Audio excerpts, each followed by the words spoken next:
the plane. Spacey got the sauce on.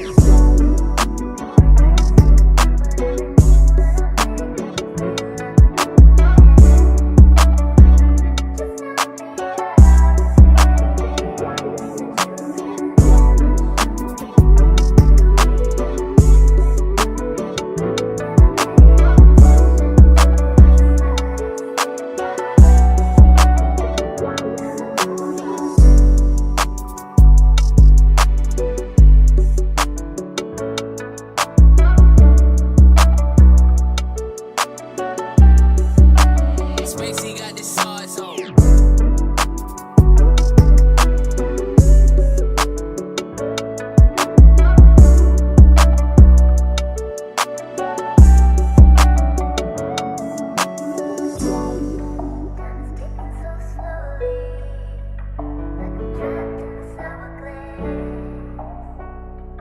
Mic check, mic check. We're gonna talk about it, y'all.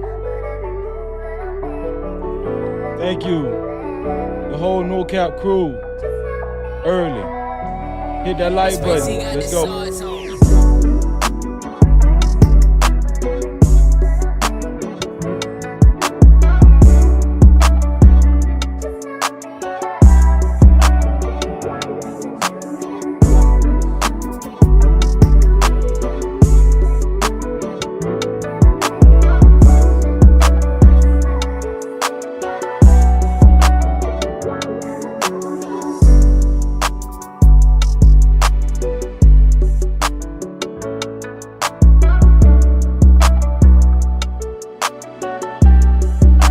Spacey got the sauce on.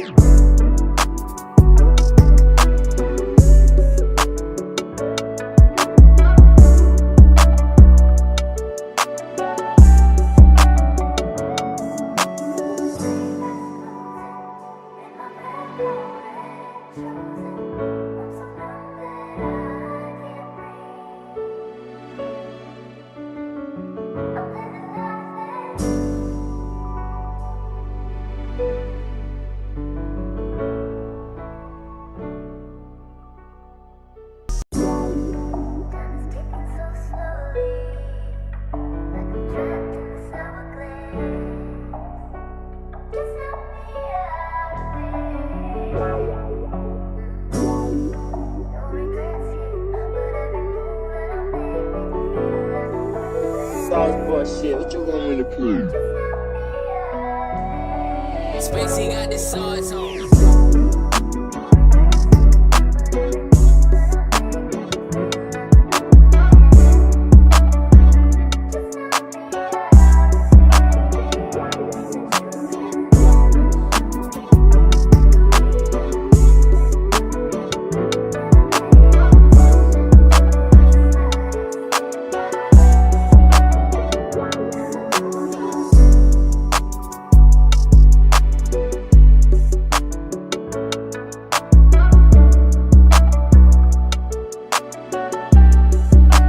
Spacey got the sauce on.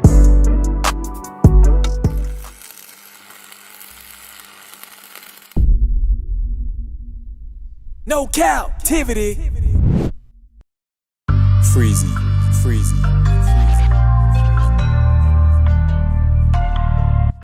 What up? You are officially locked in to No Captivity with Freezy, where we tackle issues that sometimes have us trapped in this thing that we call life. But if you know me, you know my motto. To free yourself, you must heal yourself.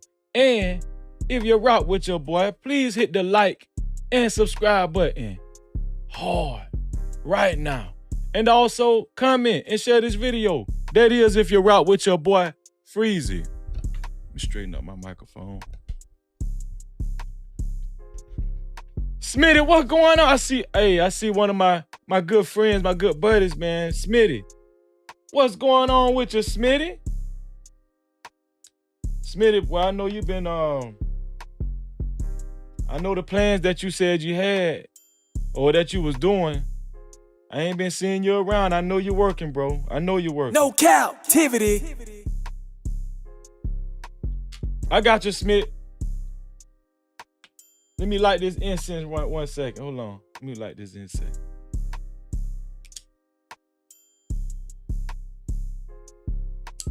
Let me light this cinnamon.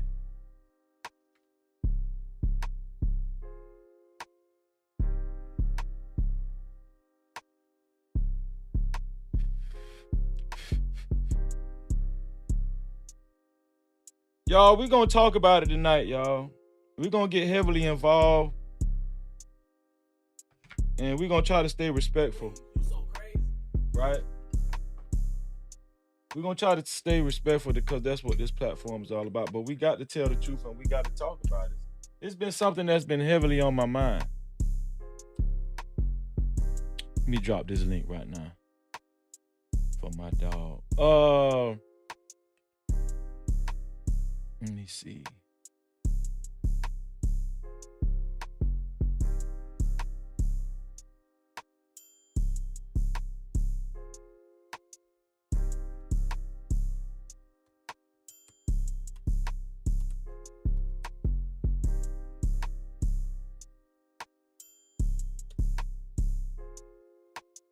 Okay, there it is. I just dropped it. And I'm about to pin it to the top of the chat. I just pinned it to the top of the chat. I see my boy Smith. It's good to see you, Smitty, man. We definitely got to talk. As y'all can see, the title of the show, man. Has Black YouTube changed for the better or for the worse? That's what we're going to talk about. No Cap-tivity. But before we do that, right? I want to give a shout out to Justin Wade in the building. I want to give a shout out to Emperor, my brother Emperor in the building. My sister, Miss Piggy in the building. Jerome, what's going on? Jerome in the house. What's going on, bro? That's my brother. Hassan, what's going on? Appreciate you, bro. Of course, shout out to my dog, Smitty. Shout out to my nephew. My nephew say, freeze it. Yeah. Shout out to all my nephews, RJ, DJ, and Jakari. Shout out to all y'all. Yes, sir. Shout out to the mob father, Big Bad Bull in the building. No Cap-tivity. We're gonna talk about it. Big Bad Bull. You see the title you see the title on the video. You already know we're gonna talk about it. Mr. Youngblood, what's going on, bro? Y'all see the title on the show. The title of the show is Has Black YouTube changed for the better or for worse? We gotta talk about it. It's long overdue. We gotta talk about it, right? I need to know from y'all. You know, I got my opinions, but I want to hear from my people. Big Bad Bull, he been moderating for a while, for a long time. He has a lot of experience in this space. I'm glad you're here. Emperor, I'm glad you're here. Seemed like Miss Piggy kind of came along with me. Cause Miss Piggy, I ain't really been seeing you in other space. Miss Piggy been riding with No Cap-tivity with Freezer for a long time. She came in with No Cap-tivity. That's a fact. Fish, what's going on, bro? Fish he already got his opinion. They already put him in the chat, man. That's what we gonna do though. I put the link, I posted a link to the top of the chat so anybody can call in. This is a panel show. This is a late night panel show, right? Late night with Freezer. Y'all know how we rock. So you know, it's not I'ma just tell y'all the truth. I ain't got nothing really organized, no pictures or nothing. I was looking for a story to talk about. I was like, I get tired of talking about these famous people and all. I get tired of talking about that. I want to talk about Black YouTube tonight. That's just what I want to talk about. That's it. Check the cash out, bitch. Shout out to my sister, Miss Lady Nevo, my sister. She said, love you, bro. For real though. Chat and the family. No Cap-tivity. Love Freezer and the No Cap crew. That's a fact.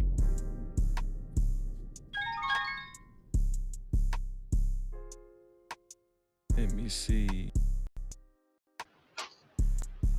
Let me bring my people up. Let me see how I'm gonna do this. What's going on, Crazy? What's going on, Hassan Smith? What going on, bro? What's going on with you? Oh, let me bring y'all up right quick. And we're gonna talk about it, man.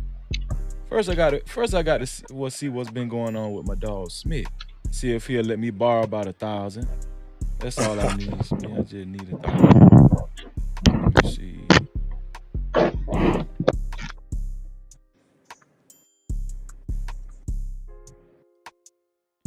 I think I'll put us on the grill. I think I'll put us on the grill tonight. Anybody can call in.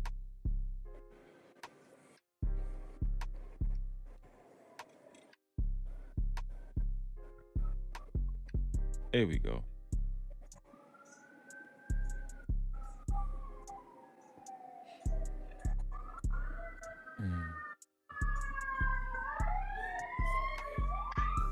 Smith, what going on, dog?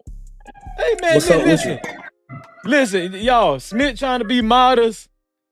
Smith ain't no stranger in these spaces. He just stepped away for a little second, so you know, Smith was serious about getting that money. No My dog was Cap-tivity. he's serious. He look at it. Man got diamond earrings on there. All right, now, ladies, y'all better watch out. Smith, what you been going on, man? Man, just school, man. That's a fact. Have you been paying attention to YouTube? You been ghost watching a little bit? Yeah, I ain't gonna lie. I've been popping in there now and then, and I know a few times I went up on like Daryl panel or whatever, but yeah.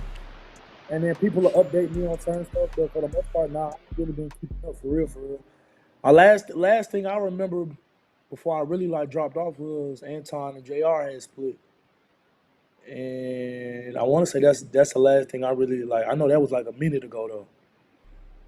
I done seen the little queen maker lady making her rounds or whatever. Princella. Yeah. Yeah, so you know we're gonna talk about the state of Black YouTube tonight. And I was just gonna give my little spiel on, you know, when I first came to this space. I was on YouTube before I came to this space, but I thought about when I actually came to this particular space, and it seemed like a lot of people came when I came during the pandemic, when COVID took off, and a lot of people were settling in their house and stuff, you know. And that's when I ran across Kevin Samuels. Kevin Samuels, a lot of people, some people don't like, you know, that guy, how he used to rock, but I ain't gonna lie, dog. That man, you ain't like him, Smith? No, I fuck with him, man. And it's funny you brought him up, man, because it's just I got a homegirl or whatever, we was just talking about him, and she was saying, like, you know, basically, not just with him, but the whole podcast thing, like, yeah, why do people be on, you know, why do they do that? Like, they don't know what they talking about. They not doing nothing for the Black community, yada, yada, yada. All this foolishness, like, you know what I'm saying? That's Because a my thing about it is this. You could, specifically talking about Kevin Samuels, people could say you hate him, but he was getting results. Regardless of how he died or what the allegations was when he died or whatever the case may be, bro was getting results. And then on top of that too, he was setting up, in my opinion, he was setting like a good opinion. He was setting up a good example of what you should try to be. You know what I'm saying? He was not trying to make it seem like he was perfect or anything like that, but he was holding people accountable. Man, and you're absolutely right. He was holding people accountable. And to me, it seemed like back then he was more organized. You know, he was a little bit more organized. Hassan, man, how you doing this evening, man?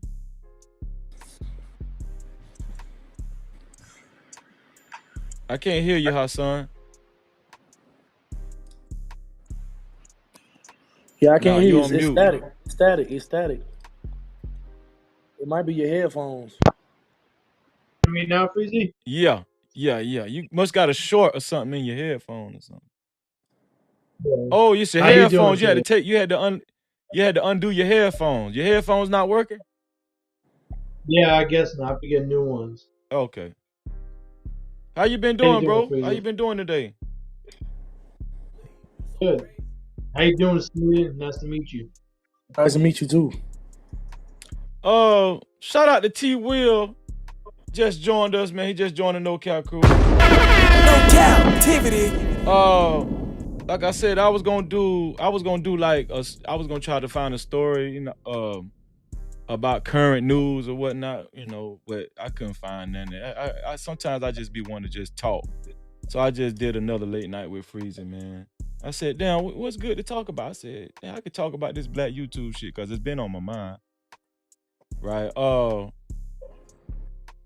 before we actually go deep into it, I wanted to say, if you haven't hit the like button, please hit the like button, please. If you and another thing, if you're ghost watching and you really don't like me, hit the dislike button. But just don't watch and don't do nothing. Do one of the two. Hit the like button or the dislike button.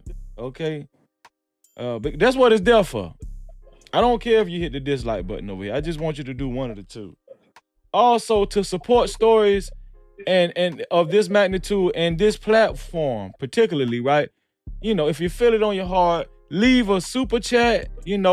Also, I forgot to mention, Justin Wade is still the sponsor of the show because I actually posted it too late last show. So as y'all can see on the bottom right there, Justin Wade is the sponsor of the show. He's still the sponsor with $20. If you want to be co-sponsor, send $20, or if you want to be the sole sponsor, send more than $20. It could be $21. It could be $20.50. Yeah, I'll give it down. Just you'll be the sponsor. You'll be the sole sponsor. But and also not only super chats, but send a black super chat. We call black super chats cash apps over here. Okay? Check the cash app, bitch. That's what we call them over here. So if you feel it on your heart, just support the show. We put it right back into the show. Just in case y'all don't know, just to prove to y'all, we put the money back into the show. The software that I use, they actually charge for live stream time. You have to pay for the time. Like once it run out, you got to buy some more time. So guess what? When y'all send money, I just put it right back into it. All I do is buy live stream time with the software I got. That's a fact, so I'm just letting y'all know, trust me, when I tell y'all the money go back into the show, it really do. It really do. The money helps run this live stream. That's a fact. But yeah, so let's not waste no more time, fellas. Let's talk about this. Let's talk about this call. Me and Smith, we talk offline. Correct, Smith? Yeah. And we talked about our feelings, not nobody in particular, but just our feelings with black YouTube. We've talked about it. As a matter of fact, I think a lot of people have talked about it on the, in private and, in public. I've heard it myself, right? And me myself, I don't really, ever since I started going live and I kicked off my channel, I've had less time to participate in other people's platform. It's not that I don't want to, it's just I have less time because I'm finding out how challenging it is to actually put together a show. You got to find a story through the thumbnail. You know what I'm saying? Well, I actually report on more than one story. If they pay attention to my show, I report on I might have 5 stories in one live stream. So I have to put all that together, man. And it's a little it's a little time consuming to say the least. But it's worth it though, man. Hold on. You so damn dumb. Check the cash out. Check the cash out, bitch. Listen, when I said send $20, anything over $20, Mr. Youngblood took me literally, cause guess what Mr. Youngblood just sent? $20.01. No Cap. Mr. Youngblood is officially the new sponsor of the show. Shout out to Mr. Youngblood. Hold on, let me change this right quick. I'm sorry, Justin Wade. I'm sorry, bro. I'm sorry. Justin Wade be watching from the clouds anyway. He be at work this time of night. Let me see. I know Justin Wade like, ain't that a bitch? Hold on. Mr. Youngblood. That was crazy. There you go. Mr. Youngblood, I appreciate you, Mr. Youngblood. Mr. Youngblood is the official sponsor of the show. Hold on. I forgot to put the 1 cent down there. I got to put the 1 cent down there. Hold on. Hold on.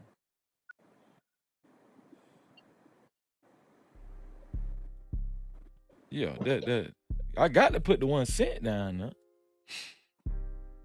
Okay, so let's talk, guys. Let's talk. So, and anybody, like I said, the link is posted to the top of the chat.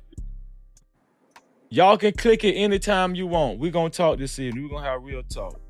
So, I mean, just to give y'all the background, right? When I've been doing music for a long time. I've been in the music business for a long time, right? I'm an audio engineer. I'm a producer. I was a street promoter. Most of my life, aside from me taking care of my mom because she was disabled, most of my life was centered around music and just anything dealing with music. You know what I'm saying? And entertainment, right? So I've been on YouTube, since the early 2000s. What, since the late 2000s, even when it first started, right? I've been on YouTube. Okay, I remember Kodak Black I'm talking about in Florida. I remember Kodak Black before he even took off, when he had his little rinky-dink music on YouTube. I'm telling you, that's how long before anybody ever knew this dude. That's how long I've been on YouTube. But mostly when I started watching podcasts, like more well-known podcasts, I started watching Vlad TV. And I'm just giving y'all my journey, journey to this sector right here. But I was watching Vlad TV, and then I think Say Cheese came about a little bit after that. Who else was about Vlad TV? Or was I watching anybody? Before Vlad TV, I was just tuning in to like people who was releasing new music videos and stuff like that, was watching a lot of music videos and stuff. But Vlad TV was really my introduction to the podcast side of the game. And then, so I was watching Vlad TV for a while, and I got tired of Vlad, right? I got tired of Vlad. I watched Say Cheese a few times, but it just started being the same shit. Same old thing. And then I can see, even right now to this day, I see a lot of copycats with Vlad TV, Say Cheese, and all that kind of stuff. And so when the pandemic hit, right? When the pandemic hit, for some reason, what does that say? You received a secret. What is that? Oh, okay. For some reason, when the pandemic hit, I started seeing this dude, Kevin Samuels. Right? I started seeing Kevin Samuels. So I watched Kevin Samuels, and that was my introduction into Actually, you know what? Let me back up. Before Kevin Samuels, I don't know if y'all ever heard of this. I don't know if anybody in the chat or anybody on the panel ever heard of this guy named Alpha Male Strategist. Yeah. Okay, before Kevin Samuels took off, I was looking at Alpha Male Strategist, and it was another white dude named Corey. That was the extent of my relationship. When I was watching Black YouTube, I started watching Alpha Male Strategist. Shout out to Nightish in the building, man. What's going on, Nightish? Appreciate you being here, dog. No Nightish, you can join the panel if you want to. We talking about has Black YouTube gotten better or has it gotten worse? And I don't know how long you've been on YouTube, how long you've been in the space, Nightish, but if you want to give your experience, that's what we talking about, right? And we going from back then to now, currently in the state it's in right now. That's what we talking about. So, yeah.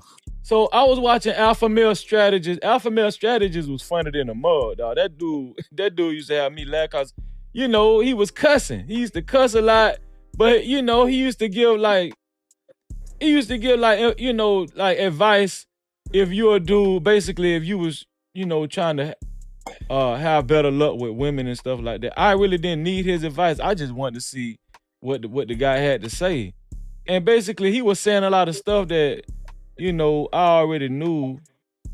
And some of the things he was saying, most of the stuff he was saying I agree with, but I just be wanting to pick people's brains and stuff. So, when I was looking at alpha male strategists, I really was more amused by how much he used to when he cussed and stuff, and he sounded like he was from the South. He sound like he from the South. Alpha male strategy do it. I don't know if he from Atlanta or some parts of Georgia. I think he either from Alabama. Yeah, Alabama, and I don't want to say he live in New York though, or something like that. Oh, okay, yeah.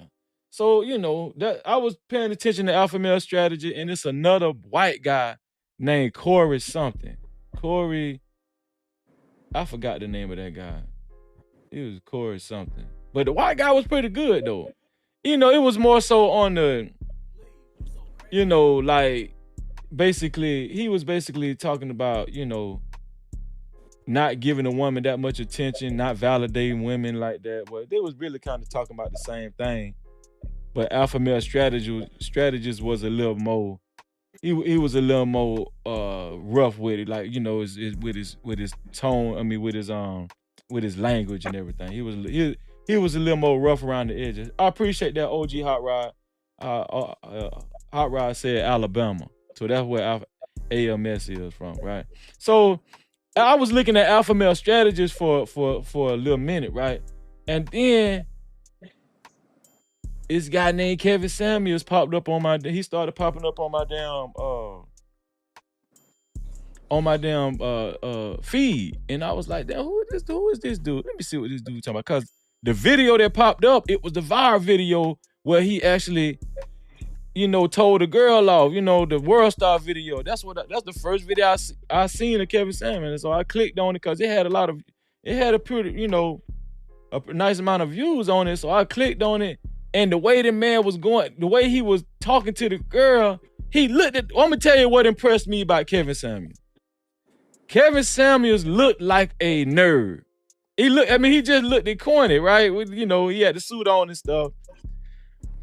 But I'm gonna tell you, I guarantee you what actually caught my attention about Kevin Samuels actually caught a lot of dudes' attention, like me. I'm talking about street dudes. Cause I'm gonna tell y'all something. Quiet as kept, it wasn't just corny dudes that liked the Kevin Samuels. I'm talking about a lot of my street niggas was talking about Kevin Samuels. Like, Kevin, it was a lot of dudes like Kevin. Niggas was really liking Kevin Samuels. I'm talking about street dudes. They started watching this dude. And that when I realized this dude, a lot of people know this dude. Corey Wayne, yes, Nightish. Thank you, Nightish. See, Nightish, that's why I want to talk to Nightish, because Nightish know what's going on. You know what's going on, man. Anybody can hit the link. But that's the biggest misconception that I think a lot of people don't say that enough. It wasn't just professional guys. It wasn't just career-oriented dudes that was watching Kevin Samuels, right? It was street dudes watching. It was like studs watching this dude. And that video, I can imagine that a lot of the reason is because when it hit World Star, a lot of people was watching World Star back then. World Star was very popular, and I think World Star was on its tail end too, right then with a pandemic hit. B Love, how you doing, B Love? What going on, B Love? We just talking about has Black YouTube gotten better or worse, B Love? That's what we talking about. So anybody can cam up. I can make room for anybody. It's just three of us up here now, but it's a late night show. So anybody can cam up. Anybody can contribute to this conversation. I'm just giving my background on this space, right? And and just from talking to men and women, they've been here way much longer than me.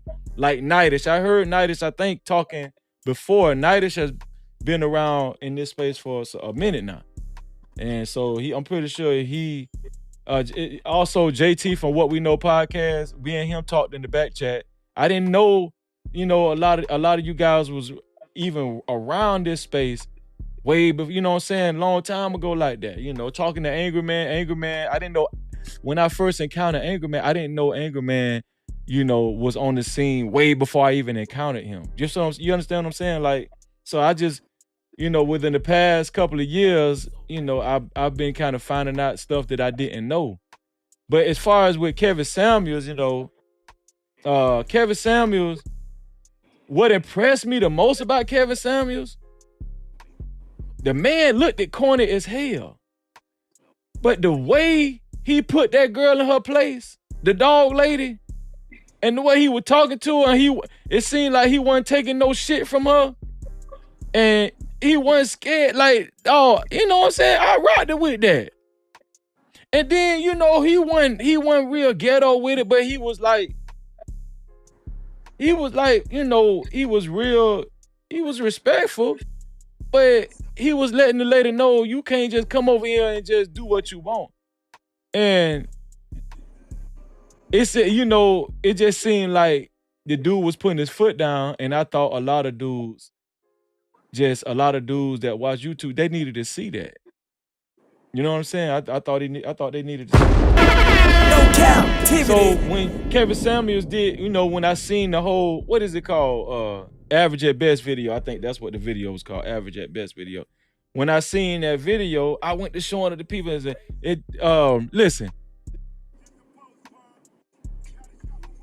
I didn't know that my homeboys had already seen that video, so that video had went viral. So I started watching Kevin Samuels. I just started watching him on the regular. And I remember Alpha Young Crockett did a rendition of Kevin Samuels because, you know, he a comedian. Matter of fact, I ain't seen Alpha Young Crockett since then. I wonder what that was.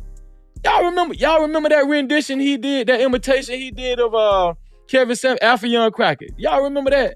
When Alpha Young Crockett did the Kevin Samuels imitation, that shit was funny as hell. But I ain't seen Alpha Young Crockett since then. I just thought about that. I ain't seen, man, but we're gonna talk about that too. But yeah, that's why I knew Kevin Samuels was getting bigger and bigger and bigger. And so then, from me watching Kevin Samuels, I found myself watching Alpha Male Strategies a little less. Then I started running across everybody, you know. I started running across mediocre tutorial reviews. I started running across everything. Everybody started popping up on my damn YouTube. It was like a damn pandemic, no pun intended.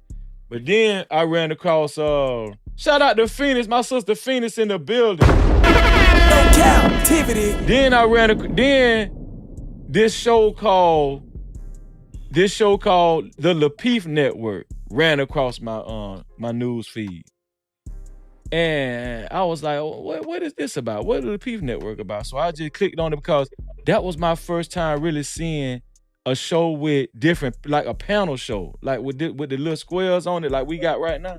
So I clicked on it, and I seen JR, I seen Anton, I seen B Nix, and I seen Tawana. Shout out to Tawana. That's my homegirl now. Me and Tawana real close. Yeah, Tawana G. So I clicked on it, and then after a while, when JR used to put the link in the chat, I never clicked the link, right? Shout out to King of Shine in the building. What going on? No Cap-tivity. I never clicked the link. I watched for a while, but one night in particular, I don't know what made me do it, but I clicked the link, and I see what you said, B Love. We're gonna get to it, and I'm gonna read your chat in a minute. Let me read it now. She said, I do enjoy the panels, but that can be structured. I love hearing different points of view. Exactly. So one night in particular, I clicked the chat when I think the show was going off. The show was going off, and I had clicked the chat. I was waiting in the back. The Lapeef Network show had went off, but JR had brought me up anyway. So it was just me and JR talking in the back. Or was I the last person on the show that day? I think I might have been the last person on the show.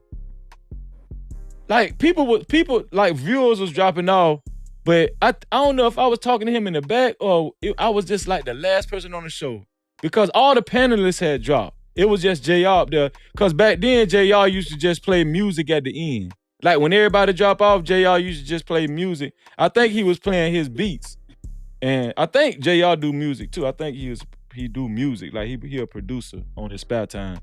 But it was just me and him up there talking up there. And out of all the shit we were talking about the shades that he wear. Cause you know JR used to like to wear different style of shades and stuff.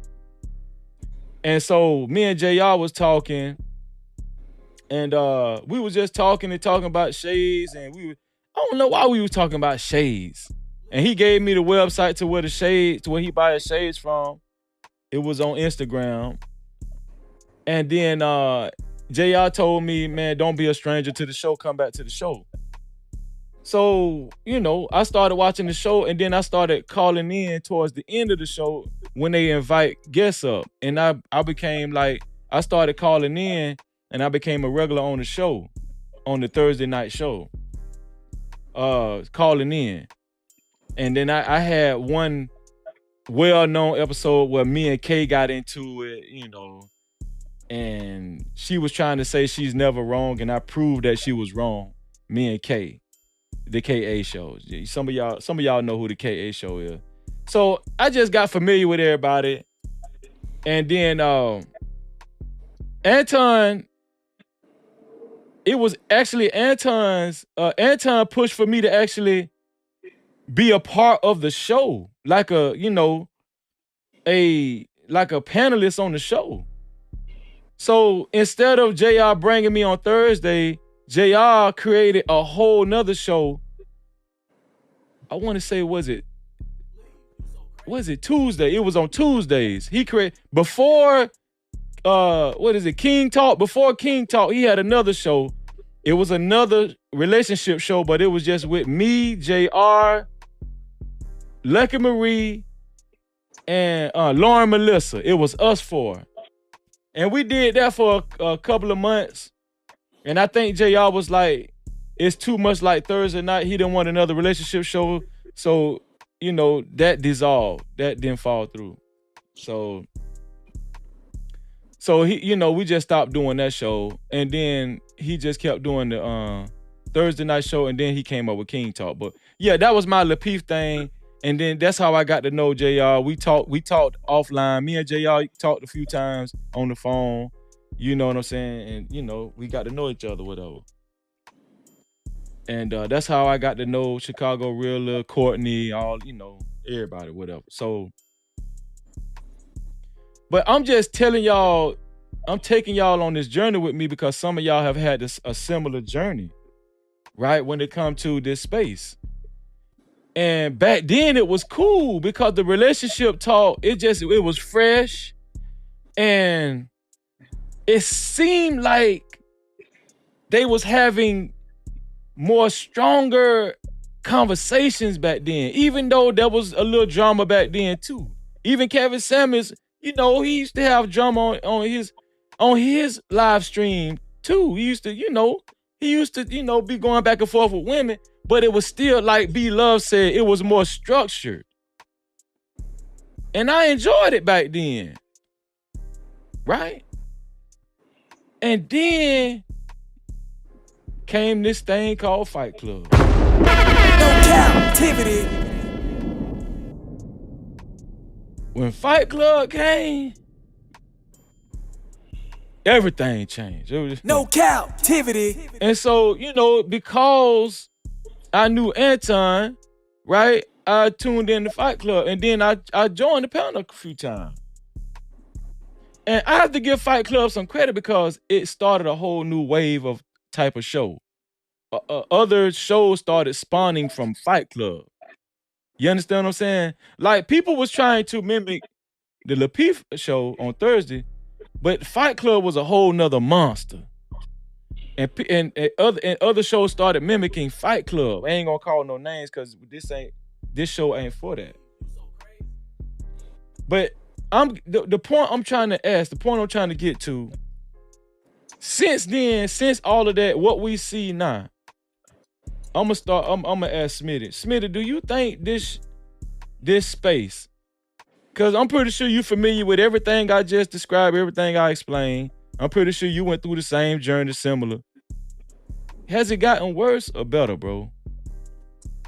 Or is it the same? It's the same. Nah, it seemed like it ain't got worse. Why you feel like that, bro? Because it's the same repetitive topics. It's the same arguments. And then I know, like me and you talked offline about this before. It's a whole lot of talk and not no action that I see. The only person that I really see that's really outside that's doing something, but I'm not tracking their every move. It seems like it's Anton. Everybody else, I'm not saying that they ain't doing nothing, but you know what I'm saying? Like it's the same. Like if you look at Lil Peep, it's still the same. It's like they hit their plateau a long time ago. It's still the same. You know what I'm saying? Yeah, it is, dog. It's like the same shit, and it's like he's. But I'm gonna tell you something. Like JR really, and this is just my opinion, right? JR really lost a lot of luster when I forgot exactly what happened, but it's a show called Talk with Yanni or some shit like that. She called out the show. Oh yeah. No. I said I remember that. That was like one of the last things that happened before I Yeah. But I seen when that girl, whoever that girl, Just is, Pearly Things, when they had right after they had Just Pearly Things on their show. Yeah, right. when the Yanni girl, shout out to Sherelle. She say, "Is that Smitty?" And Sherelle give a shout out. When the Yanni girl had did that or no whatever, Cap-tivity. they got up there one by one, like answer, like right. kind of like I was looking at them like, no disrespect to the Yanni girl, but it's like who are you? Like, you know what I'm saying? Like, but bro, listen, that's what I'm saying. That time period, right? Okay, when they had Just Pearly Things, when JR had Just Pearly Things on the show, right? And we all know why they had Just Pearly Things on the show. It was good for ratings, right? It was good for viewership. Just Pearly Things had gone viral. Just Pearly Things came out of nowhere. Yeah. She came out of nowhere and she had a big ass following. Everybody was calling her the new Kevin Samuels, a white girl. And bro, this space done went through a lot of changes. A lot of changes, bro. And so, I want to say the reason why Just Pearly Things was on the show. Shout out to my sister Just J in the building. No Cap-tivity. Shout out to the whole No Cap crew. When Just Pearly Things was on the show, I knew why she was on the show. I said Anton had to have something to do with this because Anton was more the networker guy. He was I found out he was the reason why Kevin Samuels came on the show. You know what I'm saying? And it was just like Anton was doing a lot of networking outside the scene. He did a lot. Even though Anton had it. He brought a lot of excitement, right, to the show, but Anton was networking, right?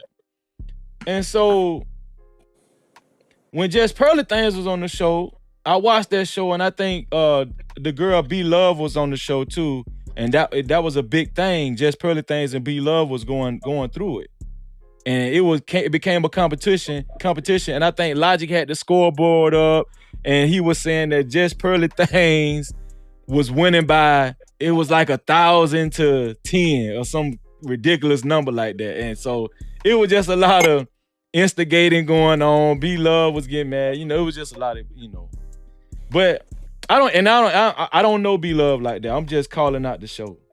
Not B Love. Not B Love. Who? I'm sorry, B Love. Not B Taylor. My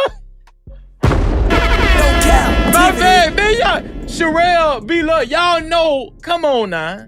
It's one of them B's. I was just thinking about B Love. My bad, B Love. It was you, B Love. No, I'm just playing. Yeah, B Taylor. Thank y'all. And so, it just got big from there. And see, a lot of people don't know. A lot of people didn't really understand. And think about it at the time.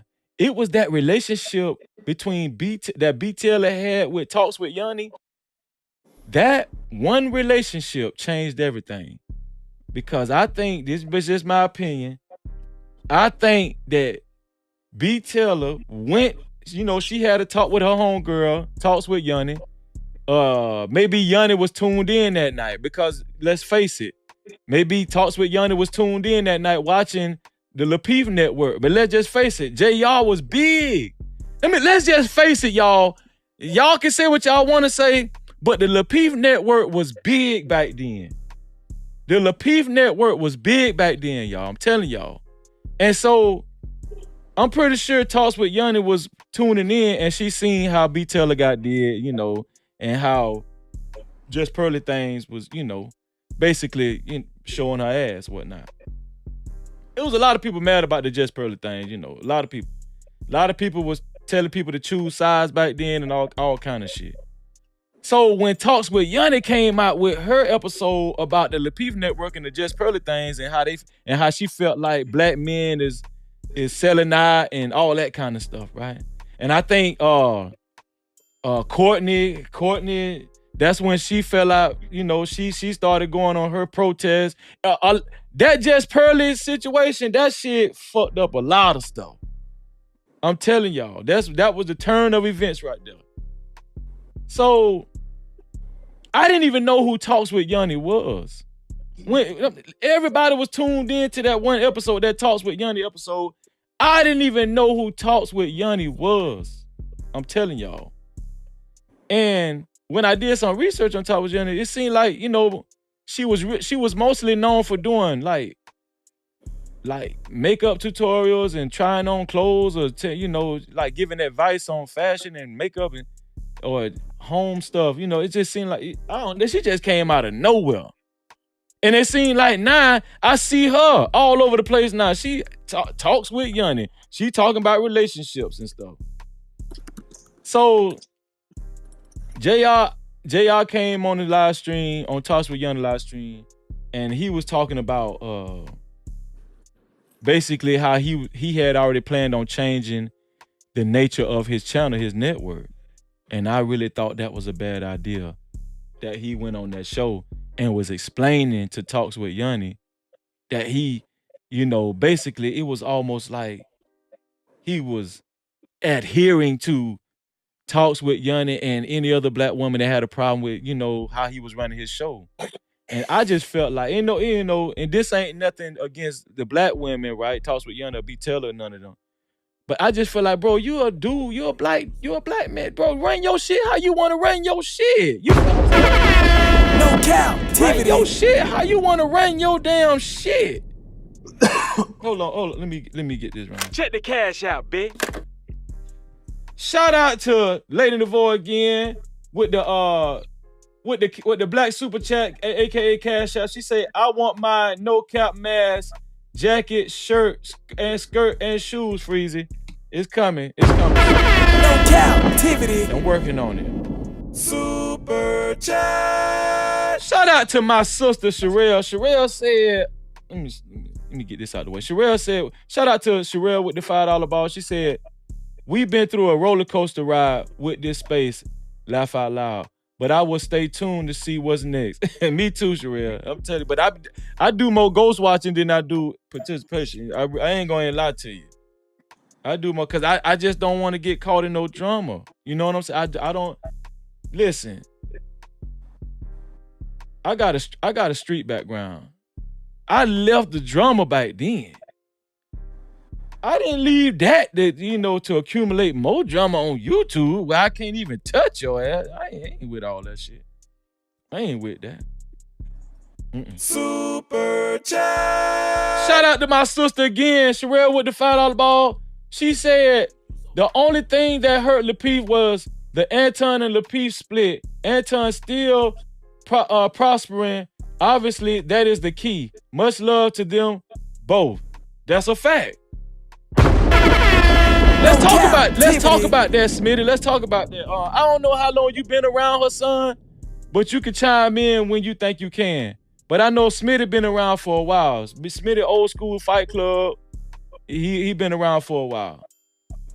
Now, when JR said he was going to change the nature of his show, and he went on Talks with Yanni to explain himself away, and he was just doing all this damn explaining, right? I was like, damn, that's a big mistake. And I reached out to JR.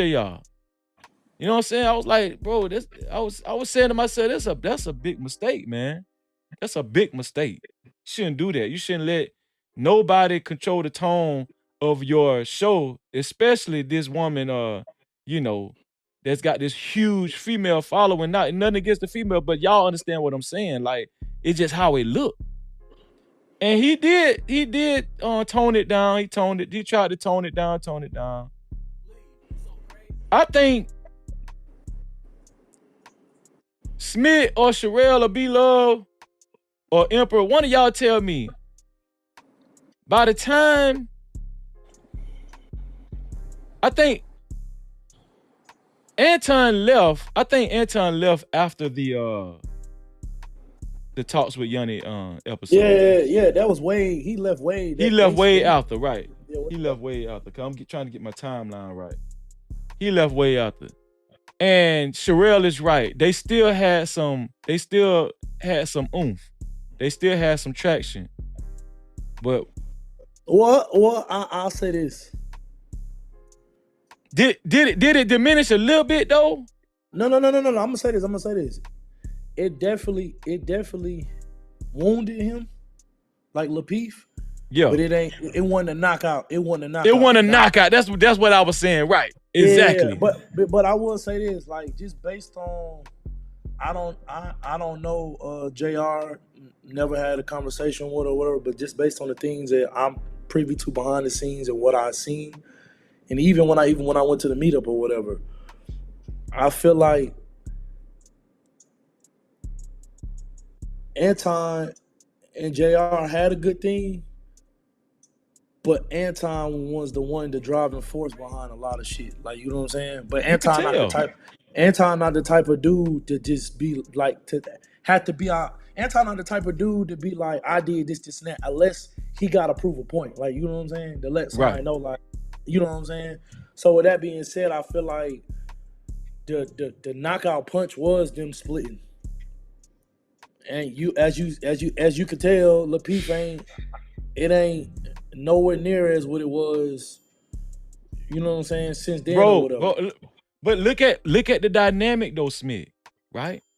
Yeah. After Anton left, after that whole Just Pearly Thing episode, the Talks with Yanni episode, and then Anton left.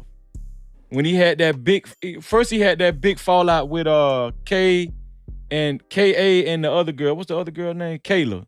K and Kayla. And then Anton ended up leaving, right? And when Anton left, dog, when Fight Club came about, Fight Club grew when Anton left. The viewership grew on Fight Club. Bro, this is why I'm doing this show. Has anybody noticed? It ain't even the Lapeef space no more. It's the Fight Club space. No Cap-tivity. Has anybody noticed that?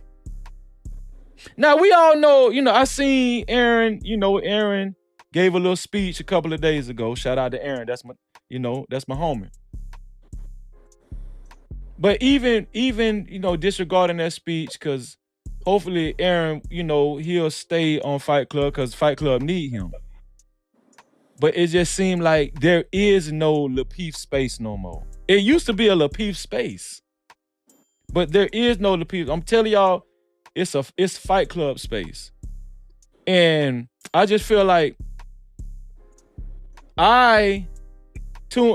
I did tune in to Fight Club, I was expecting Fight Club. But it's a lot of other shows that feel like Fight Club too, and it's becoming too much.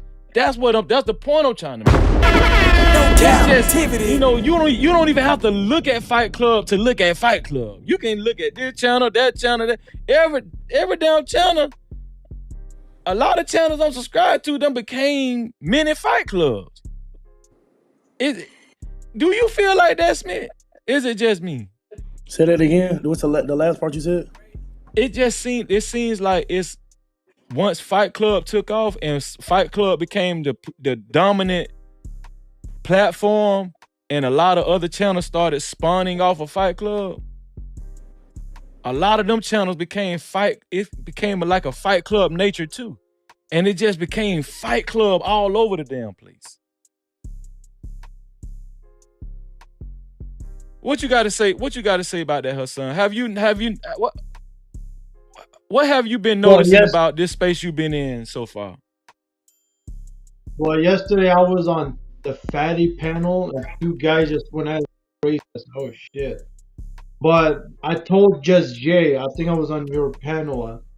Just Jay, yeah. What I told her is be careful with these beefs. Some of them can be fake, you know. Some of them can be, like don't get into it. It's like some of them can be two of them planning out. You never know, you know. Some people just want views and shit. So you don't know who's real beefing and who's faking it. So people just got to be careful. Unless you're part of it, then I don't know. That's all I gotta say. Just people just gotta be careful, Freezy. You know. But I'm gonna be yesterday on highlighting. Fatty, two guys just went at it. Let me see. Shout out to Travel One. Travel One in the building. No Cap-tivity. So this is a great conversation. Let me see. B Love say Anton. Wait, let me see what Sherelle said.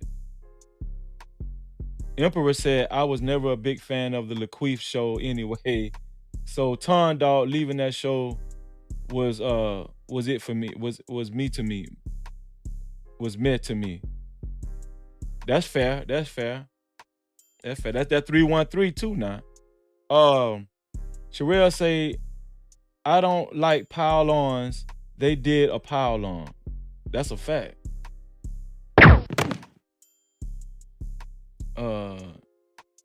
You on mute, Smitty? Oh, okay. You talking to somebody else. Okay. What's up? Let me see. Freezy. B-Love say Anton is multifaceted. He can do so many different things in this space. That's a fact. Anton, a lot of people underestimate Anton. I know a lot of people don't like Anton, but let me tell you something. Where I got respect for Anton, he's figured out how to move. He's figured out how to move in this space and stay relevant. I'm telling y'all. Dog. This dude live and breathe on how to move on YouTube. I'm telling you. Real talk. And this man done survived. Y'all can tell me if I'm wrong. Anton done survived some real tumultuous beefs on you. This man done survived that shit. I'm telling y'all. His numbers actually got bigger. Hey, can y'all hear me? Yeah, I hear you now. Yeah. Oh. Yeah. Let me see. Travel One say Fight Club is the next Fresh and Fit. I don't know. It seems like they ain't. I don't know. I don't know about that one, Travel One. I don't know about that one now. Big Bad Bull, what's going on, dog? Big Bad Bull say JR is a cool brother, but y'all placing blame on the wrong woman.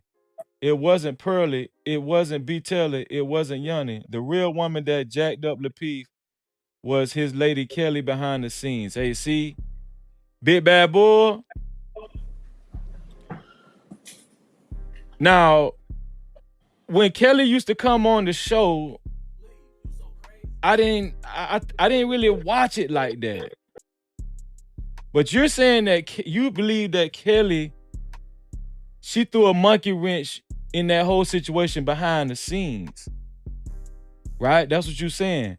Now, I'm going to just keep it fair with the lady Kelly. I've seen Kelly.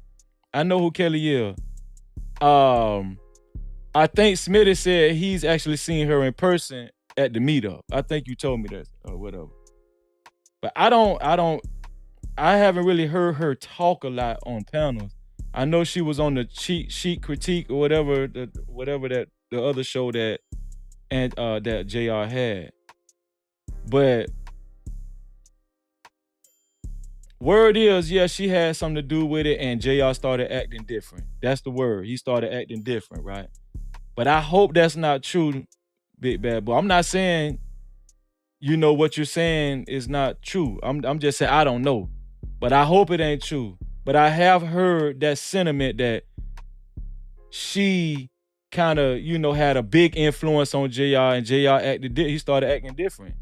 And then also, I heard through the grapevine that she didn't really take the Anton too tough. She wasn't really that fond of Anton. Kelly, JR's fiance. She didn't really take the Anton like that. So that can cause some confusion, and that can cause some, you know, that can cause a change in the nature of the relationship. I just feel like within that time period, things changed. Nah, I'm gonna say this for you. I don't mean to cut you off. He No, go definitely ahead. did. Just say what you say. Say how you feel. Nah, he definitely did start acting different when Kelly came into the picture. Now, I wonder and, why though, because see, and listen though, and I want whoever, I think it was Big Bad Bull or whoever said that, like, yeah, you know, Kelly was the one behind the scenes. yeah. Granted, I give him credit to what he's saying, and I agree with that. But at the same time, too, as a man, you still put it on JR. Yeah, because my thing about this is, right, you can't let no woman dictate or mess up what you got going on. Like, That's a fact. You know what I'm saying? And my thing about it is on some real stuff. I mean, we just this all speculation. We don't know. You know what I'm saying? But right, none of this factual. We don't know. We just giving our opinion. Allegedly. Go ahead, bro. You know, my thing about it is I think kinda too. That's why Anton kind of just backed up from the whole situation, because he might have seen stuff or been part of conversations, or they might have been butting heads about certain shit, and he's seeing like, damn, my man's acting real funny now that this, you know what I'm saying? She didn't came along, like, and my thing is that's on him. Like, I'm gonna tell you the truth, bro. I'm gonna speak my mind on this right here. Now, we all know JR started that show. The JR Lapeef show. It's his name. It's his namesake. But we can't just ignore the fact that when Anton joined that show, Anton, his hustle and his grind showed. Because, dog, that show went to another level, dog. Y'all, we can't tell, like, you can actually tell after Anton left the Lapeef Network. After he left, it just went down. Now, guess what? Island Girl Q got a show on Monday night. Her and Anton. It's basically the Lapeef Network all over again. No Cap-tivity. They took the numbers that JR had. And I just wonder how, when JR sit up on that panel with all them damn new people, with Mr. Let Go and all these new people that we see, and JR see them numbers done went from 1,500, 2,000, sometimes 2,500 people. I seen Lapeef get up to 3,000 viewers one time. It done went from that to 300 people, 200 people watching. I wonder how JR feel. JR is quiet, but I would not let my show go down like that. I'm telling you right now. And if JR was that weak to let a woman influence him to change the nature of his show and to move in a certain way to where it caused the monkey wrench between him and Anton, that means a lot of shit JR have said on that show in the past. JR is not the man. I'ma just be, y'all know Freezy gonna keep it 100 with y'all. JR is not the man that he painted himself to be when that show was popping. I'm telling y'all. No Cap-tivity. JR was not the man that he claimed to be, because he used to say some good shit about how a man, what's a real man, and a real man gonna do this. Every now and he didn't talk a lot, but every now and then JR used to like stick his chest out and say what he felt like a real man was supposed to be, and what he felt like a real man is, and he used to chime in on the conversations every now and then. I thought JR was a stand-up dude, but how it played out, it seemed like he not. And I'm gonna tell y'all something. Every man can learn something from that situation with JR. Always be a stand-up dude, man. I don't give a damn if your lady say do this. Man, if that's something that you built, if it's a business that you built, man, stand your ground, stay to what you know. Don't let nobody switch up what you know. Don't let nobody switch up your shit. Don't never let nobody do that. And so when he did that, it kind of gave me a different perspective of JR. JR, he kind of weak to me. I ain't gonna lie. What you think? What you think, Smith? He weak, man. I would have to agree. That show ain't even broke 100,000 subscribers yet. All this time, all these other channels, Angry Man broke 100,000 subscribers. Anton, both of his channels done broke 100,000, 200,000. Now them guys at 500,000, 400,000. But we don't see no growth in the people that were. So they left. So let's keep going. They left Lapeef in the dust. We're not gonna keep harping on Lapeef, right? The question of the show is, has Black YouTube changed for the better or for the worse?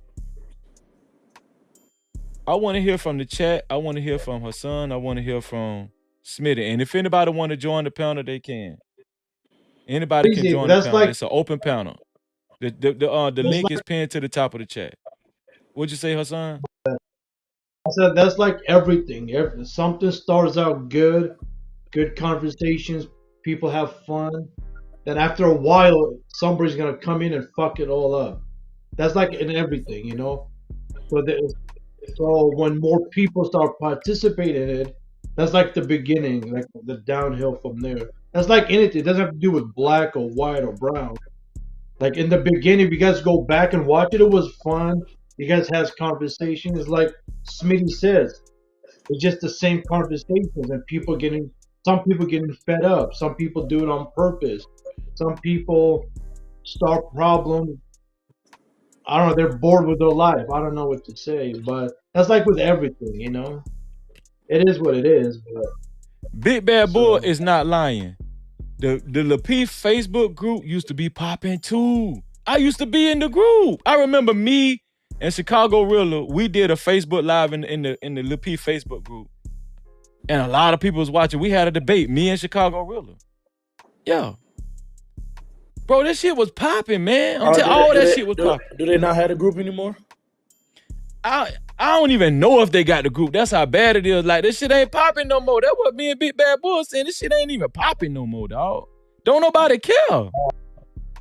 Breezy, drop me down real quick. I Okay. gotta get this phone call. Okay. Appreciate it. Yeah, don't nobody care, Smith. You know? Let me put me and Smith right here.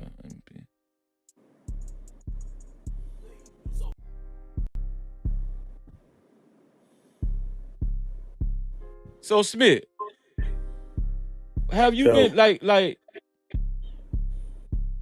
when you first came on Fight Club? What did you like about Fight Club when you first came on Fight Club? The thing that attracted me to Fight Club, man, was we used to have some real conversations. Like when I first joined Fight Club, it wasn't like how it was now, where it just be mass chaos. It was like we could talk. People could say something, somebody might disagree, but the panel would like let you do your thing, like, you know what I'm saying? And then it was just, and everybody was cool, like, you know what I'm saying? Everybody was down to earth, everybody was cool. Wasn't nobody really looking at people like that. I mean, people talk shit here and there, crack a joke here and there, or whatever, but it was real, like, down to earth. It kind of like a little family. Like we ain't never met each other, but it was like how we grew. It's just like, you couldn't even tell that we, you know what I'm saying, we just met. I think I like the Fight Club because it was a different conversation than Lapeep. It was more like it was more spontaneous. It was more real. You know what I'm saying? It was like, you know, less structured. It was just, and it was different.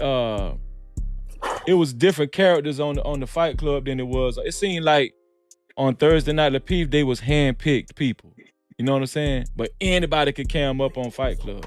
Shout out to Paul Bennett in the building. No Cap-tivity. Appreciate you being here, Paul. But yeah, it seemed like Fight Club was more of a real, like, it just more of a real conversation.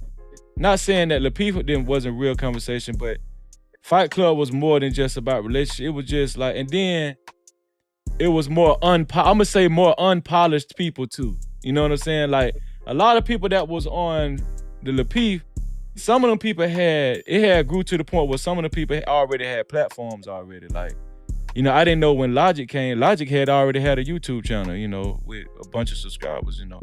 So a lot of these people already had. I found out they already had platforms and stuff. But on Fight Club, a lot of people it was a lot of people from the chat. A lot of people that used to tune in to Lapeef, they got a chance to voice their opinion on Fight Club. That's what I liked it about it too, you know. It opened up the conversation on to a broader on a broader scale. But what do you think is different about Fight Club? Do you think it is anything different about Fight Club now, or what? What do you think? I mean, now niggas just be on weird shit, man. Like, in my opinion, like, and people just be on there talking. Like, people will say disrespectful or be crazy with you because they know this the internet. Like, you know what I'm saying? And your chances of y'all being in the same room is slim to none. It's like people don't have no class now. Like, people just be doing shit just for attention, or because a lot of them have platforms, they'll do shit to try to trigger somebody just to make material that they can go put on their platform the next day. Like, you know what I'm saying? And it's just like, bro, like, that ain't. And my honest opinion, I think that's why. I mean, I haven't been on Fight Club in a minute, but I think that's why Anton like really stopped like fucking with Fight Club like that. You know what I'm saying? Right. I mean, granted, it got its own motion, but you know, he probably got better shit to do. I think when I go outside, do you go outside of this space? Like, do you look at other YouTube channels? Yeah, I be watching all type of shit on YouTube. Like, yeah, I be watching Mr. Beast ass. I be watching, you know what I'm saying? Like, I be, this shit it's crazy how I stumbled across it, but I be on YouTube watching all other type of shit. Yeah, and Big Bad Bull say Black YouTube was birthed by many Facebook groups and the onset of C19. YouTube was way chill at first cause people were on screen live. Moments when somebody would say on screen what we all be thinking. Exactly. That's a fact. That's a fact. That's what made YouTube pop and take over Facebook. That's a fact. Yeah, man, yeah, I liked it, but now it just seemed like right now, if I was to be honest, if I can just be totally candid, man, it just seemed like right now it's a lot of confusion. It's a lot of, you know, vitriol, bitterness, you know, a lot of people making enemies. That's why you don't see me cam up a lot, because I don't want to get caught in that shit. I done had a couple of outbursts. Me and JB, Johnny the Barreville, we had a back and forth, but we handled it like men outside of Fight Club. Jonathan reached out to me, he apologized, and you know, I'm an easy dude to get along with. It's not like I was holding a grudge. Soon as he apologized, you know, we became, you know, we was good. You know what I'm saying? Jonathan he can come on my platform at any time. It's gonna be like we never had a back and forth. But you know, I think the last time I was on Fight Club, probably about a couple months ago or something like that, it was this dude in the chat. I ain't gonna say his name. He usually be on JP channel or whatnot. Man, you know, I spazzed out again, but I said I can't keep going through that. I'm not finna be the one going through this. No, so that's when I started doing more. That's when I started doing more content on my channel because Smith, me and you talked about it, right? You was like, Freezer, why don't you just go live on your channel? You know, you got your own channel. You ain't got to go nowhere else. You got your own channel. I was like, man, you know what? You right, man. Remember we talked about that, Smith? Yeah. That's where I've been at, man. I've been on my channel, and let me tell you something, Smith. That's the best thing I ever did, dog.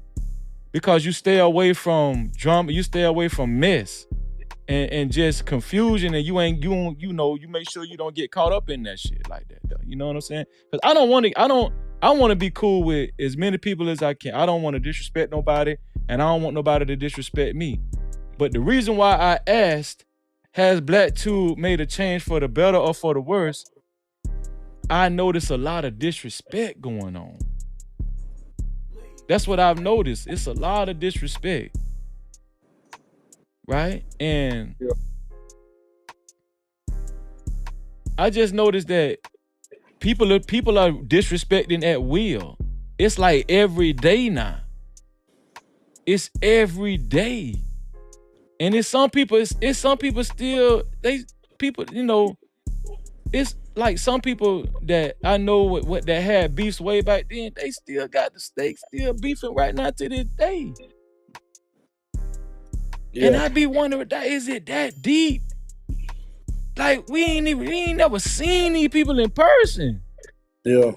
And I be wondering, like, what would happen if these same people was in the same room? Like, if you seen these same people in the same room at a meetup you went to, Smith, I wonder what would happen.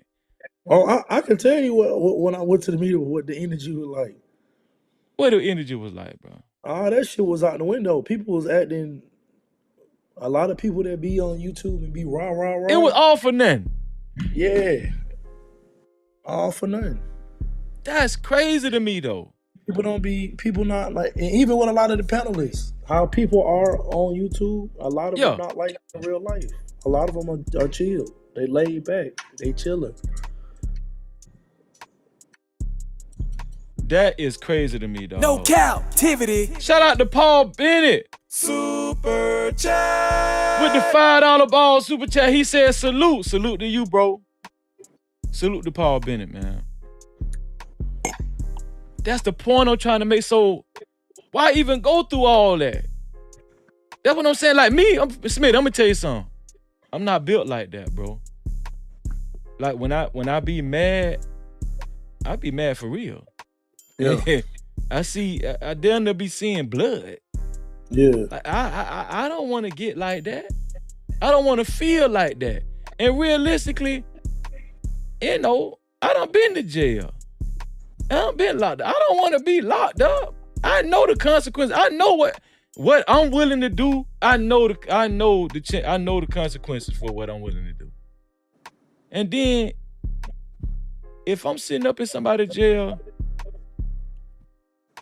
and it's because of YouTube, and I reflect back on that shit, Smith, I'ma feel so goddamn bad, dog. Real talk, man. Yeah.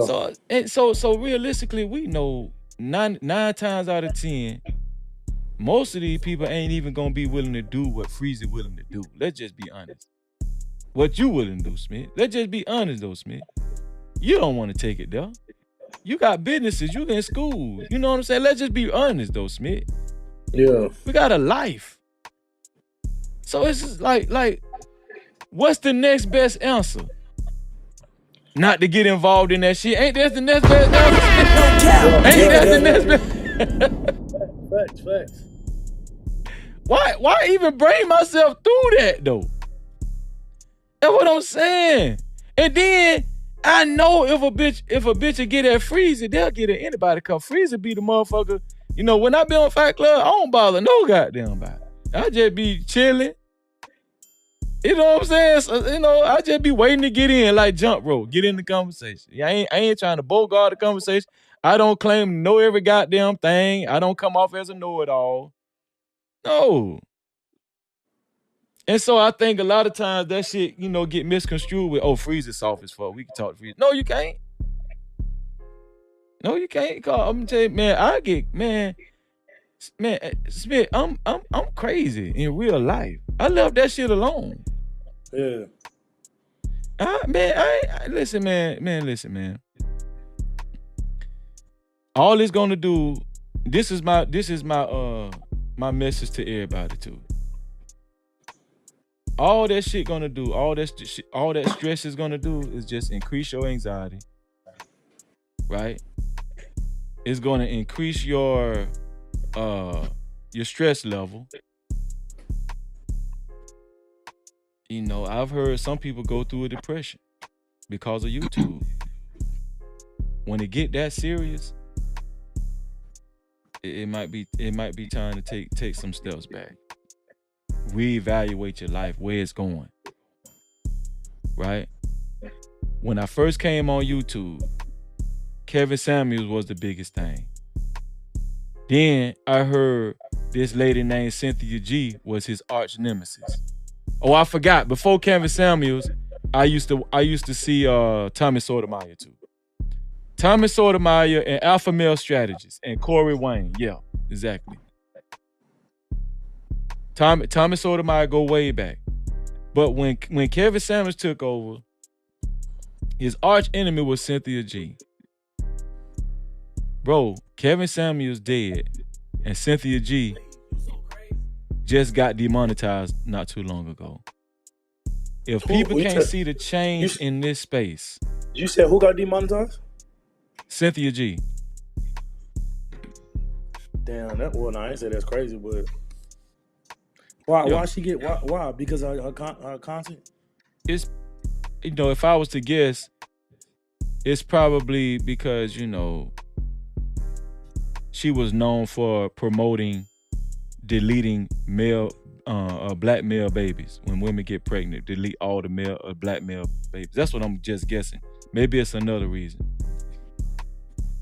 But you know, YouTube will go back 2 years and bring up some shit and demonetize your ass, take you off the face of the earth because of some shit you said 2 years ago. Shout out to World Class, my dog Noble in the building. No Cap-tivity.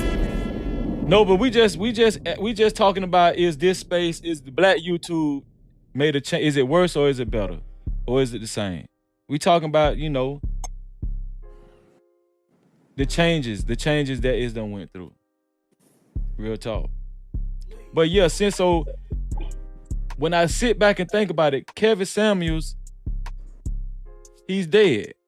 Ain't no more Kevin Samuels. They still got his channel running, but that fire that, you know, that was around when Kevin Samuels was here, that shit, it's really pretty much gone. It's a lot of people trying to mimic and emulate Kevin Samuels, but they just can't do it. They can't do it, dog.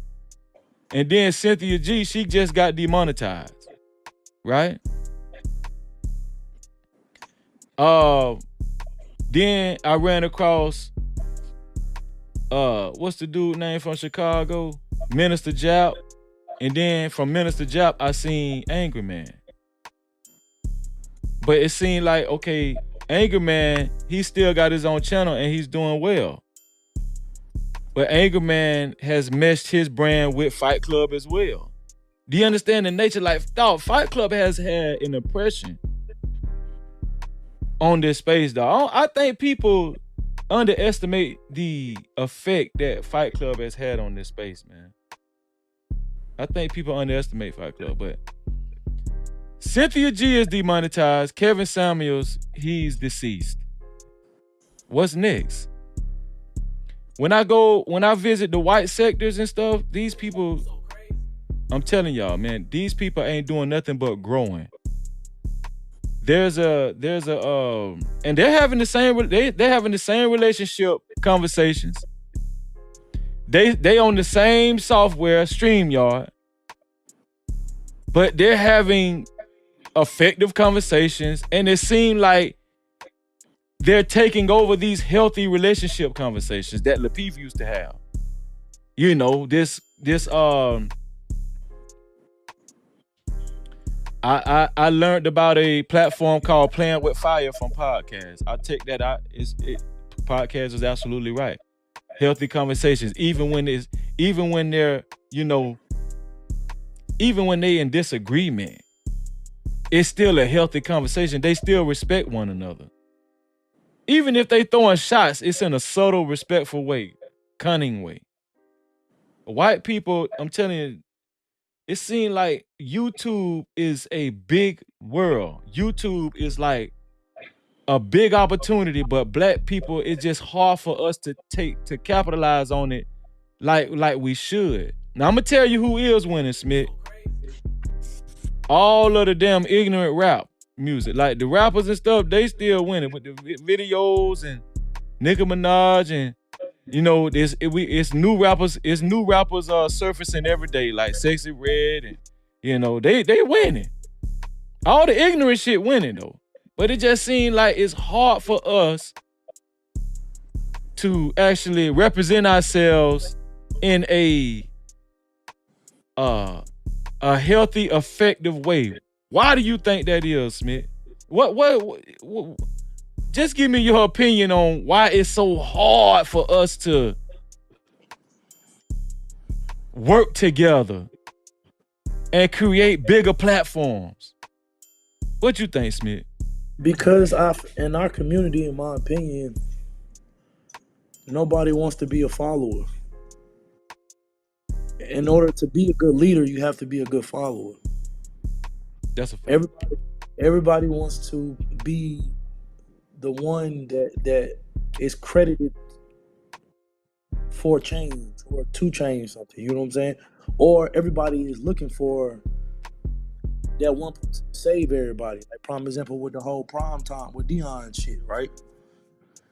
I had a lot of friends and even a lot of girls that I was talking to who would tell me like, "Oh, he's a sellout," or it's black men like him. That's why our community is the way it is. And it's like, but you work for a white company, and if you work for a black company, you already said out your own mouth you would be getting paid less. So why is he wrong for doing the same thing that you doing? But then it turns into, well, he done made X amount of dollars in the NFL. So you think it's a lot of envy and jealousy within the black within the black YouTube? Yeah, not just the black community. Period. It's unfortunate, but I mean we've been conditioned to be like that. So I'm just going down the timeline. I'm just what I'm doing in this show, I'm pointing out different moments in time in this space that actually stood out to me to where I see, okay, it's affecting this space and it's affecting people in general, right? I remember ghost watching, a lot of times I like to catch up on what's going on, right? And I seen Cheeky, word is Cheeky left the space for a while. I didn't know that. And then once I did my little research and I rewind and looked at past videos and stuff, and I heard what Cheeky had to say, it seemed like Cheeky had experienced a little burnout, and he wanted to leave for a while. When this space affects you like that, it is time to leave. Or it's time to do something different. It's time to talk about something different. It's time to structure your panels, structure your platforms, and talk and make sure you talk about something different. Right? Just recently, Aaron O, he made a speech and he got a little emotional on his channel, to say the least. I don't know if it was his channel or Fight Club. But bro, that really surprised me because Aaron O is so stoic. He's so reserved. And I'm gonna tell y'all something. If this space effect can get to Aaron O, somebody like Aaron O, It can get to anybody. I'm gonna tell you. No captivity. I'm trying to get y'all to understand if this space can get it. Somebody like Aaron Noel is one of the most reserved people we know in this space. Now, granted, Aaron Noel is like damn near. He's like that. He's like the Aaron Noel is basically the general. He's the general of the Fight Club space. But he does a great job at being the ringmaster. And I'm not trying to be facetious when I say ringmaster, but Aaron Noel is somewhat like a ringmaster because it's pretty much can turn into a circus. But when the ringmaster gets affected and he shows, he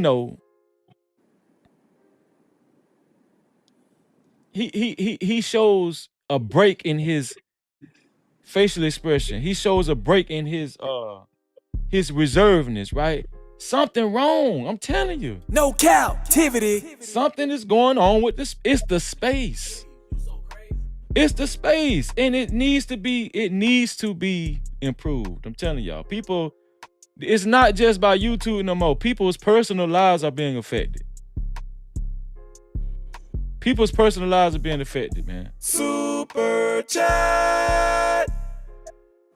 Shout out to Zone 864 TV with the $5 ball. He say, freeze it when Negroes get access to a phone or a computer and a microphone, and they can say anything with minimal repercussions. They will. That's the problem, man, bro. Zone, are you saying that we need to YouTube need to have regulations on the phones? People need to be ID'd before they actually make a YouTube account with their phone and stuff. Hey man, I'm with you though, bro. I feel you. That's the thing. It's the wild, wild west. We say it all the time. Anybody can come here. Anybody can do whatever they want, right? There's no, there's no what is it called? No kind of structure, no order. You know what I'm saying? You can say what you want to say, you can do what you want to do. Big Bad Bull say black YouTube circles through the same topics for blame. Ratchet black women. Pookie Ray Ray equals the white man, equals the system, equals single baby mothers. Rinse and repeat all day. That's a fact, dog. No captivity. Me and Big Bad Bull, we see eye to eye. We agree on a lot of shit. He said, I wonder what white YouTube relationship topics are like. Bro, I've been over there. I've been over there. I'm telling you, like, I started visiting that shit. Like, they not jumping out the computer. I'm telling you, they not screaming and calling each other bitch ass niggas and shit. They not doing that. I'm telling you, they not doing that. They're very reserved. Let me tell you something. It's a bunch of Aaron No's. You know what it is, Smitty? It's a bunch of Aaron No's over there on the white side. It ain't just one Aaron No. It's a bunch of them. Like, that's all you see is Aaron No's, white Aaron No's. That's all you see. Chava One say, black men are out of order clearly. Chava One, you say that, you write that all the time, but I always admit when there's some truth to what you say. And it is. We out of order. We is out of order. We a lot of times I wonder how we feel when we sit back in the live stream over where we look back at how we acted on YouTube. I don't like to see myself. I don't like to see a playback of me acting silly and ignorant and loud and ghetto. And I don't like that. I don't want to put myself out there like that. I know, Freezy got, y'all can tell Freezy got a little hood in it, but if y'all can tell, I contain myself and I keep myself compartmentalized into just giving a good show. Now, moving to what's current. The most current things that's going on. There's this lady, Cynthia G got demonetized. Cynthia G out of there. Don't nobody really care about Cynthia G. But there's this lady that done came to the forefront. Apparently this lady been around for a long time, but she has she's built her platform to, you know, a strong position. And her name is Princella, the Queen Maker, right? No captivity. While all these dudes, right? And let me tell y'all what I see. Big Bad Bull, you can comment on this. And anybody in the chat can comment on this. I'm gonna tell y'all what I see. While all these niggas is beefing with one another, while all these dudes is not working together and, you know, falling out with one another and not working together, Princella got her damn clan and she got her damn channel popping. No captivity. This lady, I'm gonna tell y'all something. She's sneaking in through the cracks, ain't she? Sneaking in through the cracks.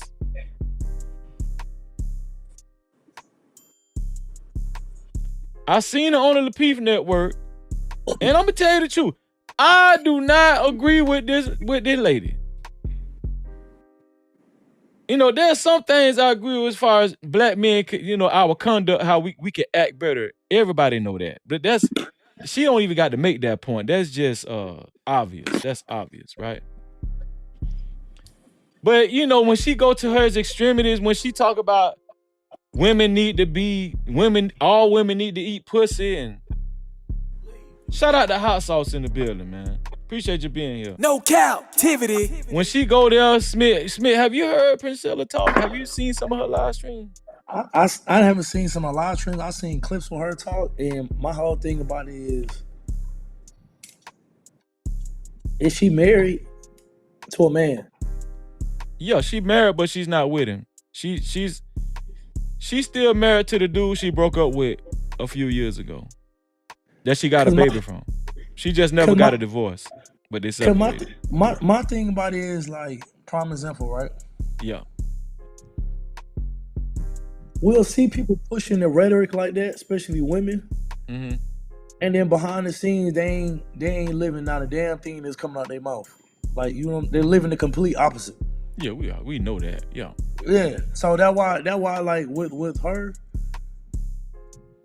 it just kind of like, is this a finesse, or does she really believe this bullshit that's coming out her mouth? Bro, let me tell you something. When I seen that lady, they say she been on the scene, but she actually just started hitting my damn timeline on YouTube.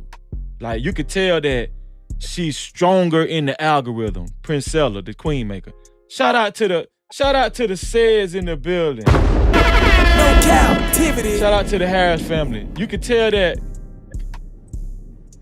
she's gotten stronger. Her message has gotten stronger. YouTube is pushing this in this space right here. I don't know if YouTube playing a game on us, they playing a joke on us, but they done pushed this lady to the front. When this lady go live, she have about 1,000 people watching her. Hot Sauce say shalom. I'm trying to figure out who Hot Sauce is. Is that who I think it is? Hot Sauce. Shalom, my brother. No captivity. But they done pushed Princella. They done pushed Princella to the forefront. They done pushed Princella to the forefront, right? And this lady has taken off like a bat out of hell. She has a message of, what going on? Shalom. No captivity. What's going on, bro? But they done push Princella to the forefront, man. And anybody can join the panel. The link is at the top of the chat. This is an open conversation. I'll make room for you. Anybody can join. But the kind of message that this lady be giving, this lady be telling women, you know, hey, every woman need to sleep with women. The only thing we need men for is to have babies. Bro, Smitty, the message is that I don't heard this lady say they so outlandish, so extreme. But And but go ahead, Smitty. no, what I'm about to tell you is, man. But secretly though, it's a lot of women that think like that. They just.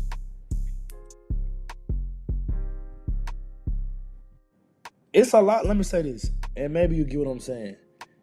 It's a lot of women who would rather be with a woman, but are only attracted to men. Like, you know what I'm saying?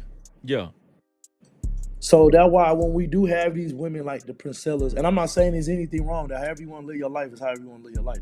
But that's why when you have women like Priscilla come out, a lot of women be like, yeah, like, you know what I'm saying? But it's just telling you what they really be on type shit. Like, that's the point I was trying to make. Like, it was so shocking that so many women agreed with this woman, right? They actually went with her message, and so many women participated in her channel. So that would let me know, black men, the message that let me tell you what Princella, what Princella actually exposed. Princella exposed that we as black men in these spaces, these YouTube spaces, we're doing a piss poor job with being effective at putting an effective message out to marriages and relationships, men and women, and black men and women. Black men are doing a poor job. Now, there are still some men out here, where they push it strong with their message, with their platform. But as a whole, in general, for a woman like that to be winning and to be making this much noise, black men ain't convincing enough, right? On how they, because this is what Princella do a lot. She use when black men go at each other's throats in these spaces, she used as an example to say, see, that's what I'm talking. See how the men fighting each other? We're proving her message right. The Harris family say, we as men have a lot of work. Okay, that's the husband. You say, we as men have a lot of work to do. Bro, you can join the panel, Mr. Harris, if you want to. You're absolutely right. And for this lady's message to be that effective, Princella's message to be that effective, right? It's just telling and evidential that we as men, we not making real strides.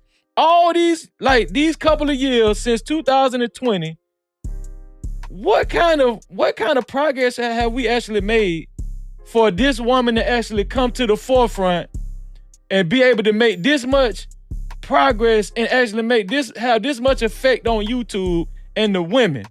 It's women I have seen that was a part of the Lapeef sector, Fight Club sector, actually start agreeing with Princella and has conjoined with her message. They've gone over there. They've left this side and went over to her side. How effective as men are we though? When they see us just arguing one another, just arguing. Bitch nigga, fuck nigga, bitch nigga. At what point are we gonna have to say to ourselves, we have a personal responsibility to conduct ourselves in a certain manner to where they have no choice but to respect us? Has black YouTube taken a change for the better or for the worse? Is it, listen, like I said, I do not agree with this lady Princella. I would like to talk to Princella. You know what I'm saying? Because I personally feel like this here. She is hurt. Princella is hurt. That's the point I'm trying to make, Smitty. Like, if you know, this lady has told her background, the lady Princella, right? I'm just talking about everybody. I'm going from the rooter to the tutor.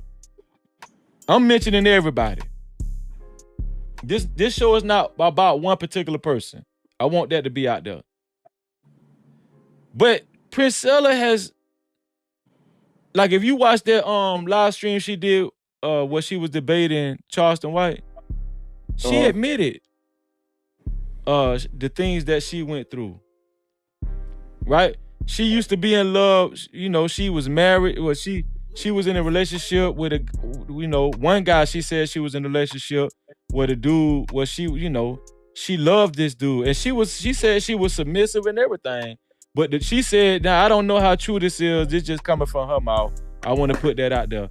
But she said that, one of her first relationships, the dude was very physically abusive. Right? And another relationship, she said she was in a polygamous relationship where she was one of the women, but the man and the other women, she said she stole approximately about $30,000 from her. So she's had bad experiences with heterosexual relationships, right? So I'm not saying that, her story or her background isn't true. But what kind of job are we doing as men to show her, listen, it's good men out here. Right? It's good. Like when we log on to YouTube, when we fire up our live streams, I really do feel like we have a personal responsibility to carry ourselves in a certain manner, to, be examples. Dog, I come from the street. I could get up here every day and be beefing with people, call niggas, pussy niggas every day. I can do that shit every day. But I'm not gonna do that shit. Well, but is that shit really real when you do that? When you know you ain't finna be in front of nobody, you ain't finna be. When you gonna see this person actually in person? Let's just be honest though. I got a family to live for. I got a life to live for. What you think, Smitty? But here's the problem with all that, man. See, me and you could be on the same page, right? Yeah. And then you'll have a third guy come into the picture and say he starts telling the women what they want to hear. They gonna X me and you out of the picture, like, you know what I'm saying? Because bruh feeding them. But me and you see what type of time he on. We know, like, all right, like, you know what I'm saying. But then when he finally screwed him over, and they finally wake up to, like, damn, he really was a fraud from the jump. Then they want us to come and fix the mess, and we're looking like we ain't getting that. Like, you know what I'm saying? Yeah.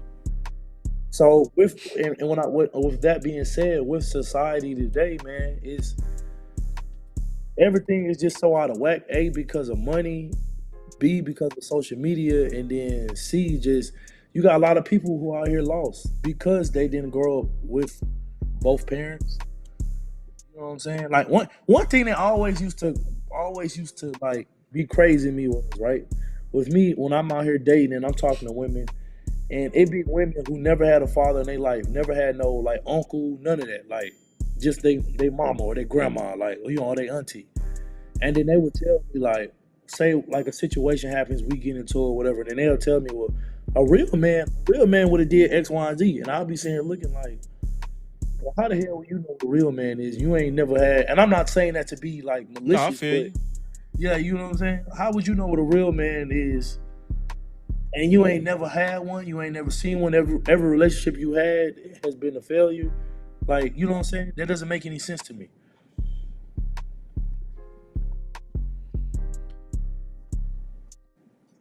Why is this lady so strong? I'm gonna tell y'all the truth. When Cynthia G been doing her thing for a long time. But y'all can, Big Bad Bull, you can tell me if I'm wrong. Young Blood, you can tell me if I'm wrong. Mr. Harris, you can tell me if I'm wrong. The Says. Smitty, you could tell me if I'm wrong. Hot sauce, you could tell me if I'm wrong. When Cynthia G had her buzz, was she as strong as Princella is now? Like, Cynthia G, people knew about Cynthia G, but Cynthia G didn't bleed over to the Lapeef sector, or, you know, she wasn't over here with us. Princella all over the place. She got her own platform and she all over here. She everywhere. And it just seemed like we're validating her so much by our conduct. It's people that support, you know what I'm saying? Like, it just, we're validating this lady, man. And it doesn't help when she see all of this dysfunction and she can use it in her arsenal. We don't see that as men. I'm telling you the truth, man. If me having a bunch of viewers mean I need to keep up a bunch of drama and keep a lot of shit going and think about what's the next drama I'm going to do, my platform is not it. My platform is going to take it. Listen, my platform going to take a while to grow then, because I refuse to be camming up and when I cam off, when I end my show, I'm just straight. You know, I'm thinking about, damn, I need some more drama. You know, what's the next drama I could use to, you know, get some. I'm not finna be running no platform like that. You ain't got to worry about me disrespecting you. If you say something disrespectful, I'm gonna talk to you like a big brother. And if you can't get it right, I'm gonna just ask you to leave. Just like if you was at my house. Yeah, if you was at my, listen, if you done had too much to drink, if you get, hey bro, it's about time. You might need to go home and sleep it off. I'm gonna do the best I can, you know, before I get into a physical. I'm very different now. I'm very different now, man. I got shit to live for, man. At one point in time, I felt like I ain't really have a lot to live for because of how I used to live. But I got, man, I just ain't with all that stress, man. I'm not with it. Y'all ain't stressed. How many people out there be stressed when they come on this? Y'all, I'm saying, is it okay? Are y'all okay with feeling stressed? Are you okay with just feeling negativity and not growing? Do you want to grow?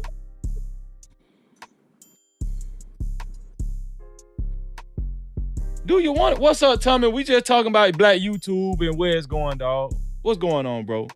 Shout out to Tommy being in the building. No Cap-tivity. Tommy, you could join anytime, man. I got the link pinned to the top of the chat. Yeah, I'll make room for you, bro. You know I will.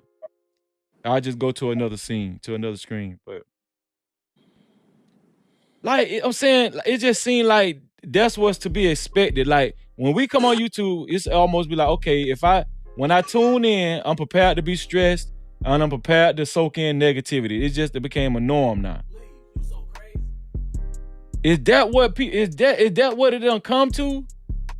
Meanwhile, back at the ranch, Princella, she's actually building her damn poisonous empire in some kind of weird constructive manner. This woman is, dog, let me tell you something. I know her kind.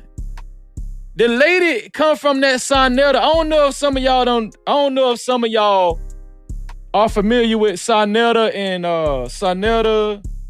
and Polite. Polite, yeah. That sector over there. I used to tune into that sector too. Okay. And it seemed like she has took a big chunk from that sector, the conscious sector, the metaphysical conscious sector, right? Because the way she talks, she's on that conscious chakra. Y'all ain't peeped out this lady yet. This lady have I'm gonna tell y'all exactly what Princella has did. This lady has infiltrated this space with that goddamn metaphysical conscious talk. That Sonetta polite metaphysical chakra shit. She has infiltrated, and a lot of these women have flocked over to her side, and she has this lady done hooked these lady hook, line, and sinker. She done caught them, and she done slipped in through the cracks because we too busy over here fighting. We too busy over here calling each other pussy niggas and bitch niggas and beefing with each other and all that kind of shit. That's how that lady slipped in the cracks. That's how that lady slipped on in there. And y'all can't see it. And guess what? By this time next year, this lady, she got about 900 to 1,000 people watching her every time she go live. By this time next year, she gonna have 2,000. No captivity. The men are failing. Call in again, hot sauce. I seen you call in, but I don't know if your device dropped or what. But I seen you call in, bro. Hey, You're Freezy, more than I'm welcome to about join drop this down. conversation. Matter of fact, I need some more men to join this conversation. I'm about to drop down, Freezy. Okay, bro. I'll bring hot sauce. But Hey, Smitty, man, it's good to see you, bro. yeah, hit me, man. We gotta talk, man. Most definitely. All right, Smith. Yeah. Let me bring hot sauce up. Hey, salute. How do I?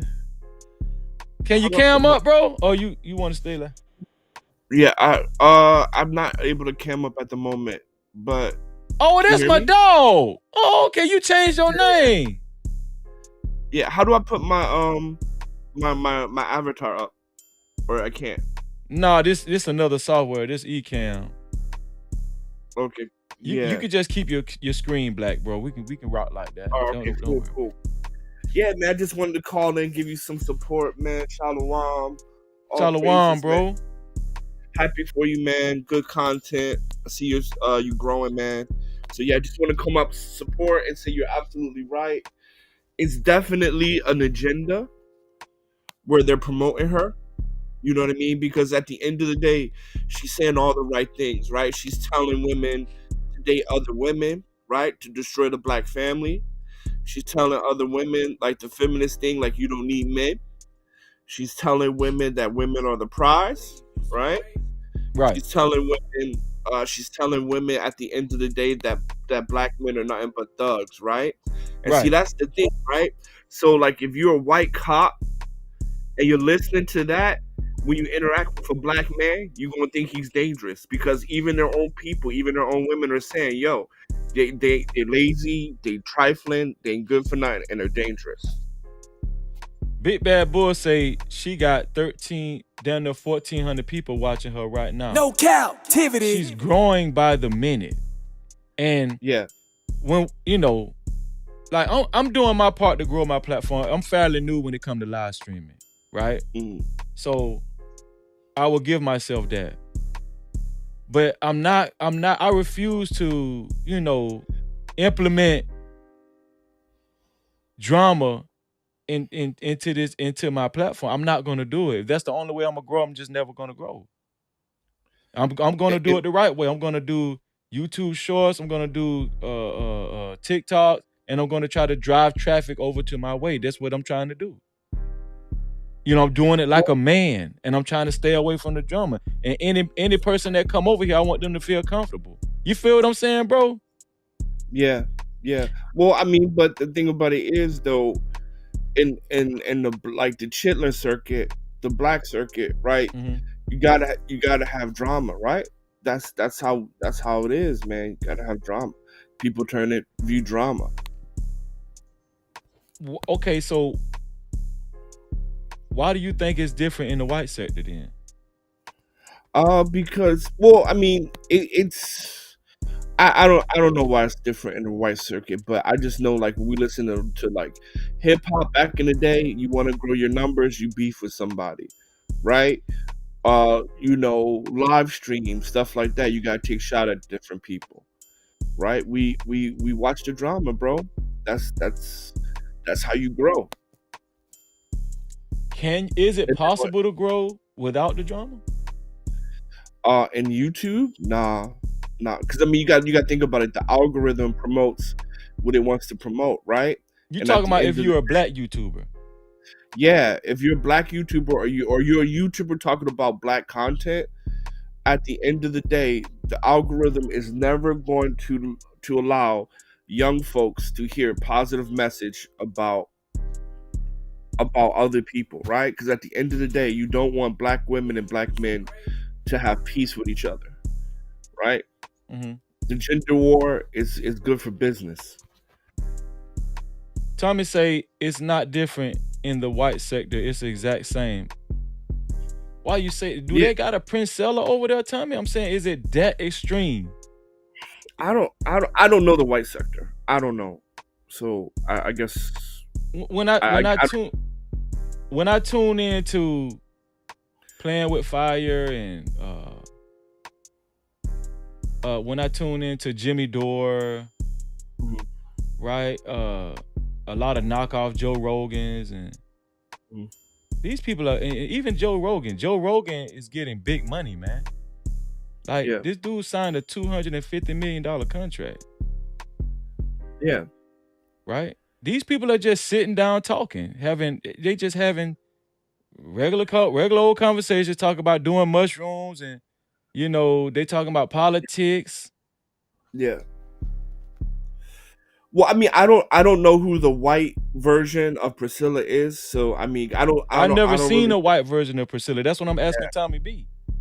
yeah, Like yeah. she's So he taking over this space. That's the point I'm trying to make.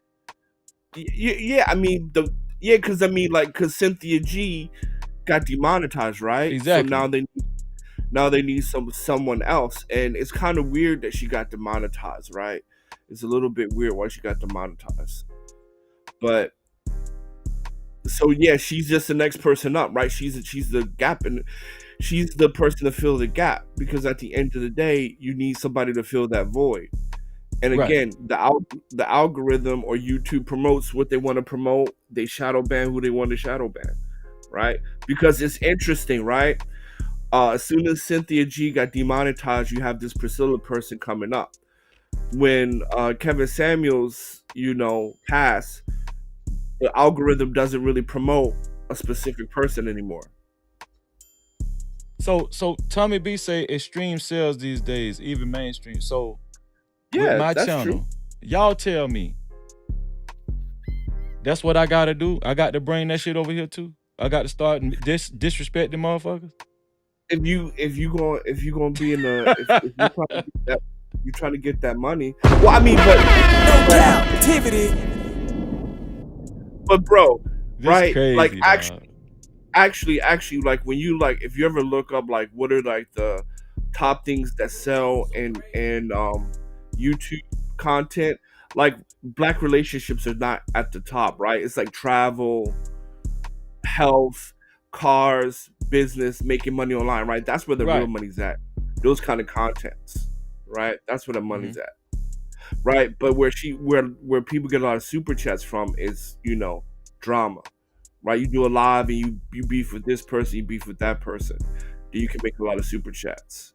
But the money's not really in like black relationships, right? You make most of your money like sponsorships and stuff like that, like what Mr. Beast does, that kind of stuff, right? Right.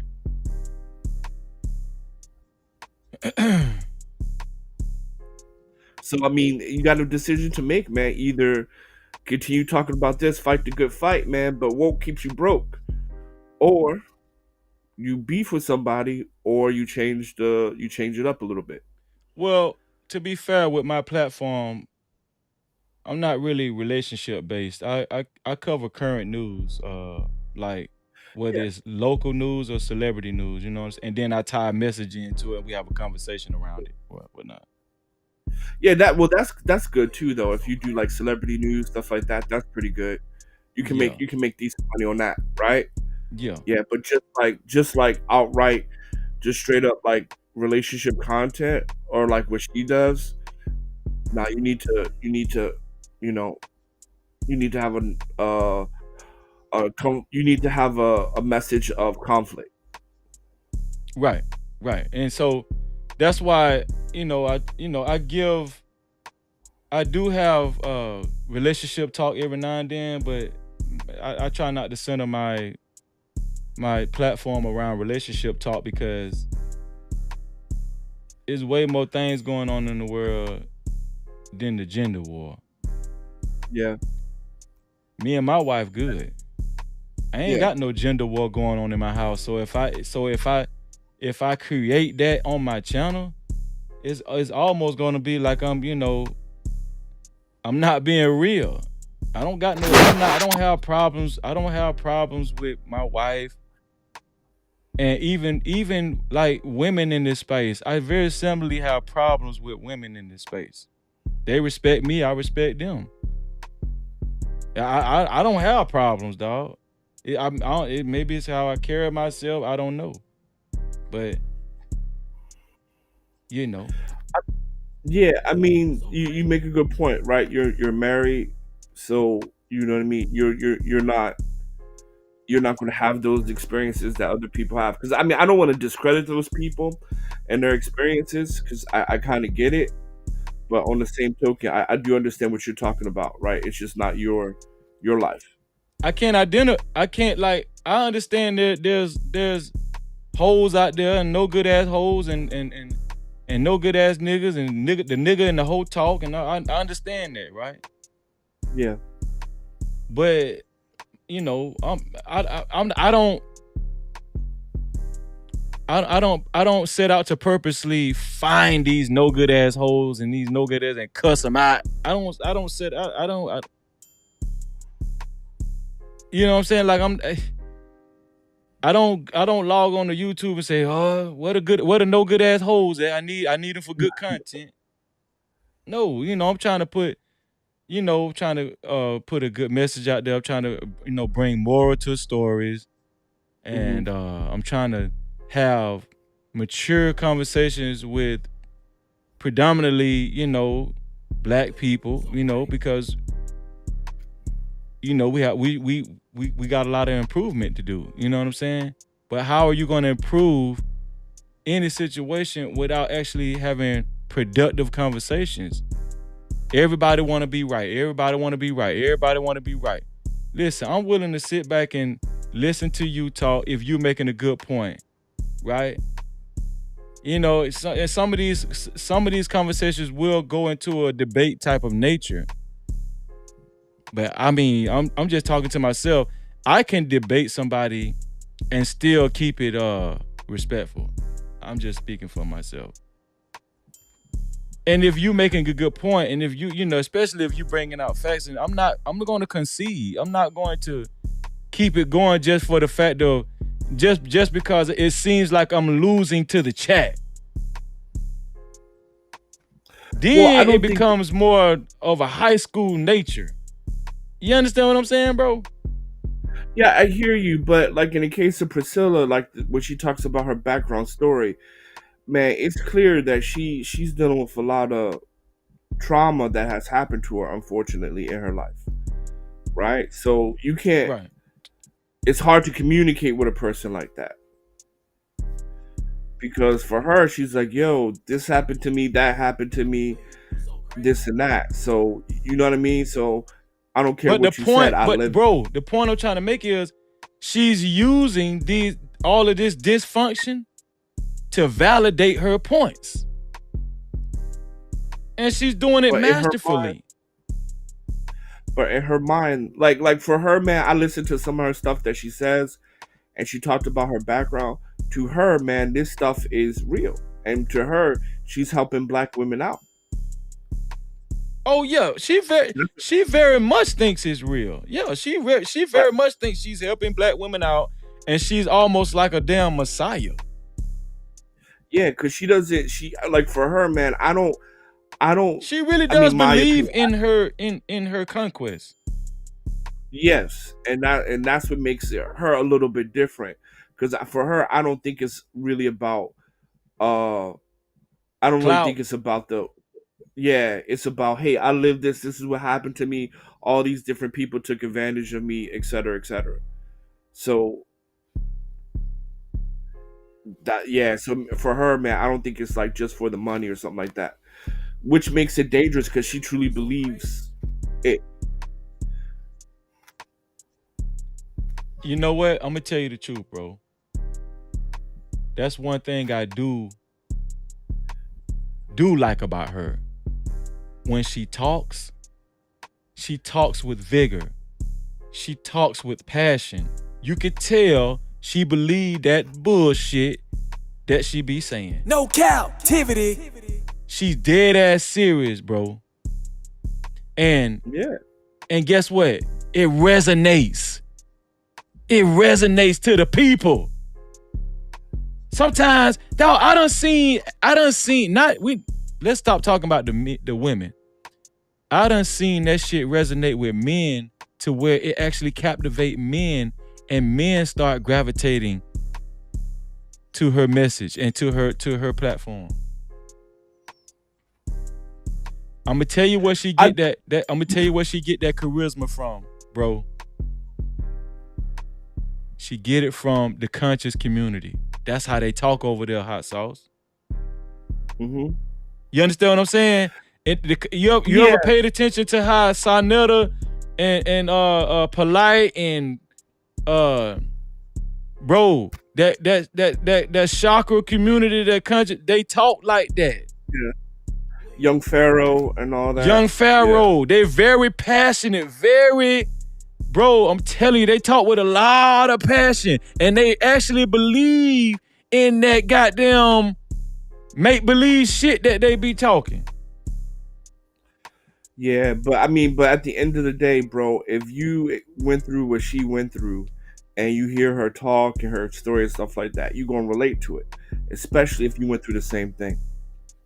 What you mean what I'm gonna relate to, bro? I ain't finna relate to that crazy ass shit. No, I'm saying if you experienced the trauma that she experienced. Go ahead. No, I'm saying if you experience for example, if you experience the kind of trauma that she experienced, then when she's talking, you're gonna believe what she's saying because you experience the same stuff. Oh, right? It's gonna be compelling to me. That's what you're saying. Yeah. It's gonna make sense to you. Okay, I understand what you're saying, and there's a lot of women that have suffered tumultuous relationships. We know that. She's preying on these people. Yeah. Right? So yes, it's almost like a pimp preying on the weak.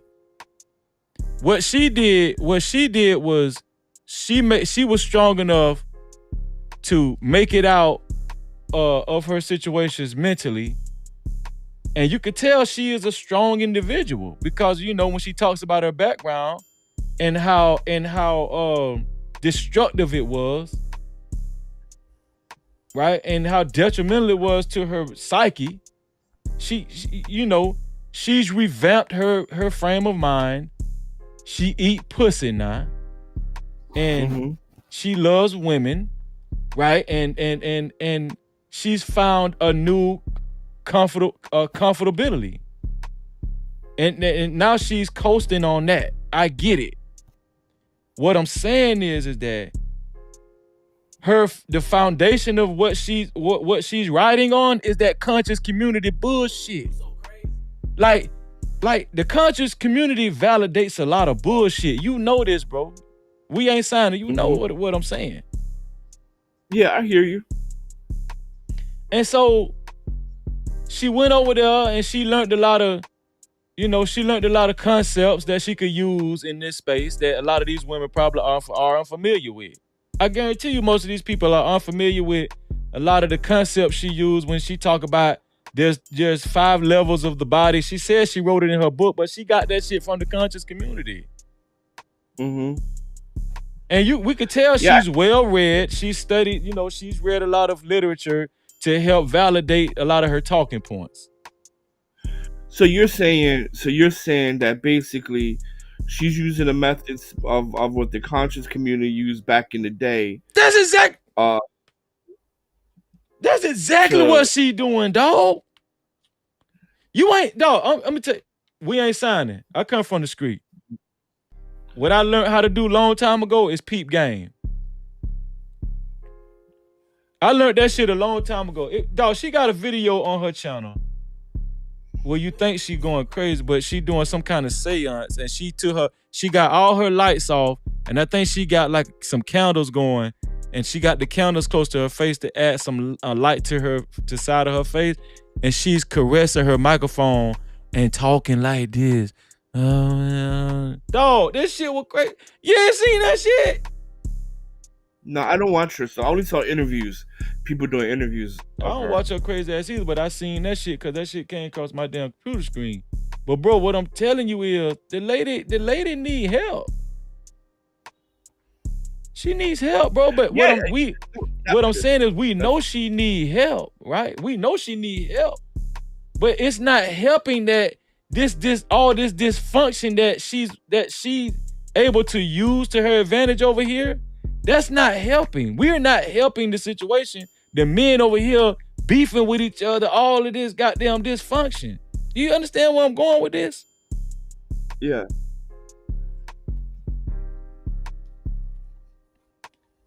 And so No, I that's hear what you, I'm man. saying is there a better way? We see where YouTube going. YouTube, me and my homeboy, we was talking about Joe Rogan the other day. Joe Rogan,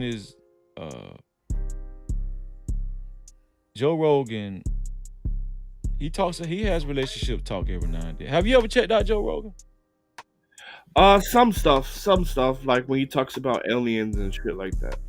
Yeah, they have all kind of conversation.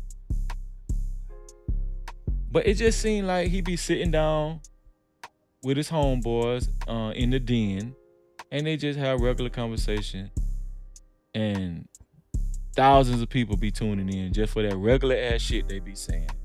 Like you said, they talk about aliens, they talk about doing drugs, they talk about sports, they talk about politics, they talk about Donald Trump, they talk about relationships, they talk about mental health, they talk about all kinds of shit.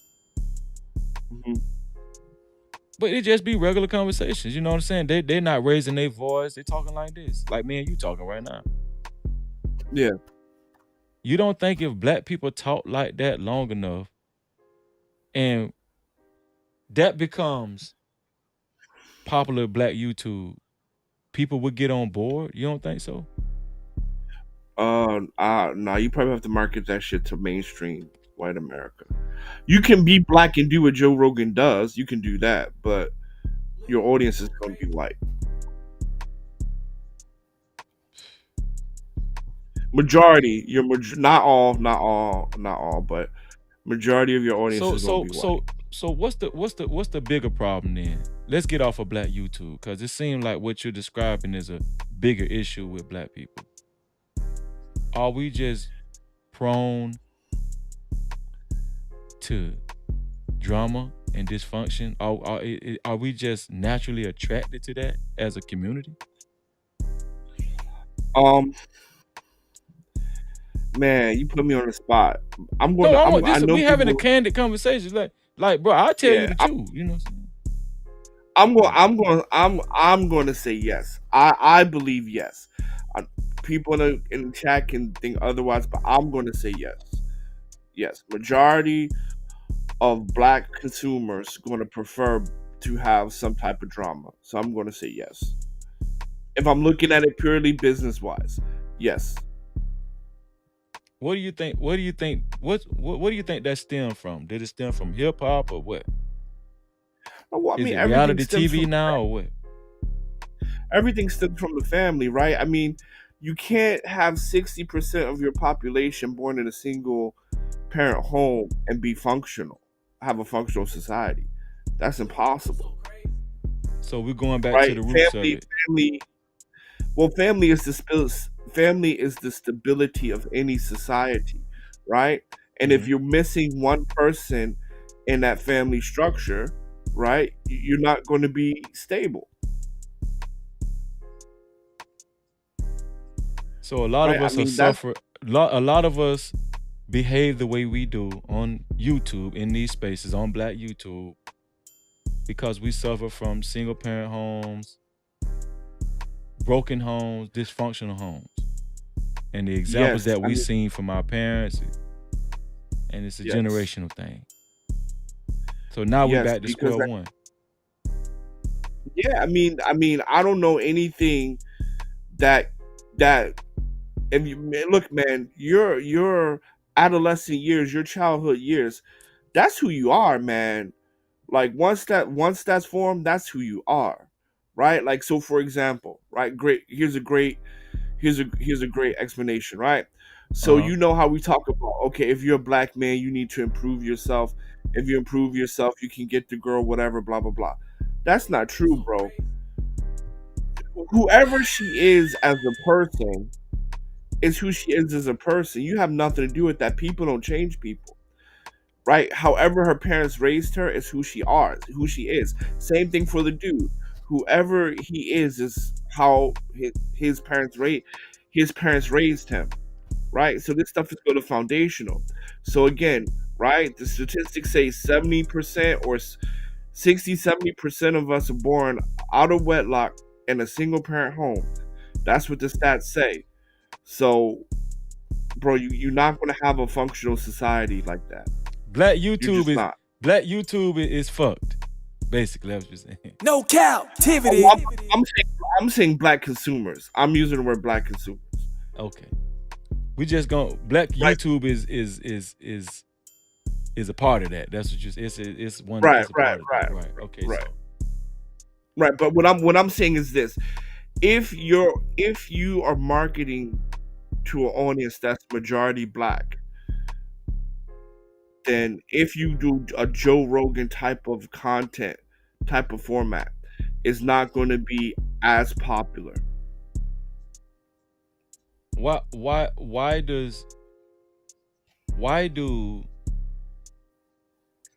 white content creators who infuse black panelists, black point of views, like Just Pearly Things, Hmm. why are they able to have, for the most part, civilized, constructive conversations? She's had her moments now. I'm not saying that, but why is she able to do it with black people? Well, look, we all can agree that racism exists, right? White supremacy exists, right? Uh-huh. So remember when you were younger and your mom or dad or whoever, but your mom be like, "Hey, don't make me look bad in front of these white people, right? Be quiet in front of these white people." Have you ever had that experience? Now, my mom ain't never said that, but I understand what you're saying. But a lot of people have had that experience, right? Yeah, I get what you're saying. You know, don't make me So shame in that's front of all. these white people. That's what they say. Yeah. So that's all you see You from right the hood? there. You from the hood, Hassel? Yeah. Right. Like that's all you seeing. Right. That's all you're seeing. So when they up there, when pearly things say stop, they stop because their mother trained them. Don't Right. make me look bad for white people. So that's all that's kicking in. So they know. So they're behaving like that purposely in front of Pearly Things because she's white, and it's a what is it called? It's just, what is it called when something is automatic mentally? It's Program. yeah. That's sad though, bruh. That's very sad, dog. Like, it's almost like every time we be in front of a white person, we see white Jesus and we gotta behave or some shit like that. Well, because that's what we learned in the supermarket. Hey, don't you act up now. There's white people in here. So if you're taught that from age 0 to age 16, 16 years straight, you're taught that. Right. How else can you act, man? How else Man, can you let me be? tell you something. When I see DJ, you're right, you know, because when I look at DJ Vlad Every time DJ Vlad talked to his guests, it's never been a tumultuous moment. You know what I'm saying? Because there are white people that that entertain black audiences, but they, for the most part, they don't have these. It's white people with platforms that entertain black audiences, but they don't have these chaotic scenes and stuff. They don't, and I asked myself why. Okay, you gave an interesting perspective as far as how we grew up, and I think also you didn't mention it, but I think that we can also interject that the black church had something to do with that too, not just our black parents. A lot of these black parents, a lot of these black churches, they had white Jesus on the wall. A lot of these black churches, we celebrated white Santa Claus. So, maybe there is some truth to what you're saying as far as like us holding, being in front of white people to a higher standard, holding ourselves to a higher standard when we amongst the white demographic. Yeah. I could see that. I could see how that could just be innate. How that has become innate in us to automatically code switch. Right? But Yeah, you know what that tells me though, Hot Sauce? What does it tell you? We respect white people more than we respect ourselves. Oh, that's facts. That's true. That's facts. That is facts. Do you know how mad I would get if a white person was on the panel and I was on the panel too? And this black person, the third party, respected the white person, but when he talked to me like I'm a nigga. Do you know how upset I would get? Prepare to be mad, brother, because that's what you're gonna get. And here's a great example. Look at Vlad TV and look at Joe Rogan. Vlad TV is nowhere near as successful, nowhere near as much money as Joe Rogan, right? And Vlad TV does black content. So you see what I'm saying? Bro, let me tell you something. I was talking to my friend the other day, my homeboy. We were talking about how Joe Rogan got it made. All he got to do is cut on his camera, and it's almost like sitting on his porch talking to his friends. That's all they really doing. They just talking about anything that the first thing come to mind. Yeah, you can do it too, right? You can do it too, but remember, it can't be black I'm gonna have focus. 2 people watching me. That's what you're saying. If it's gonna be black focus, but if you're gonna talk about aliens or things that white people care about. No, I'm not saying I want to talk about aliens. What I'm saying is they have casual conversations. That's the point I'm trying to make. Yeah, and what I'm telling you is that I agree with you, but I'm saying, but I'm just speaking to why is that possible? It's possible because he's speaking to white media and not black media. And most of white media grew up with 2-parent households. It's changing now, but it's changing now.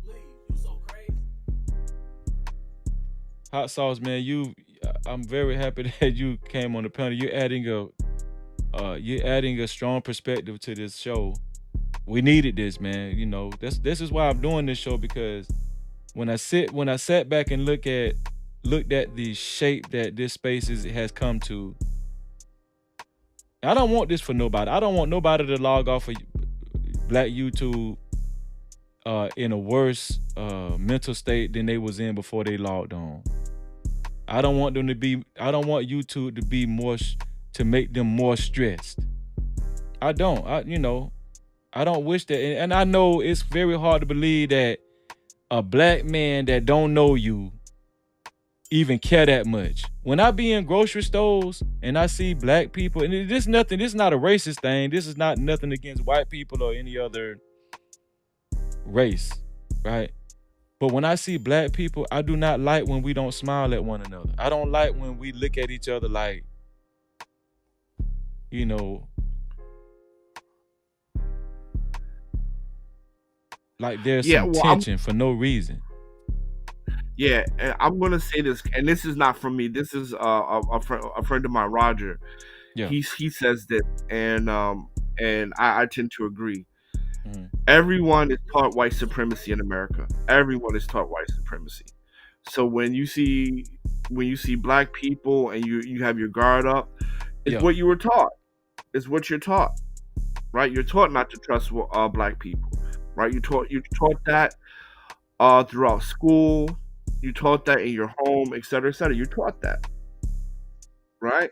Yeah. So it's not that black people can't get along with black people. It's that everybody is taught not to get along with black people, including black people. Wow. That's a wow. Could you say that one more time? Could you say that one more time? It's not black people that can't get along with black people. It is everyone is taught not to get along with black people, including black people. Now that's not from me. That's from the Roger Report. Right. But it makes sense, right? It makes sense because at the end of the day, we're all taught white supremacy. Everyone is taught white supremacy. Everyone. Well, you said a mouthful just then. And So I that's why want when to you I look at want to somebody, you disagree just with give you, them a but nod. huh? That's why when we look at each other, we just give everybody the nod or we don't speak, whatever. And it's easy for us to trust a white person inherently than a black person because I mean, at the end of the day, right? When you look at those storybooks, right? Mm. Oh, Snow White, pure, innocent, and then everything you read about black people in the storybooks is, evil. Bro, when I see black people in the grocery store or wherever I see them, I smile on purpose, bro. Let me bring my homeboy, my brother Tommy up. Hold on, let me see. Bring Tommy up right quick.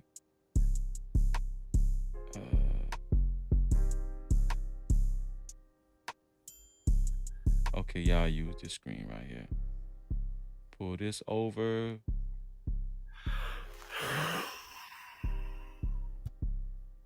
This is a great conversation, bro. For real, man. This is what I wanted. Tommy, what going on, bro? What's that, big dog? Tommy, man, what you think, man? Are we way off? Are we way off? Just give it, just we having a So just speak what's on your mind. part of the problem with the conversation is you have to be informed on what's happening on the other side. Okay. So a lot of this conversation, we're making assumptions of what happens on the white YouTube side. That's number one. Number two, bro, this sector is the ghetto of YouTube. Like this is like a fucking a piece of rice in the grass of YouTube. Like, and it's no disrespect, but Anton is a fucking nobody, and he's one of the biggest people in this space. But if I go out and ask 30 people right now who the fuck he is, 29 to 30 gonna say, who the fuck is that? But in this space, when you're ingratiated in this space, you tend to think, oh shit, like, then he's bigger than he is. Even like Kevin Samuels. Kevin Samuels had 1 million followers. If I went out and asked 20 people who Kevin Samuels is, 17 to 18 wouldn't know who the fuck he is in the real world. But when you're ingratiated in this space, we tend to think that these people are a lot bigger than they are. So even like with Priscilla, 99% of the women I know in my life don't know who the fuck this bitch is. And I mean, I'd be damned to be willing to say 100. The 1% that do is because they're in this YouTube shit. So us even thinking that this bitch is gonna make some kind of a thing, bro, 99% of people on this earth gonna move around earth and never know who this bitch is. She's creating waves amongst the people that's in this genre of YouTube. But in real life, the bitch is a nobody. Like, comparative to how many people are out here. So so a lot of this is like an overreaction. Oh my God, she's gonna do this shit. She ain't gonna do shit. She's another motherfucker that got a mic and a fucking camera and hopped on YouTube. It is what it is. But as far as like your thing with this, what I don't like, what people like to do is um turn like American issues into black issues. So like a lot of what they do in this space, they act as if black women are the only one that likes the rebels. Go to Mexican gangsters. It's not a lack of pussy around. Go to Asian gangsters. It ain't a lack of pussy around. Go to the Hells Angels. It ain't a lack of pussy around. Women like rebels in every motherfucking race. Period. Now, I won't say around the world, but in this country, yes, you can go back to the 50s. Who got pussy on what the fuck was that with Fonzie and them? It was Fonzie, the fucking rebel. And that's back in the 50s. But we walk around as if like, oh my God, black women, they only want these thugs. No, women in this country are attracted to rebels. But we'll speak about this as if it's just a black issue. We talk about love and hip hop. As if Real Housewives of the OC don't exist. As if these rich white bitches aren't fighting on the Real Housewives of Orange County. You get what I'm saying? Like it a lot of this shit ain't necessarily a black issue, it's an American issue. Right. But I think what we're speaking on, and I agree with what you're saying. Now, as far as like Kevin Samuels and Anton now, and I ain't gonna lie, bro. I ask questions with dudes who I don't even think watch YouTube. These guys know. I stated this in the beginning of this live stream. Bro, niggas was looking at Kevin Samuels. Niggas knew who he was. I'm talking about just Kevin Samuels pop. Kevin Samuels pop when he went on YouTube, right? I mean, when he went on World Star. World Star, that's what I was saying. Right? Yeah, exactly. Yeah. Okay. But what I'm telling you is if you go out into the real world, people who aren't ingratiated into the hip hop and all of this shit, people that ain't in, because same thing, like that's why he said we ain't signed it, said with Vlad. The reason why Vlad's not as big as like a Joe Rogan, and he's trying to get a little bit away from it, is because Vlad is hip hop. He's not right, but that's like. But that's what I'm saying to you. That's what I'm saying. Like, even because I'm talking about the consumerism, right? So let's take Joe Rogan and Vlad TV. Vlad TV is not on Joe Rogan's level because Joe Rogan has more views, way more popular, right? And so that's what I'm saying.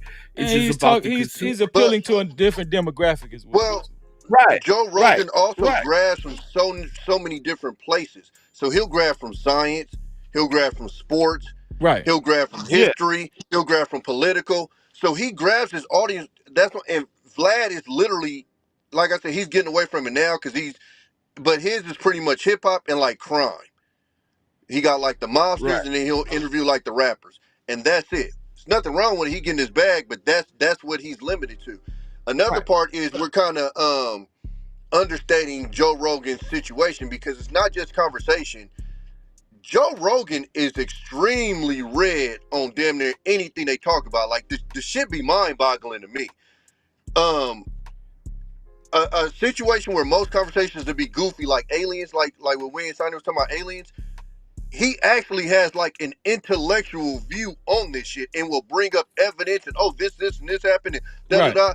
But it's not just that's what I hate about like this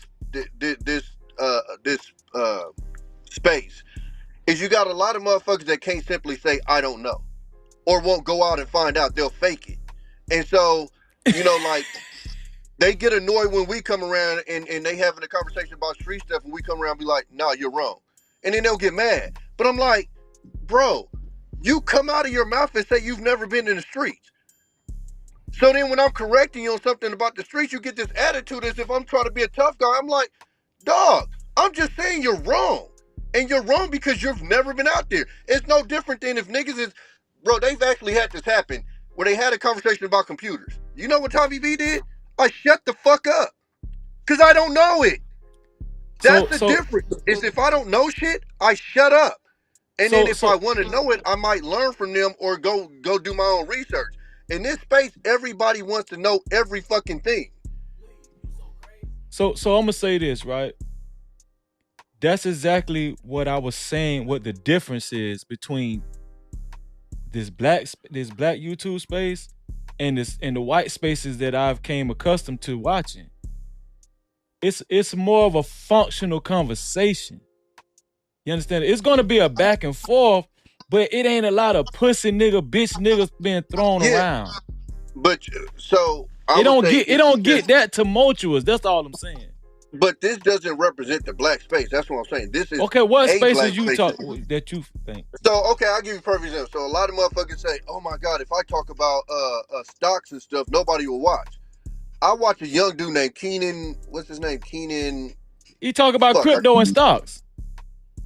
And how many niggas he be having in his I know life? you talking about. I've been watching him for a while. But if you talk to people in this space, they will swear to God, if you talked about crypto stocks, nobody will watch. What's the other black dude I watch? He be with Keenan too sometimes.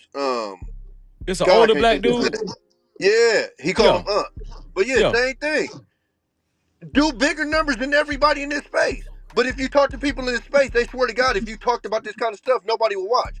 No, they will watch if you're educated on it and you show that and you have interesting conversations. That's why I said, so when I say that, I mean, this is a sector and, okay, this is another part. So like, whenever we talk about what's wrong, we go directly to Pookie type shit. Let's not get it fucked up. The people that run this space ain't Pookies. It's fucking nerds and married niggas of so many years. It ain't the Pookies that run this space. So it's no point in even bringing up these Pookie problems when you're talking about this space when the people that Anton's married. And what was Anton engaging in when he was on what you call it? Foolish shit. I'll stump you in your titties. Da da da da. All of this type of shit. Like, and let's keep it real.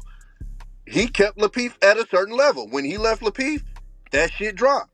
And now let's look at JR. JR is more of a chill kind of no, and so that's what I mean when don't nobody want to see that shit.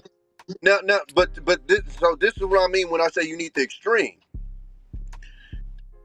Even if you go all the way up, and this is why I say even mainstream, go up to politics, bro. Right now in this country, you have to be extreme left or extreme right if you're gonna make money in the media.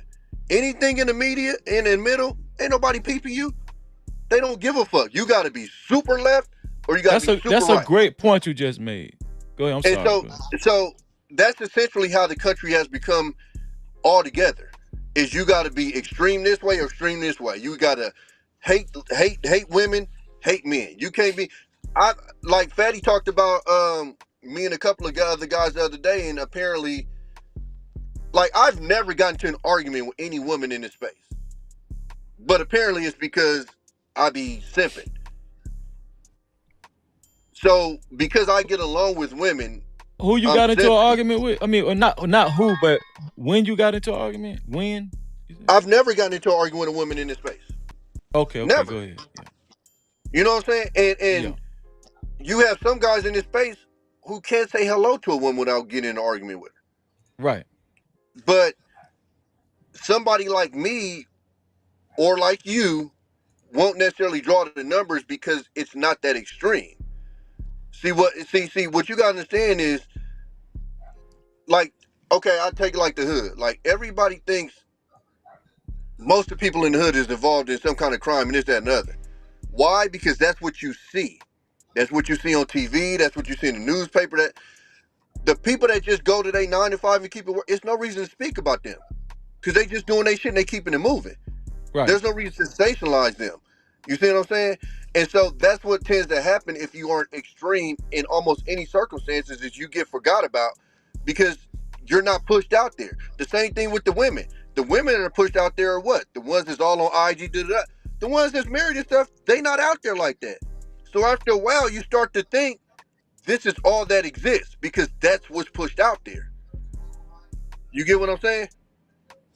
Yeah, I get what you're saying. I think the biggest concern I have, right, what made me do this show is I've been paying attention to what's been going on and what shows used to be popular versus what shows is starting to gain ground now.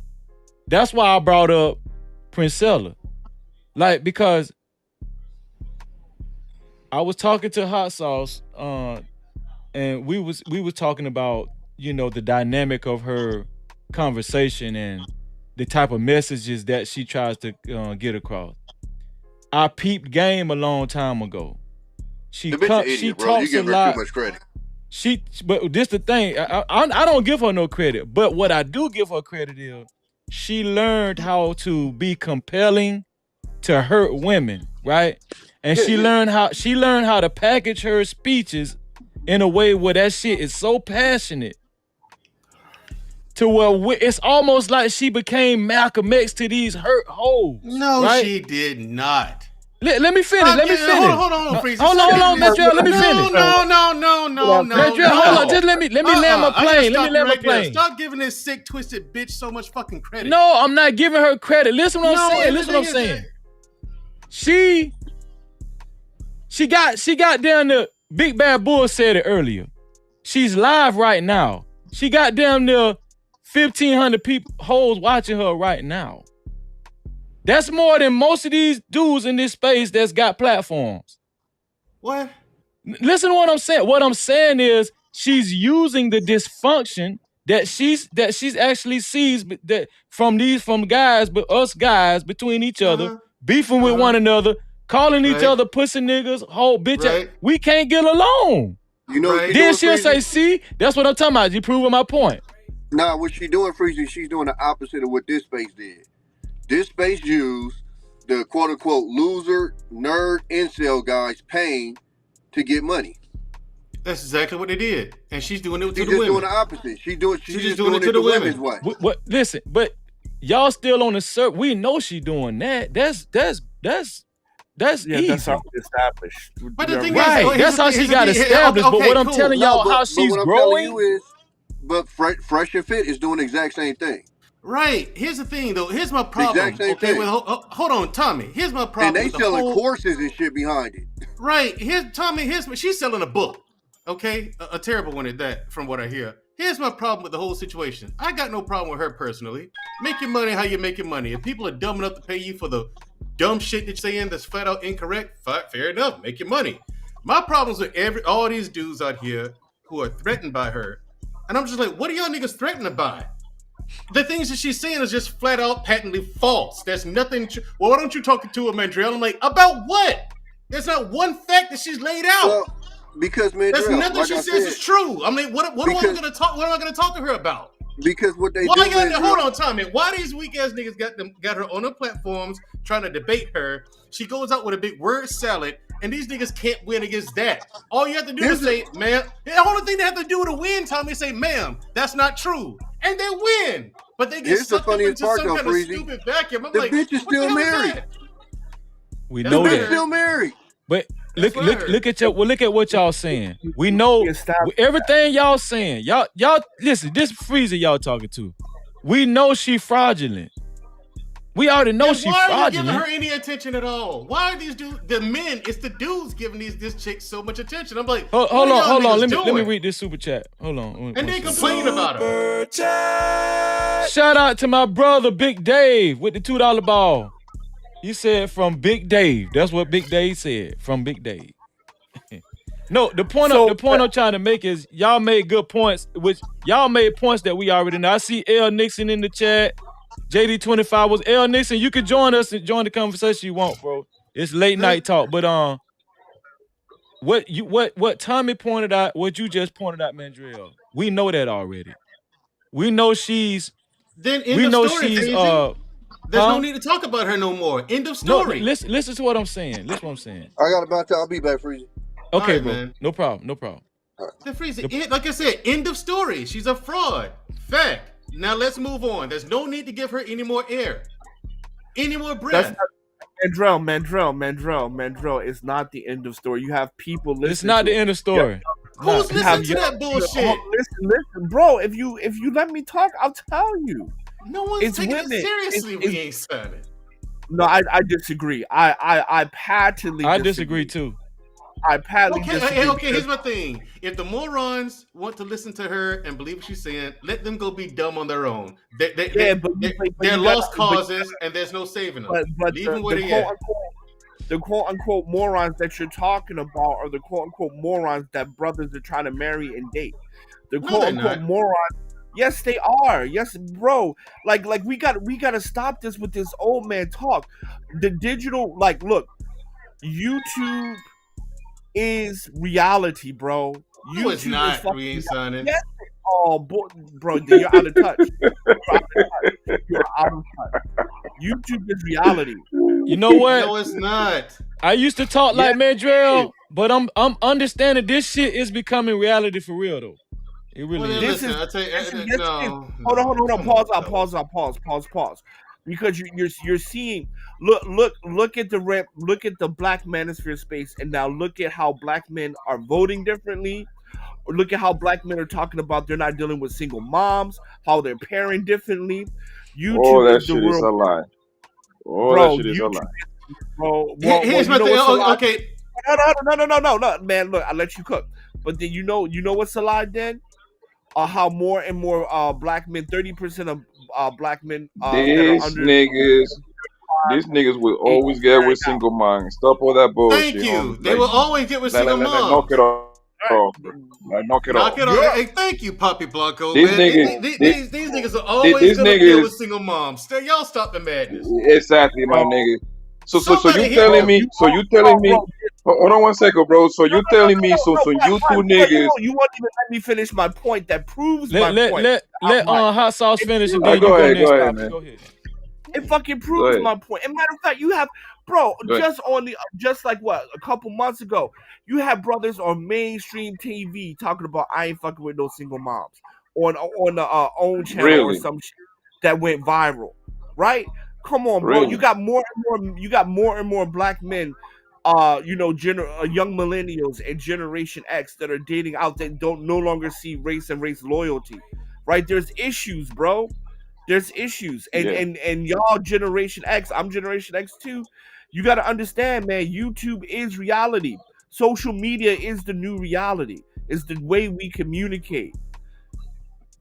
Now I'm right. done. Now you can tell me whatever. Look, I agree with Poppy Blanco months ago when he first said it, and I agree with him still. These single mothers are finding no shortage of dudes. There's gonna be some guy out there. I don't care if she got 8 children. There's gonna be some dude out there who's gonna bang her. Period. So these dudes Yes. talking about that. Well, you're gonna be out in the cold. Winter is coming. No, it's not. No, it isn't. No. Winter's not You coming for No, good-looking winter's women, not coming. man. No, it's not. No. Hold on. See, you're giving out false information, disinformation. No one says that Black men would not have sex with her. What we're saying is that Black men will no longer couple with her like they did in the 90s, like our fathers did. That's a what fact. we're How can you prove That's a that? fact. That is. How can you prove that? You can prove it by looking at the You common can look single at the mothers on statistics. social media now. Look at the statistics, That's a fact right? what he said. My nigga, listen. Hold on, bro, because y'all niggas be saying a bunch of wild shit, my nigga. Go Let me ahead. tell you Go ahead, something, man. Poppy. It's your turn. One thing for sure that we know: men lie, women lie. Okay, they both lie, my nigga. I never heard in my 30+ years of life a man saying, "Oh damn, shit, I was gonna wife her up, but she was wearing a weave and she's a single mom." That's cap, my nigga. The same thing go for these hoes, man. Talk about, oh, I was gonna be with him, but he's not a high value man. Bro, these people is lying on social media, gang. Let's stop the bullshit. Right. Now Man. here's the thing, Papa. Here's your proof, man, Let's son. stop the bullshit. Here's your proof, Hot Sauce. Okay, since I see you all over here today. How many sisters, Freezy? I know for a fact you know. Go ahead. Okay, how many sisters you know making money, went to college, did something for themselves, doing really well for themselves, right? But they got pregnant and have a kid by a loser.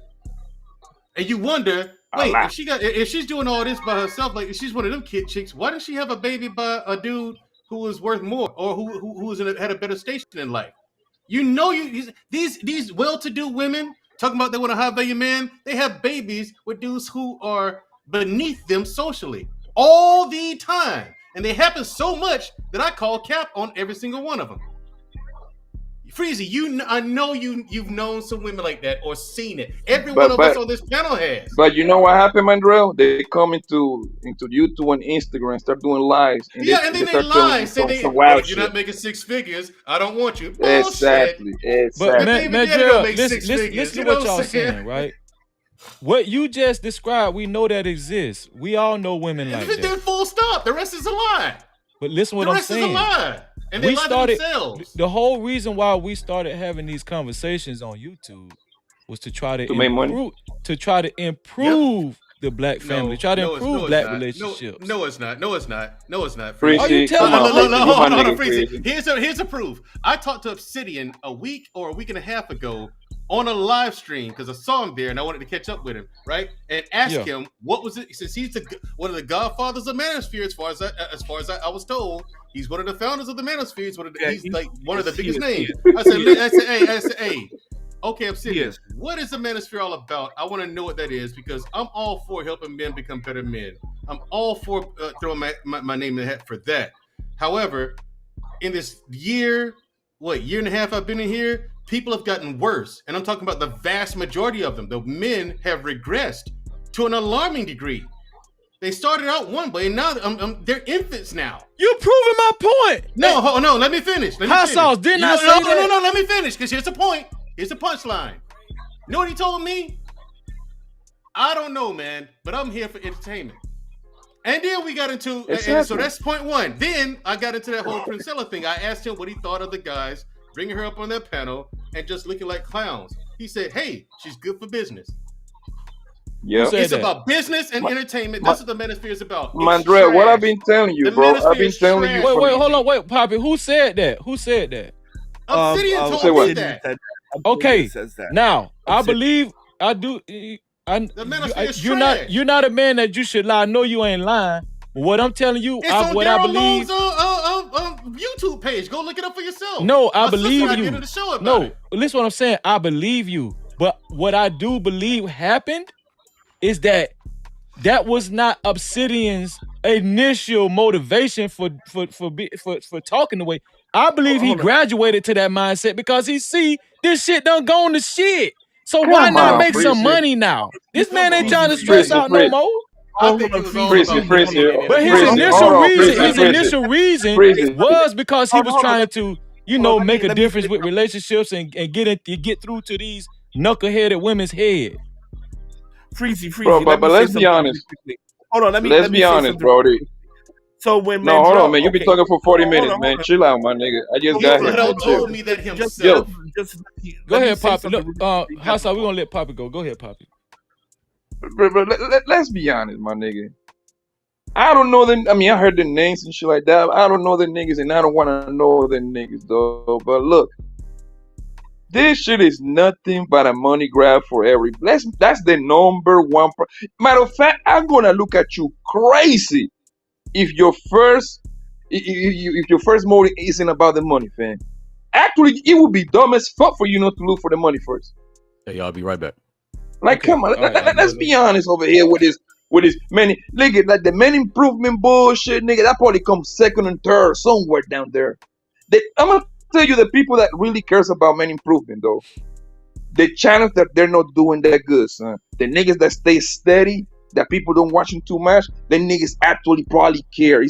For them, it's probably helping man, then the money second. But 90+% of these niggas about the money, man. They following the algorithm. They following what people like. And listen, my nigga, it's okay, bro, because you ain't supposed to come to the internet to quote unquote be a better man anyway, my nigga. Your parents and your uncles supposed to teach you that anyway. Okay, so let me respond to that, and I'm gonna let Hot Sauce go. But I want to respond to that. I'm here to make money. You're absolutely right.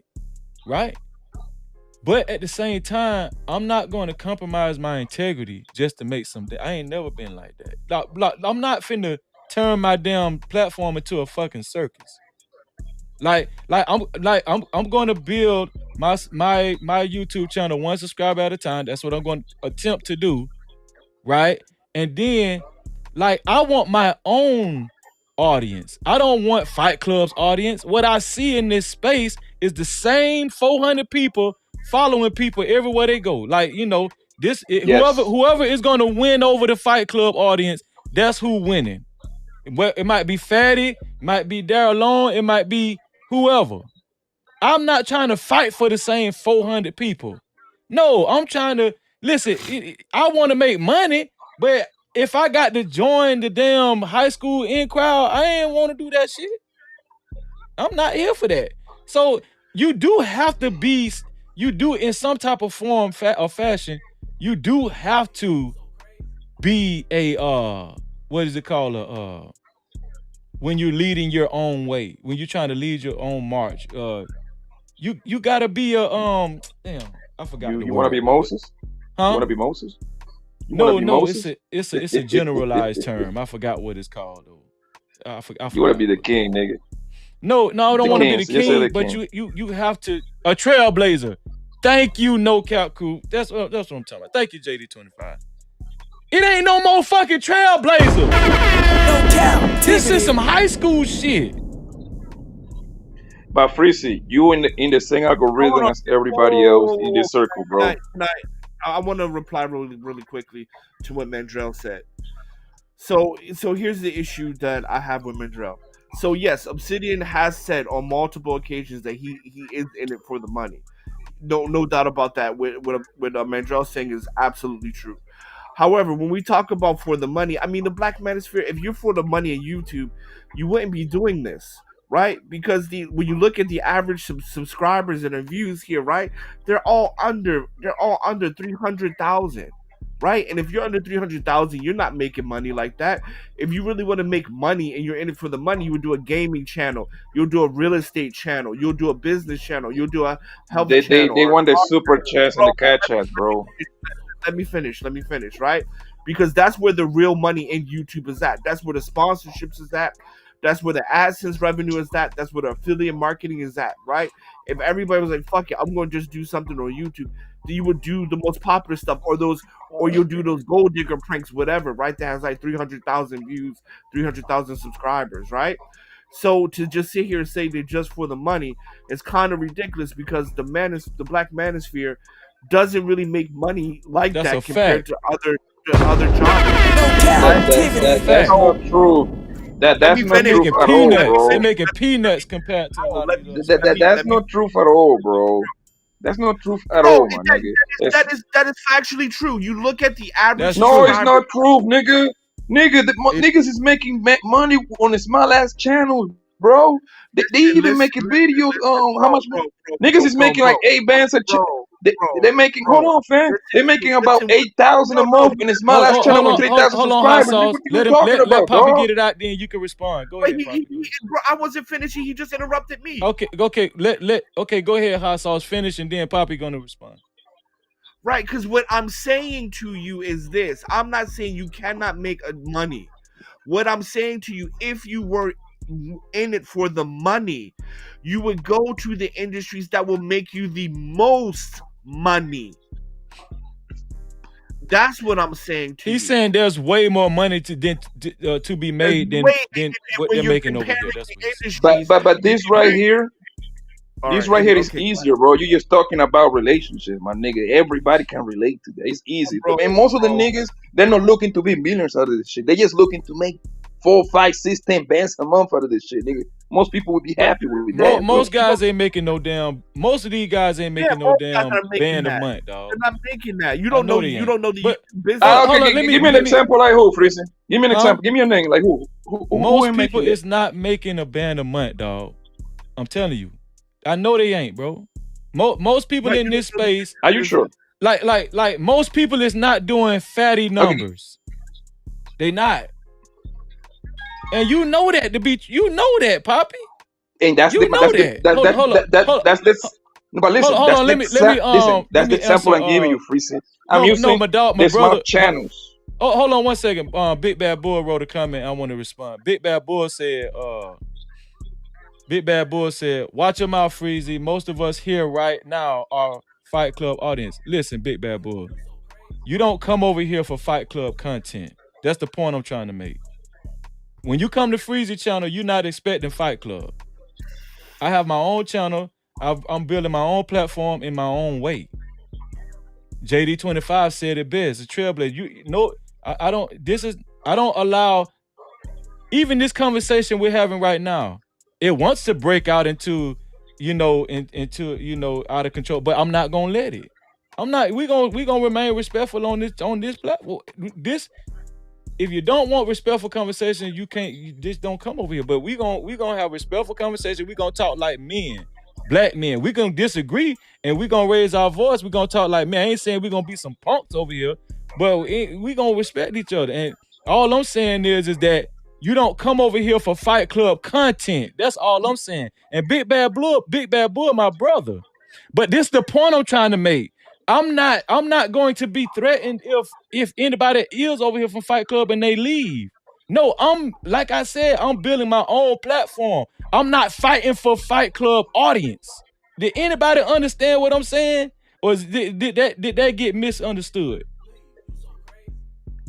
No, I hear you, but remember when we were talking about earlier about how we don't respect one another and everybody's taught white supremacy. So this is a great example, right? How and I'm not even taking shots, but how, as more of us got on, now we're niggas, we're this and that, and we don't know what we're talking about. And the fact that I'm talking about YouTube business and how the CMR works and the Let me bring subscribers and Mandrill stuff up. I like forgot that, Mandrill. Go ahead, right? bro. I'm just... So my point is this is a great example of what we were talking about earlier, right? Yeah. Great example we were talking about earlier. Despite the facts and figures, whatever, no, I still gotta be a nigga and I still gotta be, I don't know what I'm talking about. Despite the YouTube facts. Bro, most people ain't making money with their views. That market is saturated, fam. Like, yo, even channels that got a fucking 500,000 subscribers, something like that. They means those people are clipping like 30,000 views. You know how much money that shit is in? How much money that is in views? Maybe like $10 if you lucky. That Bro, ain't you don't nothing. know. People is chasing the Bro, super. People is bro, family. People only chasing the super chats, the cash apps, and the Patreon subscribing, bro. Ask the niggas to see if I'm wrong, bro. They told me about it, man. Poppy Buckle is So, absolutely right. so, They're not making that much. so, so don't tell me that I don't. Don't tell me. Don't say that you ain't No, throwing chats Mandrill, when you Poppy throwing that said they chat, is pussy making ass a lot of nigga. money. That's what Poppy's saying. Not in views. They're chasing the super No, chats no, and the Patreons and all that. Mandrell, They're not please making a lot of listen. Views money. don't mean shit. Mandrell, please listen to me. So maybe you can hear me. What I'm saying is hold on, hot sauce. And I want to put a disclaimer. Oh my God! I don't want people to go back let- and say I'm talking bad about Fight Club. I'm not talking bad about Fight Club. And I hope And if y'all they ain't did, get that what's- impression. and All wait, I'm and if saying they- is if you were, what would be the problem? no, I don't want that impression to get out there. I'm not talking bad about Fight Club. What I'm saying is We know that, that's not Tracy. You good, my nigga. Yeah, You yeah. good, okay, brother. yeah. Freeze. Because I Stop know being how this yourself. shit. I know how this shit is. The thing is, you're not going to be able to help that. Some dumbass is going to do it regardless. You can say something good about Fight Club. They'll still say you were talking shit. Right. Okay. Go ahead. You're going to find go something. ahead. You know what I'm Go saying? ahead, So, hot sauce. there's no way out of that. All right, so this is what I'm telling you. I am not saying there cannot be any money made. What I am saying to you, if you were really about the money, this would be the last genre that you would join. I mean, shit, there's faceless YouTube channels that you can make and pull in $10K a month between AdSense, between sponsorships, and affiliate marketing. The reason why you have to do Patreon, super chats, and additional revenue is because this space doesn't pull in the sponsorships. This space doesn't pull in the ad revenue as traditional YouTube or what YouTube wants to pull in. So that's what I'm saying to you. I'm not saying you cannot make one red cents. Right. No, I'm not saying that. I'm saying that if you were just about the money, then this would be the last place to do it because it's easier to make money in other areas and content. That is all I'm saying. And that is fact. And you're wrong because all that. And you're wrong because all ass nigga like TLA, what the hell he gonna join in a gaming channel, bro? Like all ass nigga like Anton Daniel, what the hell he gonna do with a fucking gaming channel, son? This is the easiest thing to do. Talk about relationships and back and forward, bro. Engage everybody. you see, the thing about it is, I said automobiles, insurance, real estate, business, and online marketing are the top 5 industries to make the most money according to CPM and RMP. And so You say like so gaming. it's You say gaming, also nigga. game, also gaming, but I did not say only gaming. But I mean, you choose to hear what you want to hear. But it's all good, bro. It's all let me say this. all good. Let It's me all say good. this. So I get what Poppy is saying. Realistically, none of us is going to go into the game into the gaming side. Realistically, I get that. I Thank you. understand that. But I do want to say this, right? The only thing I was getting at, and Big Bad Bull made a good comment. He said, "I'm confused on the conversation at this." Yeah, because I don't want this to get lost in the sauce. The initial point I was trying to make is the title of the show. Is Black YouTube has it made a change for the better or for the worse, or is it not going anywhere? Period. That's the question. Okay, well, And here's your answer, Freezy. no, what I want to say this. I want to say that I do believe more money. Now, I'm not saying what Poppy is saying is wrong, that no money is being made. Yeah, it's some people making money, right? But I think we get lost at the potential of money that could be made versus what we're making now. Like me, I don't want to just make $1,000, a month. I don't want to do that. I want to make way more than that, bro. In my real life, I'm used to way more than that. I ain't signed up for that. So I know it's a Yeah. so I know it's a grind, right? I know it's a grind to build my own audience. Like Mandrell, you're building your own audience with the health talk. Go ahead, Mandrell. Well, I mean, as far as this space right here, this space is done. It's done and in the books. That ain't how Here's Poppy the thing. feel though. That's what I'm saying. Hold on. This space right here, it's not going anywhere. It's not. As far as nowhere productive, at least, and has it made people better? No, Freeze. It's made people worse.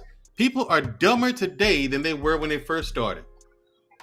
People are dumber, more dumb because of this content. No, very few people. Hold on. Very few people. It is like Poppy and I said earlier. This space is not about making people better. It's not. It's about money. No one's trying to improve anyone, and that's why no one's getting better. You know what I'm saying? I But mean, Mandrell, it's look, this Go was ahead. meant to be this was meant to be entertaining, bro. They just disguise it as a quote unquote teaching lessons, whatever you want to call it. This is, you gotta, bro. Listen, when I got here, bro, I was like, okay, like about a year and a half ago, we kind of came at the same time a little bit, right? I Yeah. was like, okay, man, listen. I was like, I was gonna be like, yo, I know for sure in my mind already was like, yo, 70% out of 100%, 70% is gonna be bullshit, and 30% is gonna be the truth somewhere in there, right? Nigga, I was there wrong, nigga. I was off. This shit is 95% bullshit and 5% sure is. truth, nigga. But guess what though? You ain't supposed to look at it that way. It's the internet, fam. You can create your own persona in here. The lamest nigga become cool in here, and the real ones is the one that ain't getting no play. You know what channel should get a lot of recognition, bro? It's my main Black Man on Filter, my nigga. That nigga keep doing. He's one of the few niggas that actually That's a care. fact. I agree. You see what I'm saying? But guess what? Cap-tivity.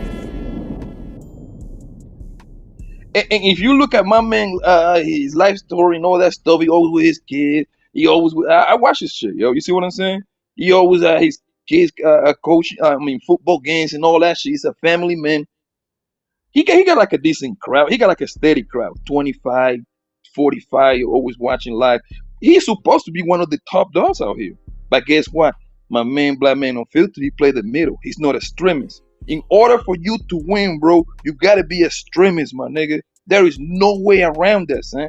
Nigga, you got, in one hand, you got Kevin Samuel, right? What Kevin Samuel was known for? Roasting on these fat bitches and telling bitches ain't shit, right? Right? He was, that's what he was going viral for, like putting the bitches on them places, right? And then, what is the complete opposite of that? What do you think is the complete opposite of that, Freezy and Mandrell? To my Kevin Samuel? Yeah, what's the complete opposite? Yeah. Back then it was Cynthia G. No, nigga, I'm talking about another man. Oh, another man. Yeah. You mean at that time or right now? At that time when Kevin Samuel was at the top of the mountain. The complete. I'm trying to think about the complete opposite. The complete opposite. I can't think of one. You got to help me out. Derek Jackson. Jared Jackson. Yes. I forgot about Derek. You see what I'm saying? And guess Yeah. what? Derek Jackson was the complete opposite of Kevin Samuel. And guess what, bro? They both were winning at crazy high rate. You see what I'm saying? If you play that middle shift, man, that shit ain't gonna take you nowhere, man. The political correct answer, that shit ain't gonna take you nowhere, fam. Nowhere. Now, If you want to win, of course. What Big Bad Bull wrote right here? This is exactly what I was saying. Towards the majority of the show, Big Bad Bull say this space is not done. I guess he's responding to what Mandrell said. Mandrell.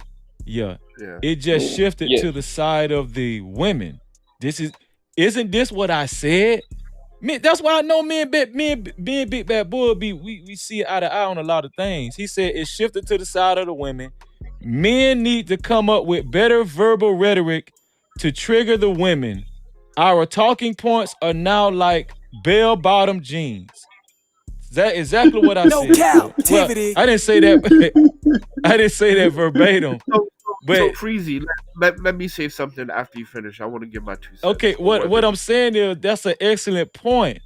And I think what Big Bad Bull just touched on, he just nailed it.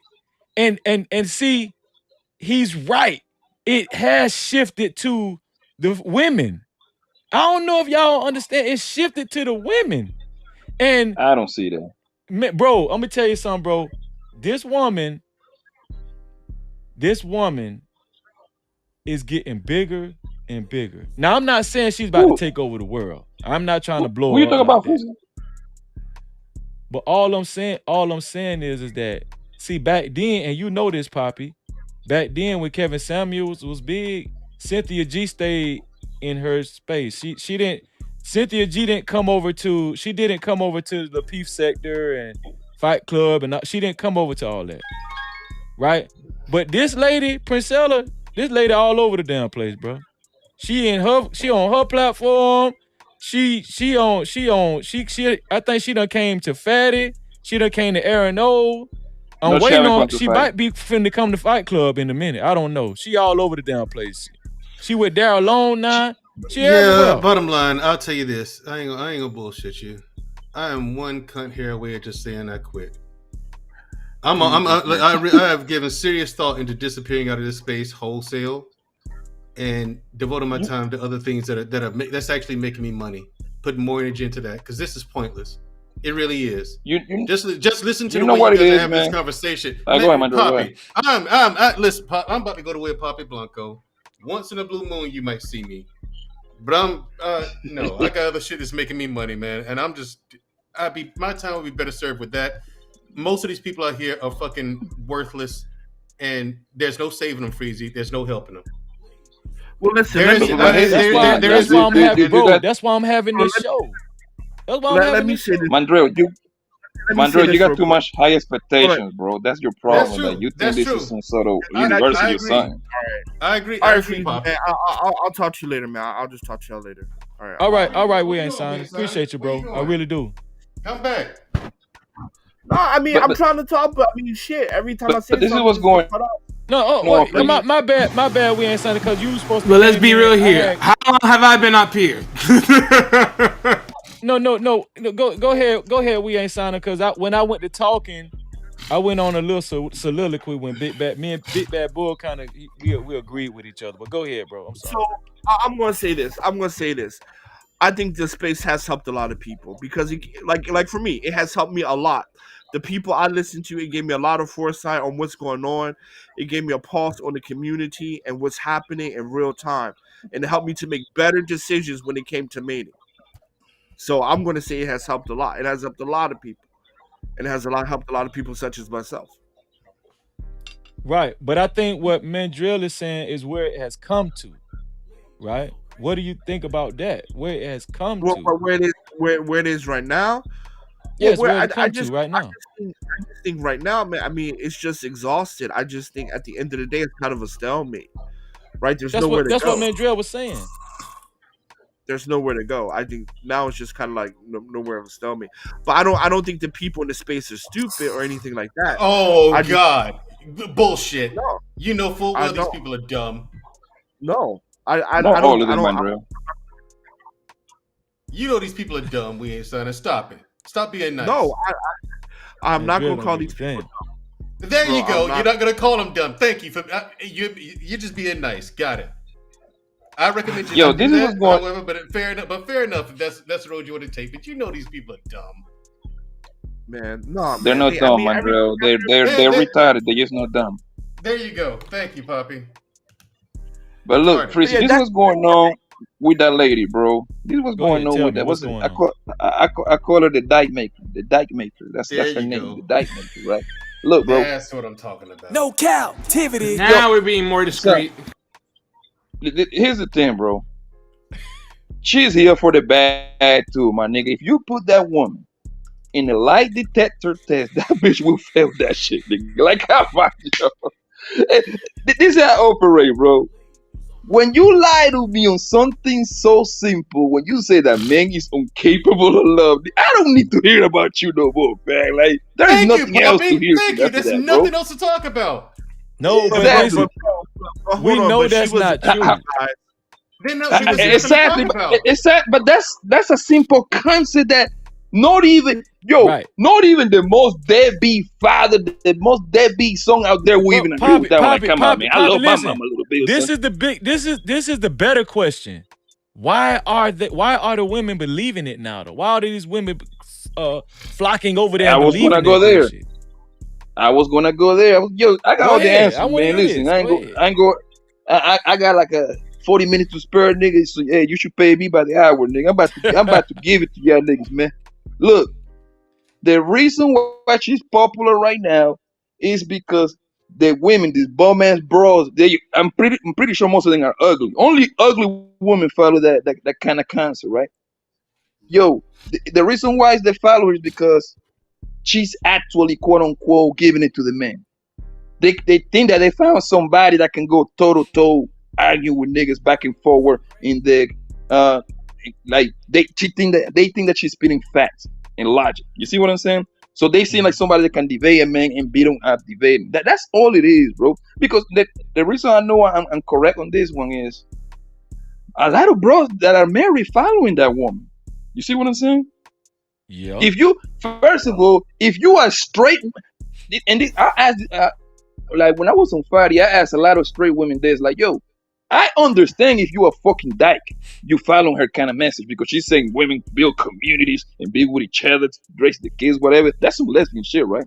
I can understand lesbian following that kind of concept.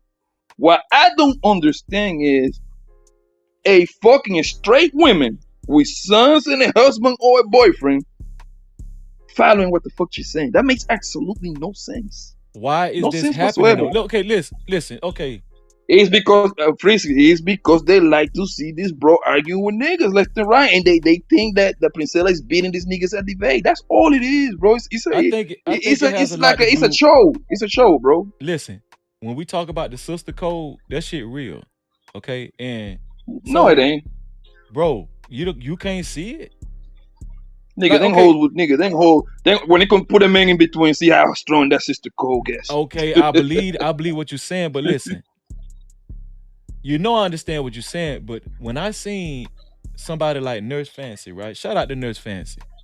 Nurse Fancy I've always known her to be nice in these spaces, and you know, she talks about, you know, marriage and men. She was on that side. Man, this Nurse Fancy endorses You making my Princella point. now. No, I just say that. he's making- Married women, following that woman, and you just said she's a nice woman that is married. You're making my point. So Freezy. This is what I'm going to say to you. And You know this who is Nurse where, Fancy and this is, where Hasso? a lot of oh, yeah, I I know know who who she she is. I know who she is, and it's She you know, over it's a there little with bit Princella shocking. now. Go ahead. Yeah, it's a little bit shocking that she agrees with her.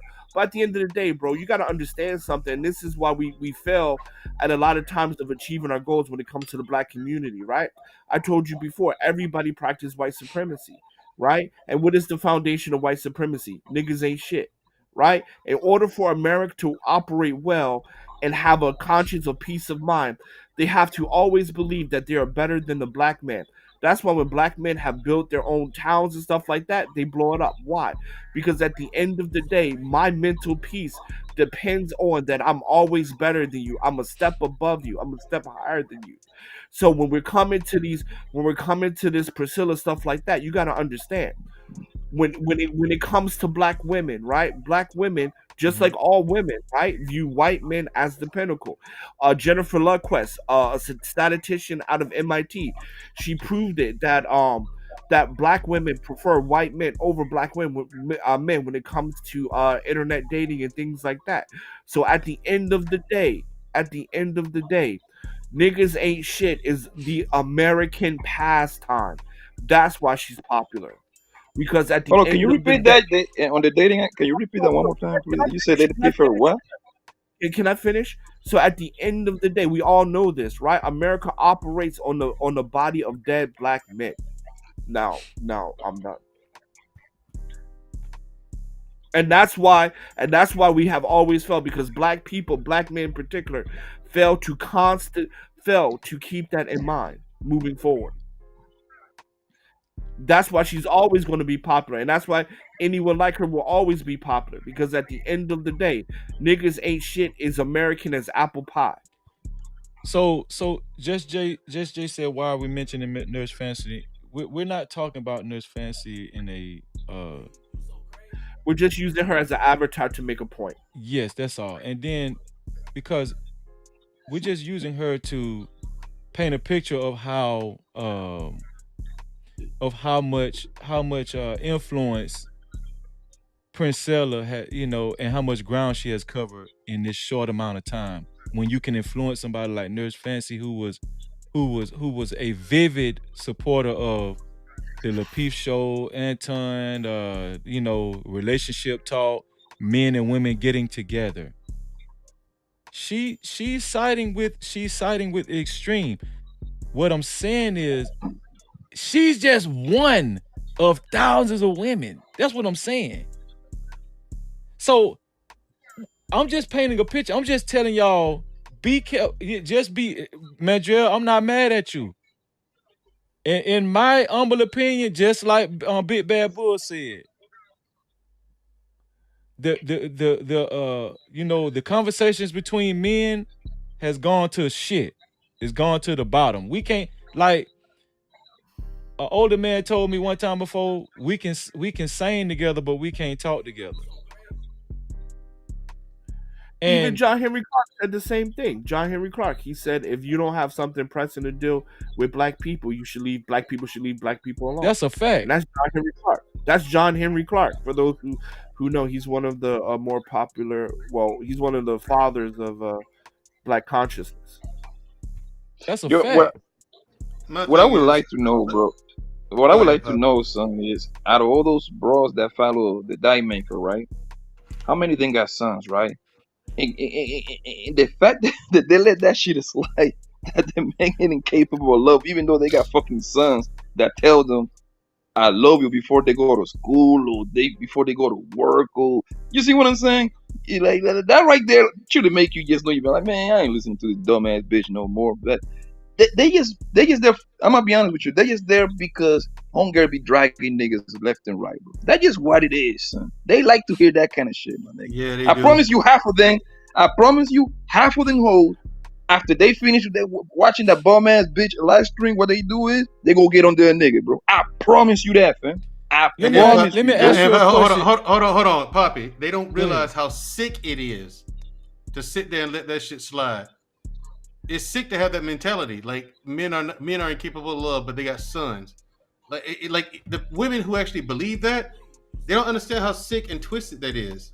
That's just demented. Like, what are you going to teach your son? Why don't you ask her? How do you teach your son how to love? The other chick gets into some biology shit. Like, well, see, no, men equate sex to love. See, men can't love without sex. I'm just sitting there like, okay. When she said that, I was like, okay, that's another false one because like my daddy loved my sister unconditionally, but he never tried to fuck us. You know what I'm saying? So my thing is like okay, no one's. I mean, are you telling me these chicks who believe this nonsense? They believe it, man. Don't take 2 seconds to think. Okay, that person's fucking useless and they should be euthanized, Freezy.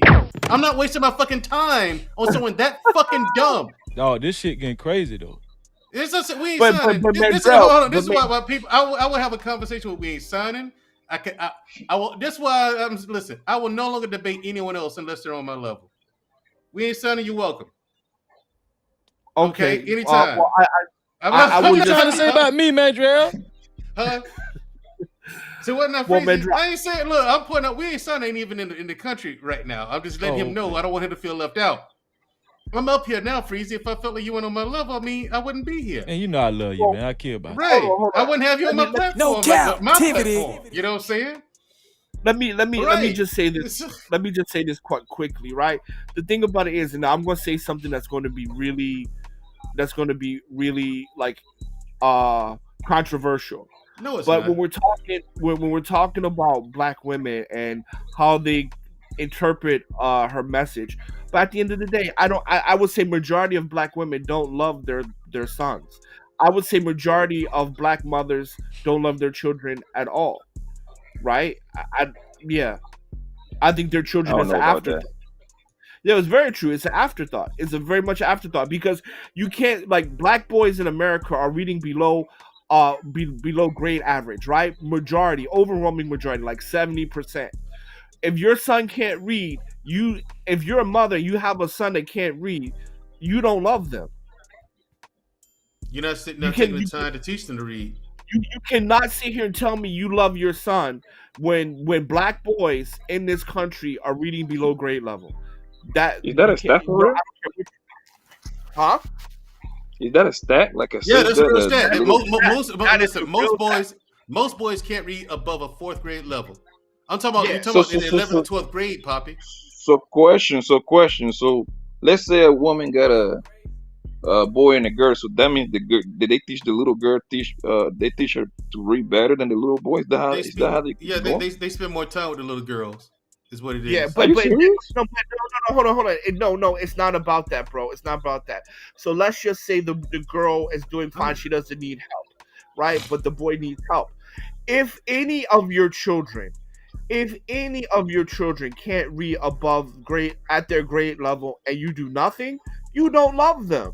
Any of the children. It just so happens black boys overwhelmingly cannot read above a 4th grade reading level, and we're talking about 9th graders. And if you're a mother who has a son who's in 9th grade but can't read above a 4th grade reading level, there's no explanation in the world you can tell me to show me you love your son. Now, has them those stats have been like examinated like across? What about the little white boys and the little Asian boys? Like, are they below the little girls too? Okay, when we talk about Asians, there's an article in Wall Street Journal. Asian mothers say, why are they quote unquote tiger moms? Because they say my son or daughter academic performance is a reflection of my motherhood, unquote. And that is a quote. And regardless whether you're white, if you are a white woman and your child reads below grade level, you don't love them. No, that's what I'm saying. As those stats, that's what I'm saying. Those stats like kind of are similar with the other. No, those stats are real, dude. Those stats are real. They're real. Now, Poppy, I'm not one for just blindly believing stats either. I'm with you on that. So I understand your skepticism. I was skeptical at first. I was like, nah, it can't be that bad. But no, bro. No, Mandre, what I'm asking is like, is the little boys in the other groups, like the whites in America and the Asians Americans and the Latinos, are the little boys are doing worse than the little girls in those other group or not? Only black boys, and according to Brookings Institute, black boys and Indians, Native Americans. Those are the only two in America. Oh shit. That's crazy, dog. I know that. No Cap-tivity. So That's if crazy. you have a son, you how can you love your child if they can't read and be able to perform and when they grow up? How can you say you love that person? They be at the club, man. They be at the club, man, twerking. They be doing twerking videos. That's what these hoes be doing. They good at fucking being Instagram models. We're gonna So welcome Angry Snowman to the panel. How you doing, Angry Snowman? What it do? What it do? What it do? What's good with you, Freezy? Well, I see you got the record going. Yes, sir. Yes, sir. We just You know talking what it about is. this space, man. You can feel free to chime in. Freezy. We know you're a Bottom white line, man. fellas. We ain't blind. Huh? What you said? What you said? Bottom line, I'm just saying. Mandel? Bottom line, fellas, I really am. I really have been putting serious thought. You into been it. putting serious thought. Well, you just Serious thought started your into just- platform, into just- though. Huh? You just Even with started that, your I platform. know. though. Even with that, like Freezy, come on, man. I get like 100 views per video. Yeah, but I think it's too I was just soon for like, you I to was just leave, like, though. and then look, I sound the alarm and tell everybody about it. No one's interested. Well, no. Here's the thing: no one in this sector of YouTube is interested. So Podcast, we having a the serious thing is- conversation. You read the title about with the black YouTube and where it's going, if it's done got worse or better. Come on It's in, worse. bro. We'll make room for you, man. Personally, I What think- I'm Here's the trying to thing. tell you, Mandrell, is that Mhm. you just started. This is what I'm talking about. This the type of shit I'm talking about. Like, and Mandrell, me and you talk. You just started going live a little bit before me. Right? Yeah, like a week. We actually started going two. live stream. Me and you started live streaming together. Yeah. For you to be contemplating on leaving this space already, that's not good, because Mandrell ain't leaving. He love arguing. He Yeah, love my- Listen, arguing. no. Yeah, Here's right. the thing: we ain't signing. If my sister said she doesn't want to do it anymore, I quit the Wednesday show. I believe It's it. at that point. I can see. I believe you on that. I believe you on that. I believe you on that. To what Mandrell's saying, nobody really gives a crap about anything worthwhile on YouTube, really. No Cap-tivity. You sit, there's people that will literally sit and take the time to put the work in to give somebody a real show with real information, real, receipts, or, they'll even have hyperlinks posted in the description where they can follow along with them, and they'll give them a real broadcast, and people won't tune in. But you can go out and you can watch shit like Fight Club and all this other crap where it's nothing but total dysfunction, people talking over each other, nobody getting any kind of real information out, no good word, no nothing, just ratchetry and chaos, and you'll have 1,800 people watching. Yeah, but Fight Club was created for that reason, bro. So you can use that. They can use it for that. Poppy, I understand that, but the problem the problem that I see is people aren't using just Fight Club for that. They want that to be every channel. So I want to echo what a senior Lil Podcast say. I want to echo what Lil Podcast said.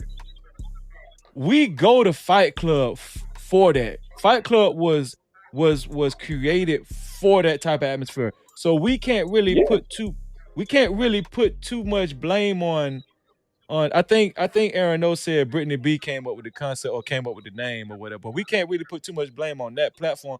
If you log on to Fight Club, that's what you logged on. Yeah, you gotta go there for. Here's the thing: when you see me on Fight Club, when you guys see me on Fight Club, I'm there to have fun. I really am. Like I'm not right. That's what you log. I'm not taking this shit seriously. But like what Podcast said, he made a good point. The problem is, it's a shitload of Fight Clubs now. It ain't just Fight Club. Yeah, it ain't just one, and that's all. It ain't just one Fight Club. They different names, but there's a lot of Fight Clubs now. And even if it ain't, because people like dysfunction, bro. That's just what it is. People love dysfunction. They just don't want to admit it, man. They love the bullshit. Think about it. Most people go to work 8 to 10 hours. They don't want to come home and start watching some shit they can think. They want to see some fucking dysfunction, some entertainment, bro. Why do you think on TV for so long the most popular show, what they were, Real Housewife or ATL, some shit like that, Loving Hip, or what they were doing in there, fighting all day. Them shit, them rating was off the roof, nigga. So now this YouTube shit have replaced pretty much cable TV, my nigga. People want to see dysfunction. They don't want to see no fucking knowledge and quote unquote. That's what I hate that phrase when they say, "Oh, I'm trying to have a genuine conversation." Motherfucker, you a Fight Club. You come over here to roast niggas, man. That's what a the fact. fuck? That's a fact. Right. Here's the thing. Now, Poppy Blanco, Fight Club, and now they want doing everything to be Fight Club. Hold on. But my thing is this. Hold on. Tommy B made a channel. That's not Hold why on. Fight Club was created. In fact, when we first started it, we was actually having like decent conversations on that motherfucker. But back then, it was a more steady panel, not necessarily a locked panel, but we probably had a rotation of, I would say, maybe 10, maybe 12 people. And so so what happened was, after so long, and that's when I kind of backed out of it, was the characters started coming. And then when the characters started coming, it morphed into what it is now. But when it first started up, that was during the pandemic, and niggas was just kicking back, just chopping up about just different shit the whole night. That's what it was a closed panel, Tommy? It wasn't a closed panel, but we pretty much only had the same people coming up every day. So it would be like me, Brittany B, Aaron O, Q came on sometimes. Back then, she was kind of weary on hopping on screen. That was probably back when people were still sketchy about getting online.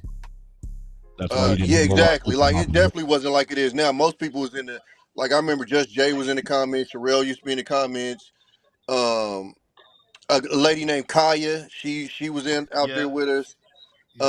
Black Man. Anyways, it was the whole JB used to pop up every once in a while. It was just a whole list of us, but we had actual conversations. It wasn't none of this goofy shit that goes on now. That's what it morphed into. And that's why I kind of like, motherfuckers don't even know that I was around when it first started, because when it started going to the goofy shit, I'm like, I'm smooth off of it. Let me ask you something, Tommy. When you was up there, were they making was a lot of donations going on, like right now? Yeah, it was the super chats, yeah, but it wasn't. But they didn't have a bounty system, so that shit wasn't going on. But no, it was still a good amount of super chats throughout the whole show. People would super chat. That's Lead Attorney was when I first heard of a super chat. I never even knew what the fuck that was. I never even watched live streams before. I don't see nothing wrong with Fight Club, bro. Like, to me, that's just business, bro. Like, I'm make your money. I hope they make all the money they want to. Like, I don't know. There's nothing wrong with Fight Club. All I'm saying is that everybody's expecting everybody's panel to be like Fight Club now. You can't have a serious discussion anywhere. Everybody wants to just constantly beef or talk over each other, or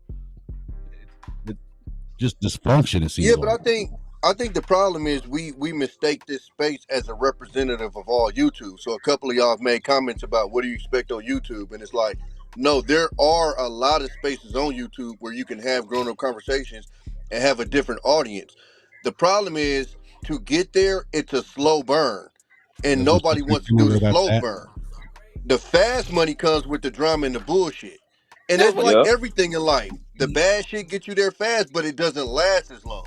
That's exactly what I was saying, Tommy.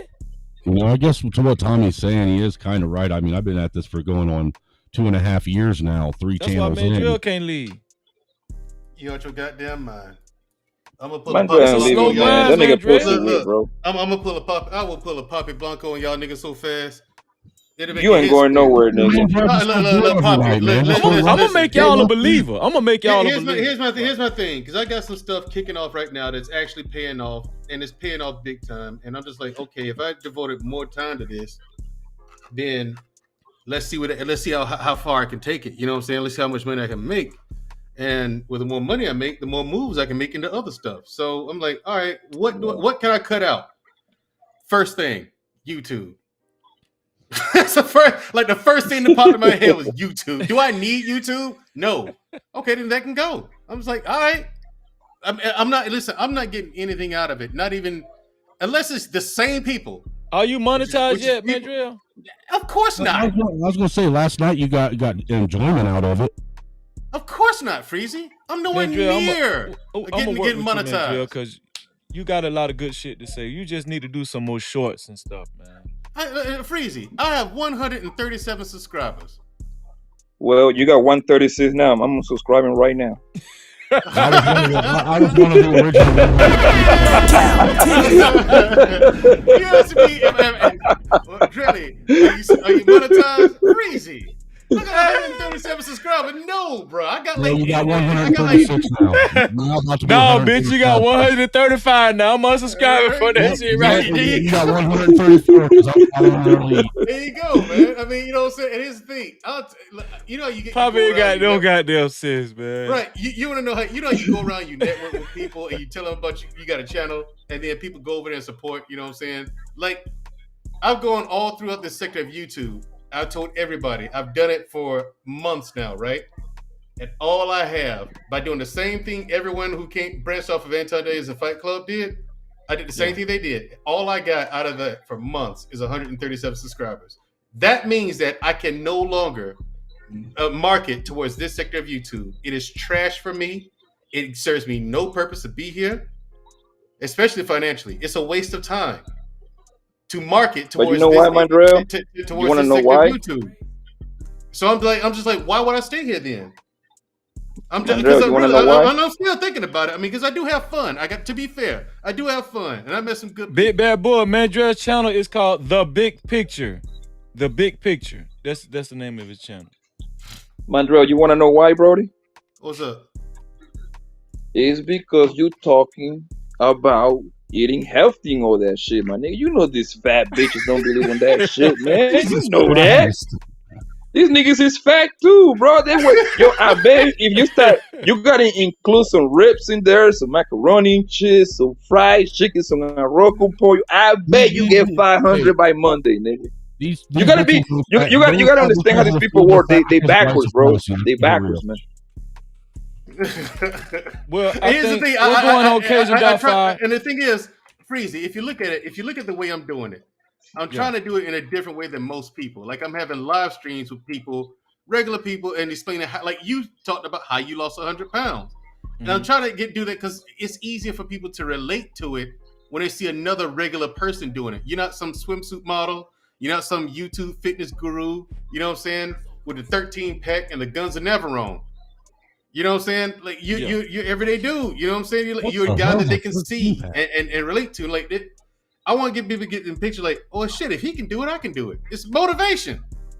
A 13 pack of what?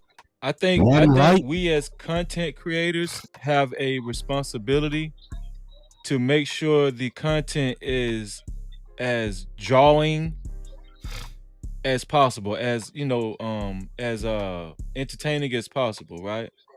Like I take full responsibility if my viewership is down. So now I'm going to go back to the drawing board to see what I can do. Right. Me and you have talked plenty times, Mandrell, and I think you should do more shorts. And I'm telling you right now, you can get to 1,000 subscribers. I don't know if I know one time YouTube had this thing where all you needed was 500 subscribers. Like it's still that now. 500 they still got it. 3,000 watch hours. Okay, because I know podcasts. How many watch hours? Real quick too. 3,000. 3,000 watch hours. Dude, I'm only like 100 watch hours away right now from being able to apply for monetization. And that's the first part, Mandrell. That's the first part. Dude, the watch hours is the hardest part to get.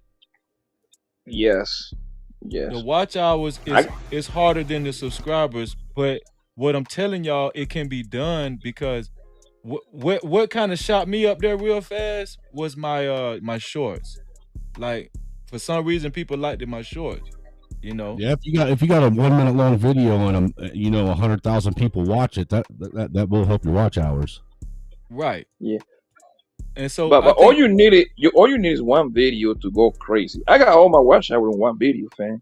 I remember I did a live stream. Matter of fact, when the Migo nigga got clapped, takeoff, man. I got like 35,000 views on that. I had 900 people watching live, nigga. 909 is still, fam. Get you holla at your boy, man. I got all my watch hours in one video, one single video, son. I had one video on my old channel, my Angry Snowman, my first Angry Snowman channel. I did a review of actually what was a compilation of black YouTube content creators doing reviews of that. It was that Showtime series, Everything's Gonna Be All White, when it first came out. Remember that? Yep. Well, I did that. It was like maybe a 15-minute like compilation of black YouTubers doing reviews over it, and that thing got like 20,000 hits. Do y'all remember this guy? He got big off of his YouTube shorts, but he had a theme song. He talked about racial moments, and he had a theme song called "Another Satisfied Racial Moment." Yeah, I remember that. Okay, What the hell is so that? that guy, I think he accumulated up to about 300,000 subscribers. He got really popular. His videos always went viral. Not only that, he gets paid royalties for every time someone uses that jingle right there too, don't Right.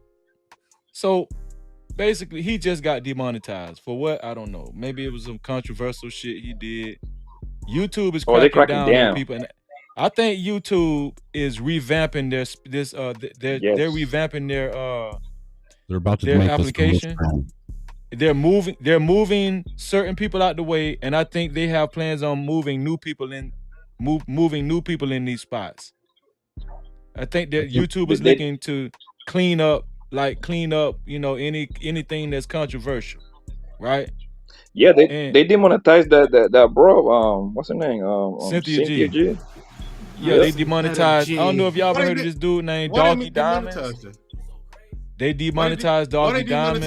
demonetized? Why they demonetized Cynthia G? Because she's a An demon. old That's video. why. No, an old video that she had on the channel that didn't meet qualifications as what they say, but whatever. Right. See, So I'm not. If a person earned their money, I'm not for. Look, I can disagree with the person all the live long day, but if that person earned their money, I'm not with taking it away from her. She's made money off that same video. It was monetized once upon a time. Why are you taking it away from her now? I'm not with that. I'm not with pretty it. sure when you say delete Black Baby Boy, I think that might do Yeah, it. now that should not have been monetized. Exactly. That should not have been Well, monetized. look, the Thank thing you, is, Poppy. from my understanding, YouTube, even though they might not monetize your stream for you to collect ad revenue off of it, they will still run ads through something they won't give you the ad revenue off of and garner themselves ad revenue off of it. I think that's criminal. shout out to Two Yeah, it's Block Hot called in the no, building. No Cap-tivity. What I was gonna say is that same guy that another satisfied racial moment guy, he got demonetized, but I actually reached out to him, just taking a chance on Instagram, and he agreed to come on my platform and to talk about how he got demonetized, what things you can do to not get demonetized, and how to build how he built his platform. So this is what I'm trying to do. I'm trying to bring guys outside of this space, because it's good people that's There you go. outside of this space that we can reach out to, and they'll be willing to come talk. You know what I'm saying? We just got to do that, man. Just that's why I'm gonna talk to you, Mandrill, offline, because I see you very you almost finna Freezy, jump the off the first cliff. step, Freezy, is you need to get away from the quote unquote manosphere algorithm. That's the first step. That's what I'm trying to do. That's why I do a lot of current events type shit, news shit. That's what I was doing on my shit. One thing you gotta do is watch your how you what you call it, your god damn it, Analytics. your stats, Your analytics. There you go. Yeah, Because look, I was talking about these dumbass bros, these dumbass niggas. That shit was whack, my nigga. I was miserable. But I started talking about rap, nigga. That's when I started making money right there, son. And I was getting a lot of people on that box, my nigga. And then I just stopped fucking live streaming. But I was doing, if you go to my channel, I mean, my shit ain't shit though. It's not like my shit was in gold or that. My shit was a piece of shit. But I was making a couple dollars too. I started covering everything rap related. and a lot of new people just come in, son. You see what I'm saying? I was fucking Yeah. with the Young Thug little like trial shit. I was fucking with the Dory Lane shit. When the Takeoff nigga got clapped, anything rap I related, remember you and was it's a live completely streaming. different crowd, I bro. think you was live streaming the Young Thug trial or some shit like, or was it the Takeoff?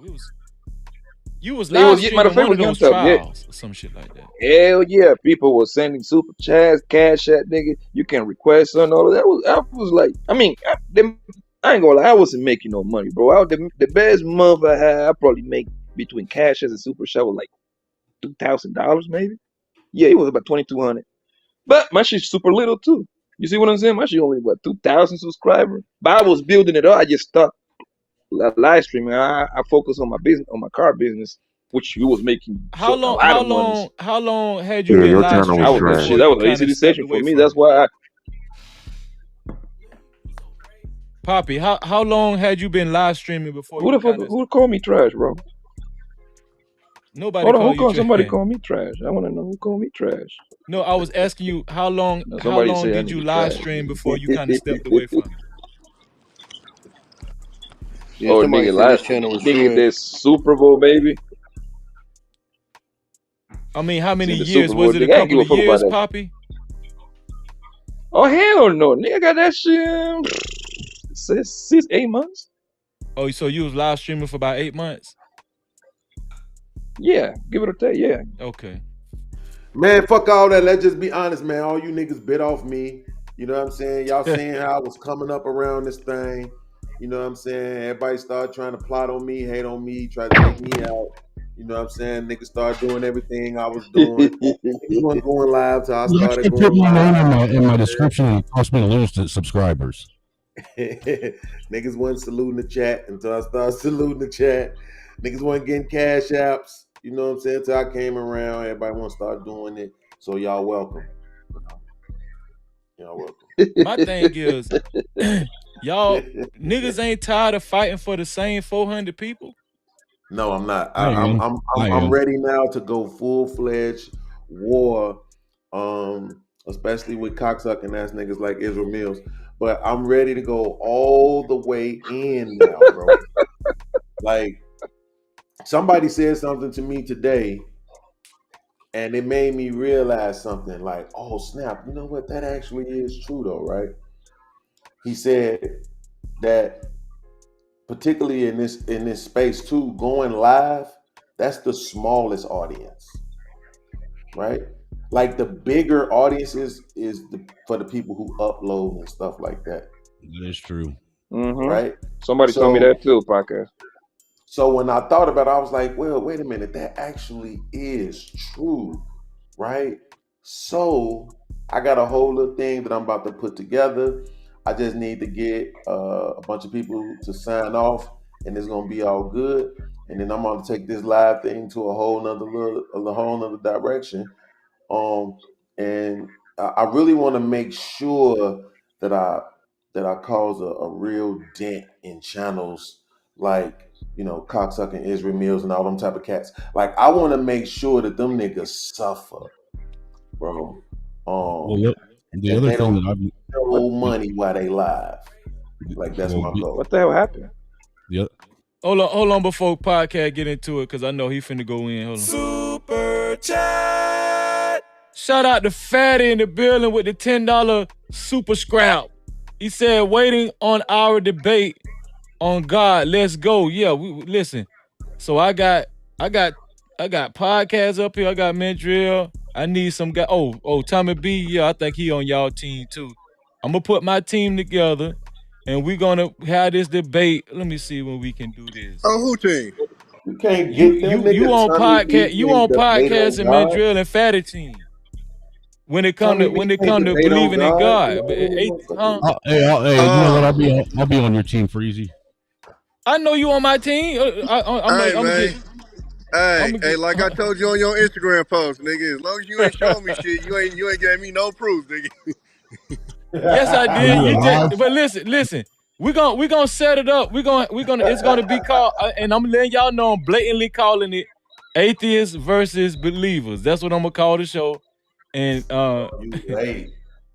Freezy, Huh? I wanted to contact you the other day. I was on this new channel I found. This is a Christian channel. They was literally doing atheist versus Christian, and I went up there, and it was pretty dope, man. You know, they was all white people and Hispanic people, so it wasn't like this toxic ass Where's shit. this channel at? I have yet to find an all white channel anywhere, dude. Well, we're gonna listen. What the day is? Saturday. Fatty, let's set it up. How about we do this? Let's set it up. I think the afternoon time is better for y'all. Is the afternoon time better for y'all? Bro, we were supposed to set this up the last time when we was all over here on the show together, and you said you was I gonna work nights, so. So what's better for you, Tommy? I don't go in till about 4 in the afternoon, West Coast time. I'm saying you can talk when you at work, too? I mean, I'll be in and out like I was with your show and Bean show. I'll be in and out. What time you say you go to work? 4 West Coast time. Okay, so that's what that is. My time. That's 7 that'd o'clock be- your time. 4 o'clock poor people time. I was going to say 4 o'clock poor people time, or no, 8 o'clock our time. Okay, so how about we do it around 5 o'clock? Let's do it around 5 o'clock, and let's do it next on a. Let's do it. Listen, let's do it on a Friday. So we're gonna do it on a Friday. Well, I can't do it on Fridays, man, because that's when I'm doing my new podcast series that I've been doing. Okay, we ain't got to do it.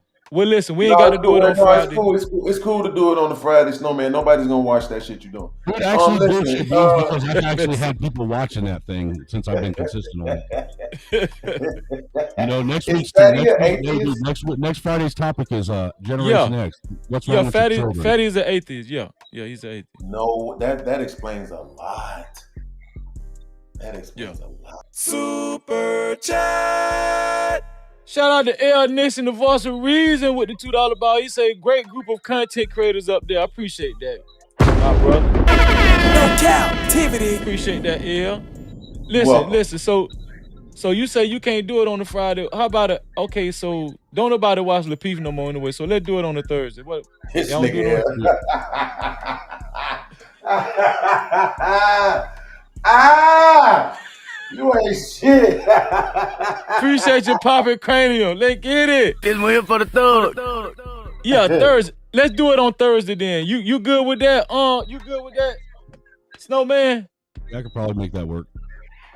Okay, so I'm gonna put it out there. I'm gonna put it on my community tab.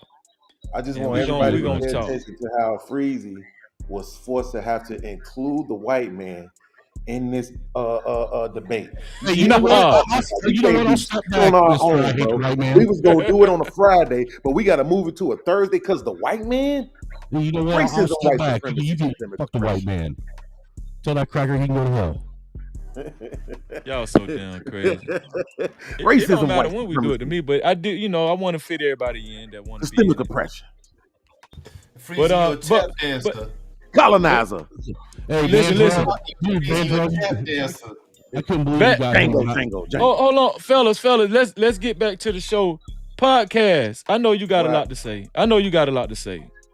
Wow. What's going on? What do you see this space going? What's going on with this space? And nobody cares what podcast. I said it's not a LaPeef sector no more. It used to be a LaPeef sector. Now I think it's a Fight Club sector. And what I mean by that is, I echoed you when you said on another platform, it won't be as bad if it was only one Fight Club and we went to that one Fight Club which Aaron O hosts, and because we're expecting that. But what the problem is that Fight Club, it's a lot of platforms has spawned out from Fight Club, and now a lot of these spaces have turned into a Fight Club environment. I want you to tell us where you think this space has gone. Has it gotten worse, better, or is it stagnated? Or just expound on that. I mean, you said enough. I just want everybody to like go to hell. I don't like these people in this place no more. They all trash, pieces of shit. Damn, y'all, this is a great conversation because you sound like Mandrill.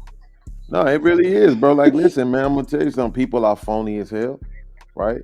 I've seen it, heard it, right? I've noticed it. Like I'll give you an example, right? Like we could be in the back chat right now, me and you, right? And you could be saying, I could be saying to you, "Now I ain't gonna use me because I ain't gonna be doing it." It could be somebody saying to you, "Man, listen, Freezy, bro, I think you one of the dopest content creators out here, bro. Like you next up, bro. Like it is what it is, bro. Salute to you, right?" Then I'm in a whole nother back chat with that nigga and a different group of Saying the people, same and he's shit. saying, "Man, fuck Freezy." Nah, Freezy, his shit be type boring though. Like I don't That even what really they be paying doing? attention to his shit. Nigga, Yeah, that's that's probably everywhere in it. life, though. That's business. Okay, That's but the music industry. That's entertainment. Like that's you can't get away from that. okay, but the point is that you don't have to be that way here. It's the internet. Like Yeah. we There's probably never ever, most of us 99 to 98 to 99% of us never gonna be in the same room with each other. So what would ever be the Yeah, fucking that's a point of fact. there's like about 7 billion anything, people on the nigga? planet. So I'm gonna always give you the whole truth and nothing but the truth. What the fuck I care, nigga? I'm probably never gonna fucking be in the same room with you. What the fuck I'm lying for? Right? is it So is that's it what I'm saying. And being phony, But and that's what 99% people of do, these bro. motherfuckers up here lying.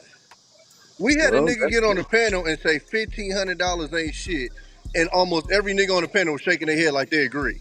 If you niggas don't shut the dude, fuck up, Who said dude, that? Give it to dude, me. dude, I had somebody say that a starting base pay of $25-$30 an hour wasn't enough money to survive. I was like, what? And people out in the chat were agreeing with me. I was like, what the fuck is wrong with you? beans. $25-$30 an hour and you That's be because bitching about everybody that? rich over here. That's why. Think about how many niggas in this space supposedly got businesses, but these niggas sit on panels for free for 15 hours Like, a day. bro, I ain't Nigga, I never work met a 9 to 5 and I can't do that. How the fuck you niggas running 3 businesses can? I'm I ain't still never trying to met figure it out. Yeah, I've yeah. never met I'm in somebody the, say I'm It's in the because world of they all this it's trying to because come they high from. value, That's Tommy. what I They be are high saying, bro. value. You're not. I've You never gotta in my Now, think life about met it, yeah, somebody yeah. man. that Tommy, One I'm said thing wondering that where I all in that have, my free life. time coming on. Like 15 hours. Like, and I they'll have. do it too. They'll be on 50. He's right. They'll be on Hold between on. 12 and 15 hours. I'm like, I don't like. I'll say you tune in right now. You come back at noon tomorrow. They'll still be on them same people. I'm like, the fuck they doing? How? Listen, I'm gonna tell Yeah, You got you. I'm nothing gonna else better tell to you do with your this, time? I bro. mean, and then swear they got business. Like, you ain't running shit. Not when you step almost out I'm there. gonna everybody tell I've you met up this, here bro. makes Like six YouTube kind of figures. has I a used to business get a though. little. I used to get $1,000. a little bit of money with this YouTube shit until these same cocksuckers started doing, reporting your videos and all this, trying to get your channel messed up type joint. And I didn't respond to it well because I'm like, I'm not that type, right? I'm not really the business guy. Right, You're I'm one of petty. those guys who you get somebody else to go in the rooms with You're just white people petty. and shake hands and do paperwork because I'm really not that guy, right? So I never responded to it well, and that's why I always got the reaction from YouTube that like when they told me, "Yo, you losing your demonetization and all this other stuff." Yo, I mean your monetization and all this stuff.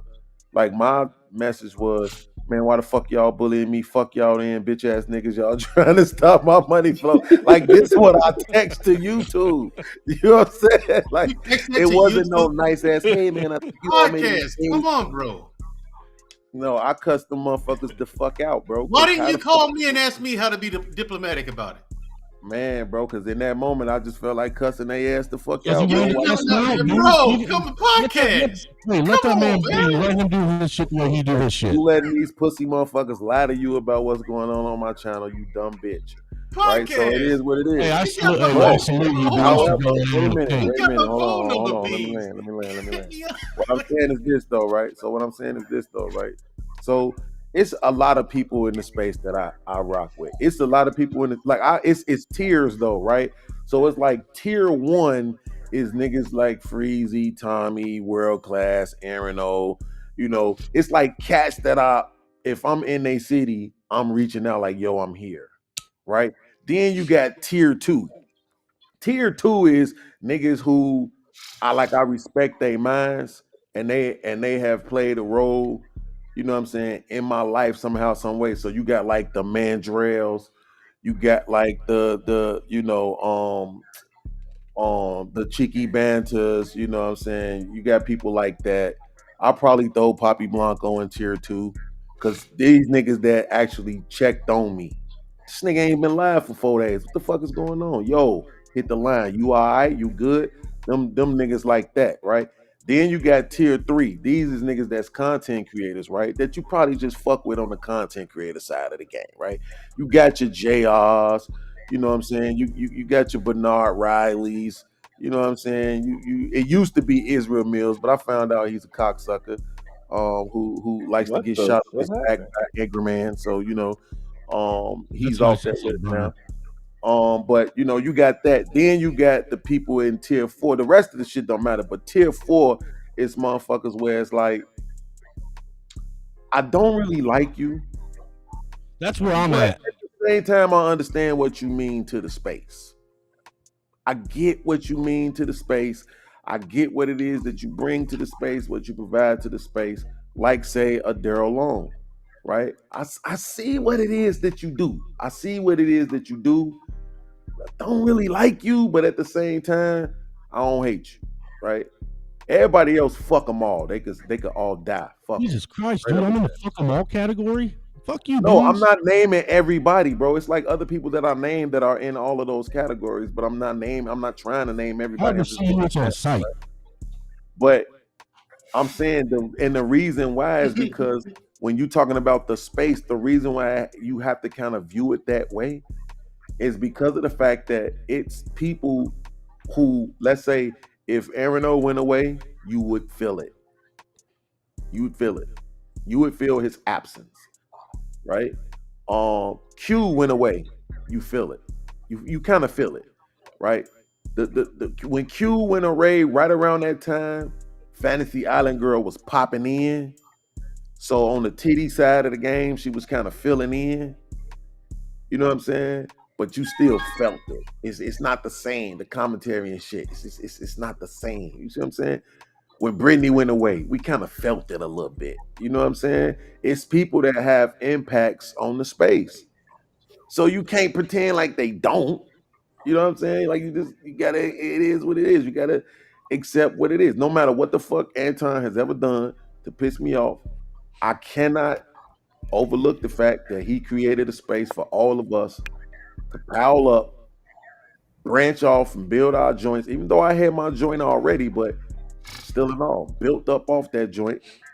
Let us broadcast our channels and all the stuff when other people was telling you, yo, don't promote your show on my channel, dog. Like I've seen other channels saying that to people. So, if his absence or if he took them channels away, we would feel it. We can't pretend like that's not true. It is what it is. Even if we don't like a motherfucker, we just gotta respect what it is that they bring to the table and move accordingly, bro. What can we do to cultivate our own audiences and not fight for the same people? Does anybody have an answer? You know, I What do. about a lot you of got to these I follow live do. the streams? angry man blueprint. It's not hard. You got to follow the angry man and the poor man podcast blueprint. You just got to follow it. Be You honest got with to you. What's really, that really, blueprint? really What is be that about blueprint? your content. It's that simple, really. If you notice, the actual live streams that get the most viewers are live streams that do a studio panel and not a online panel. To my IRL? Yeah, Yeah. yeah. Those are honestly the live streams that get Like the biggest Fresh and money. Fit. Unless they solo broadcasting, right? Unless they Right, solo unless they're solo broadcasting, because there's some broadcasting. people that be But on they're screen by themselves. I be seeing them doing 2, 3 large. I be like, yo, that's crazy. That is No, crazy. but To have if you two, look three at thousand people watching you. whatever, For what? if you look at whatever podcast, you look at Fresh and Fit, another one, or they do like a live stream interview, they tend to have the most views when it comes to live stream and super Yeah, chats. yeah. Who Again, you that's I said? that's Who think you you, multiple. said That's we that's ain't a, that's signing? a whole broadcast in real life, like you I'm said. saying like if you look at channels like whatever podcast, right? Whatever podcast, Oh yeah, Fresh yeah, and yeah, Fit, yeah, yeah, yeah. right? They have tons of super chats, tons of people watching. But it's kind of like back in the day, like live studio audience performance, like a Saturday Night Live kind of format, right. right? People kind of watch in real time, and they can kind of interact and things like that. So it's like it's smart, right? Because it goes back to the live performances back in the days in the 90s, right? But they Where like also got studio a gang audience, of kind of women studio on audience kind on of their feel. panels, which makes the difference. And that's why I think the dude who's in a position, like if niggas was like, yo, if you had the bag, who would you invest in right now? That nigga Will, what's his name? Will Nakuzi or some shit. He's a Pacific Islander, and he be having panels with 5, 6, 7 Pacific Island chicks on the panel. Like that nigga could do this. Like he set up to make it happen, bro. He set You up know to what you make it need to do to happen. make money on YouTube? Stop I, talking I about think bots. whatever you do, you gotta Stop. include bras in, bro. Move from talking about Yeah, you have bots. to. Don't let That's a that be fact. the conversation anymore. There is no way around that, fam. You I'm don't working wanna on it. just be you don't wanna have a channel just You gotta niggas talk about you gotta just get back to main problems. actual You wanna content include the creation, bitches. bro. The it's kind of like the rap game. Like with this live stream is fucking lazy content creation. It It's is. niggas that say, "Hey, get 50 niggas on the panel," and that's essentially what your content is creating. When before you had to actually do edits and you had to actually make videos and shit like that to draw an audience. That's a The fact. same thing with rap. And what happened was with the pandemic, instead of this shit was being content creation, it turned into a hustle. Oh, if I get this many watch hours, I Yeah. get monetized. Oh, the Yep. quickest way to get them watch hours is get lives and just let it run all night, yada yada yada. Think So just everybody like was with the confused rap though. game, everybody's asking what's wrong with the rap game because niggas look at it as a hustle. It's not art anymore.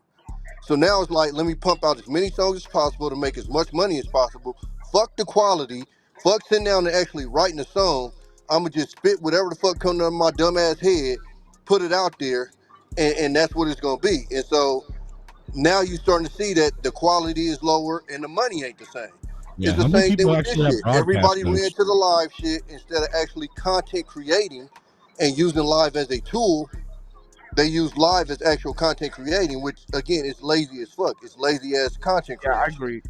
Yeah, I I agree with remember. that. Yeah, I Go agree ahead. with Go that. ahead. Go ahead. We ain't signed. Go ahead. No, I'm just saying I agree with that. Like when you have lives now, it's really just kind of a money grab or a cash grab because when you look at the people who really do well, like somebody mentioned Poor Man Podcast, right? 700K, he does reaction video, good editing, stuff like that. And there's another dude, I think from Africa.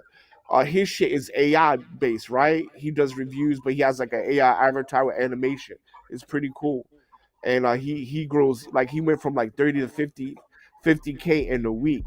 So yeah, yeah, because I mean YouTube is based off of what 15-minute content, right? That's what they like, right? YouTube likes that Either that or 15 live minute streams being content watched. kind of thing, content creation kind of thing. Same thing with Zoom to Thailand, right? Like his shit is well done, right? His editing is very well done. He got 100K views.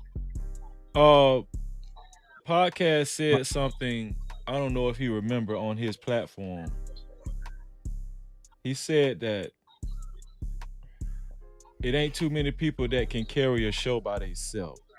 And I do think, you know, because what made me think of that is what Tommy just said. Tommy said that a lot of people are running easy platforms because a lot of these platforms, you know, most of the show is like panel shows. You don't have to do a lot of talking because there's a lot of people chiming in, giving their train of thought. Right? I'm the greatest at this shit. Yeah, all you got to do is sit there and moderate, basically. I'm the That's all best you ever. got to do. Right? Let's just be honest. And so I do think that every person that owns a platform should develop that skill. Just, you know, be able to talk and be entertaining by yourself. Even if and we talk about Aaron O. Aaron O can do that. I give Aaron O that credit. He can do that. Like a lot of people thought that he could only operate on Fight Club. But this, you know, I paid attention to a few of his monologues before he actually Aaron's smart though. before he Yeah, actually I bring taught a him everything panel he up. know, man. You know, I had to let him watch my shows as I was building my That's smart. channel, and you know, he was watching my moves. You know what I'm saying? So he, you know, it's cool, man. I appreciate my sons. You know, Dude, with your confidence But- level, how you but- are but- a congressman now, I don't know. I can't figure it out. You should be in Congress, dude. Seriously. Well, podcast, you a whole podcast. You know, we gonna listen. We gonna work on you because you very talented. We gonna get you. Don't worry about it. You know, you a You project. just need to chill the fuck out, podcast. Podcast is the greatest God motherfucking damn. Podcast, is you the need to best chill ever. out. You need to chill out. We finna have a come. We How finna you- have how a come. you- No, hold on. We finna have a come to Jesus moment with podcast on this show. Cap-tivity. He stopped believing in Jesus when Jesus took his monetization away. I'm the best No, at this shit. no, ever. Jesus didn't. Shout out to No Chase in the building, man. Appreciate you being here, man. Let's just be honest. Podcast, listen. Let me Podcast, tell you What something. you crying about? Listen, we gonna talk to podcast right now, cause that's my brother and I love him. No, you don't have to. I already know what you're gonna say, and I just want to say What I'm finna say? you was finna say that I need to forgive Israel, but fuck that nigga, man. And I wasn't finna say that. man. I wasn't finna say Straight that. up and down, bro. Yeah, hey, Like, look, I'm taking the Poppy Blanco route. I really am. I really am. You know, With But that hold on, Podcast before went y'all to- listen, before everybody, okay, my hold bad, on, my listen. bad, my bad. You right. Go ahead, Freezy. Before everybody quit YouTube, can I talk? God damn, hold on. Fuck it, I'm quitting YouTube too then. Hey, Yeah. Tommy So- quit too. Shit. Listen, this is what I want to say. Tommy started the channel and quit the second he started it. Just never began. We argue think- sports. This nigga did 3 shows in 2 years. This is what I think. I think this is what I'm finna say. I hope I don't offend nobody, right? No. But when I look at when I look at Angry Man, when I look at Anton, just using them two as an example, Mhm.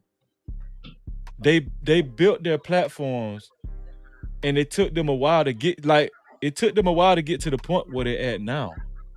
And I think the same, what makes them different from us? I think the same can be true with us. That's what I'm saying. No, I can't. And hold on, let me land my plane. Angry Man's just better at bitching than the rest of us. But let me land my plane. What I think a lot of niggas done got used to is niggas actually cultivating an audience really fast now. A lot of this shit is microwave now. It niggas, you know, it ain't a grind no more. It's like, oh, you know, why does this audience gravitate more to this dude than me? I'm just as good as him. But I think what we're taking our eyes off is there's way more people than what's in this space that we can actually, you know, cultivate, man. What y'all got to say on that right now? Racism, white supremacy. Shut the Yeah, fuck up. what you say? What you No saying is real. captivity. Is everybody wants their Jesus is success, white. but nobody wants their grind. And if you look at both of them got years in this shit. Most of these niggas that's out here complaining, niggas is in their first year doing this shit. And they Right. wondering why they not as big as niggas that have done it for 9, 10, 11, 12 years. That's a Well, fact. nigga, you ain't put the work in. That's a fact. And I think we took our eyes off of that. Like, it's a reason, like, bro, let's just be honest, man. I know, you know, a lot of people don't like Anton, but that Fight Club sector, that shit Anton, bro. All of this shit trickled down from Anton. Whether y'all believe it or not, all of that shit trickled down from Anton. Bro, that man built a And that then, man look at his morning show. He'll have like 15 to 2,500 people watching at the same time. what I'm trying Again, to I do not hate that man's hustle. I do not hate on this Anton hustle at all. For real? He got that Where many he- watching he- live? Yeah, you can't hate on the man's hustle. He the did man put the had work in, he built that- had 2,000 people watching him in the morning on the other channel. Yeah, in the morning, dude. I mean, you can't hate on that. Oh yeah, on that Millionaire Morning Show, he sure the fuck does. Yeah, that Million in the Morning show. I mean, Why you he can't be hate ta- on that. why he Like, be talking fair about enough. there? The point I don't know, Poppy. I mean, does it matter? the point that I'm trying to make is that we can. I don't know. Everybody we've gotten so accustomed to, like, okay, no, like I said, I'm not trying to offend nobody. Like, I fuck with Aaron O.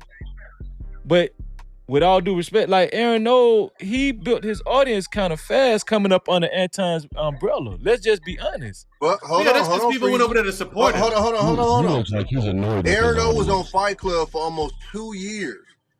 before he was able to build. See, that's what I'm saying. You got to watch the work.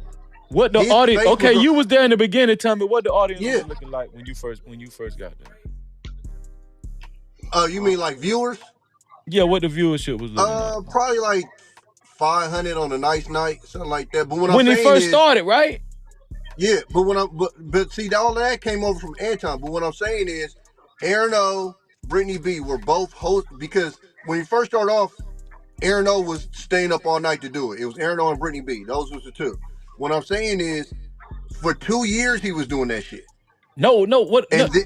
so Tommy, when he listen. when he Go ahead, started go his ahead, go ahead. channel, when he started his channel, naturally, Fight Club motherfuckers went to his channel. So it's not that he just popped off a channel and it jumped like that. Is he had already put in 2 years with Fight Club and then started his channel. Right. And that's why it grew like that. Right, but listen to what I'm saying. You said exactly what I just said. I'm not. Listen, we love Aaron O. He ain't got shit to do with Aaron O. What I'm saying is, Aaron O hosted a show under Anton's moniker. Every damn near, I don't know how the thumbnails are now, but it used to be every Fight Club thumbnail, it was Anton's picture. Yep. When Fight Club took off, Aaron O was holding 500 viewers just with Fight Club. So it was an easy transition when he developed his own channel. What I'm trying to say is, I'm not knocking Aaron O's hustle. What I'm saying is, Yeah, he's a monster though. What I'm saying is, a lot of niggas thought that it was supposed to go like that for them, and they forgot about the real grind. That's all I'm saying. Well, So you're saying pretty much Aaron O is Kevin Durant when he joined the Golden State Warriors. Already. A lot of these guys think that they're content creators too, though, and they're just not interesting and need to stop. Let's be real. The truth drop is a this name, shit- man. Drop a hold on. name so we can have a. The truth You gotta is say a that name this so shit we know. get So we know boring what you're real talking about. fast, bro. It's not. Look, the only way that you can become that level, that Anton, that angry man type level, right? That Kevin Samuels type level is by producing the Pandemic? same shit over and over and over and over again. Repetition. That's what you're saying. You gotta find your niche, the thing that you look and sound good doing, the thing that you look and sound good talking about, that you can speak very fluently about. You know, especially if you're doing lives. It's different if you're doing uploads because you can chop it up and make it as clean as you want to be. But if you're doing lives, you gotta find the thing that you really are comfortable talking about, and you gotta do that shit over and over and over again. And that's why after I got demonetized, it became that much more easier for me to be disinterested in doing the shit. I can't make as much money as I was just making. I don't want to talk about this shit every fucking day no more. It was crazy. I do think what you're saying is true. You have to have a large element of consistency, like the same, like repetition. You know what I'm saying? That shit is hard though. Yeah, because it's boring. The monotony of it. Bro, that shit had me depressed. Like this, thinking like, okay, what I'm gonna talk about today? Oh my god, another gender war story. I got on Trigger Mike about this. I knew you. Mike. This nigga do a motherfucking body count. This nigga married. He been married since 1976. This nigga do a body count show every week. Every week. But he following the algorithm podcast. You follow. That's what people want to hear, bro. Okay, but that's what I'm saying. I ain't gonna lie, Puppy. I don't want to hear that shit no more. I really don't. You gotta do it every day, all the motherfucking time, nigga. It's Hey, like but Trigger Mike built for that shit though. Yeah, but my drill, like these definitely niggas, built that man. shit. Even if a bitch tell them they been with 45 niggas, them niggas still wifing that hoe, my nigga. Only for you to come on, ain't wifing it. Them niggas wifing that hoe. Exactly. These women ain't got no shortage of dudes, man. That's why they got so much trauma. They got so much ammo to come in here and bitch about men all the time. Y'all niggas fucking. Y'all niggas still fucking them, regardless of their wigs and their Yep. makeup. We still fucking them. You still getting them pregnant. It ain't stopping nothing. Every Yet time I y'all come go up to here and complain Walmart, about it. Yet they come up here and complain about it. Pause. We're not getting them pregnant now. Yes, That- they are. that- We ain't every signing. that, They that's a getting lie. pregnant, and we ain't That's a signing. They lie. getting pregnant. Yes, they Bro, are. Every time I every Western country is fucking below population rate. What are you talking about? People Hey, are not every time having. I go to Walmart, I see 3 fat bitches pregnant. Somebody fucking them. Are they Bro. pregnant or just fat bitches? No, they pregnant. Yeah, they super pregnant, bro. Like to the point that the water break at Walmart and shit like that. Right, these bitches getting pregnant. Somebody fucking them. You know what I'm saying? So y'all can come up here and complain about them all you breaking want that to. Walmart. Water break Y'all can complain about them all you want to. Y'all still fucking these fat, wig wearing, makeup wearing hoes. Yeah, but they're not broke. No captivity. With a body count of Fucking 8,000. Bro, they're not getting married, and for the most part, like nobody's getting them pregnant. They getting them pregnant, dude. All Don't right, look at then. them numbers. Them numbers lying. Wait till you come back stateside. You just wait and pay attention. Everybody's fat. Everybody's got 4 kids. Nobody's got a job. Except Tommy. Okay? Ironically. Just wait for the thug. I fucking ironically. Wait till you come back, dude. You'll see it is so glaring and in your face. That's what it is. How ironic That is it nigga that Tommy the ain't one got no nigga, joy. That nigga pretended. hey, That how nigga on the ironic block is it? serving fiends right now, nigga. Hold on. How ironic is it that the one nigga that got a job is Tommy? That's a Right. You ain't got no fact. job, Tommy. No captivity. Tell you how times change, Tommy, you boy. ain't got no damn job. Even Cole got a job out this motherfucker right now. No, listen. That I'm nigga pretending. gonna tell you like this, bro. Wait, I just want to make sure, Freezy, we are through kissing Anton and Angry Man's ass, right? We through. We No, can I move wasn't forward. kissing it. I was just saying we can do I it too. said That's- we. No, yeah, okay, yeah. Shit. But I'm saying, listen. I said some shit too about Anton. I mean, it is what it is. But I mean, look, here's the truth, bro. Fuck them niggas. Hey, listen, in real whole life, niggas don't have a work ethic. I was just talking about this shit earlier, bro. Like the nigga, I gotta talk about it because it's the truth. The nigga Israel, Angry Man be busting up my back meals. This nigga. What? God damn. I ain't mean to Let, laugh at that let shit. it out, Israel. podcast. Goddamn. Let it out, podcast. You been wanting to say this shit for the This whole man's night. so Let it out, damn man. What is it, stupid, bro? man. In real life, though. In real life, though, Man, right? I just want So to say, this bro. nigga, First of all, this what I I'm am not saying. coming back to the U.S. to come deal with some fat fucking chick. I'm keeping my black ass away from that. Who But the fuck second, is man, this over talking me, nigga? Do you know who I am? people ain't having babies like that. My nigga, do you know who I am? I don't care who you are. I'm a little podcast, nigga. Don't fucking over talk me on Freezy He just channel, joking. nigga. We ain't signing. He just joking. You What's over wrong talking with me you, nigga? first, so I fuck you. Nigga, cause who the fuck are you, Oh, nigga? I'm a God. little podcast, Who the fuck nigga. are you, bro? You got Little demonetized. podcast. I just told you who I am. I don't give a shit. Nigga, I got almost 2,000 subscribers, nigga. Watch yourself, son. Bravo. Nigga. What was you saying, podcast? Go Niggas don't ahead. be I'm having sorry. no respect for niggas subscriber bases, bro. You up in here bitching about other dudes. This dude is not you. Fix your fucking channel then. Hold on. One insult at a time. Go ahead, podcast. Okay, well, yeah, let me say this real quick. Hey, my man, I'm gonna get back to you about the little stupid shit you just said too. Hey, man, anytime No, but I'm saying though, right? So when niggas who suck cock from the back like Israel Mills, right? The when they have a monetized channel, bro, your channel is monetized, right? So right now you have all the opportunity in the world to build your channel up and get the YouTube bag, but you focused on trying to get money out of people, right? You want to create a $5 swear jar. Oh my God, you just said a cuss word. You owe me $5. What I owe you is put my foot in your ass. I owe you no fucking $5, right? Listen, y'all want me to do a panel? You gotta pay me to do a panel. You gotta pay me to let other people come on my show and help me out with content.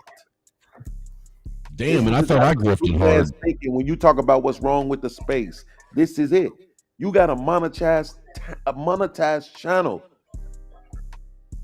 You fucking Homo sapien. Podcast.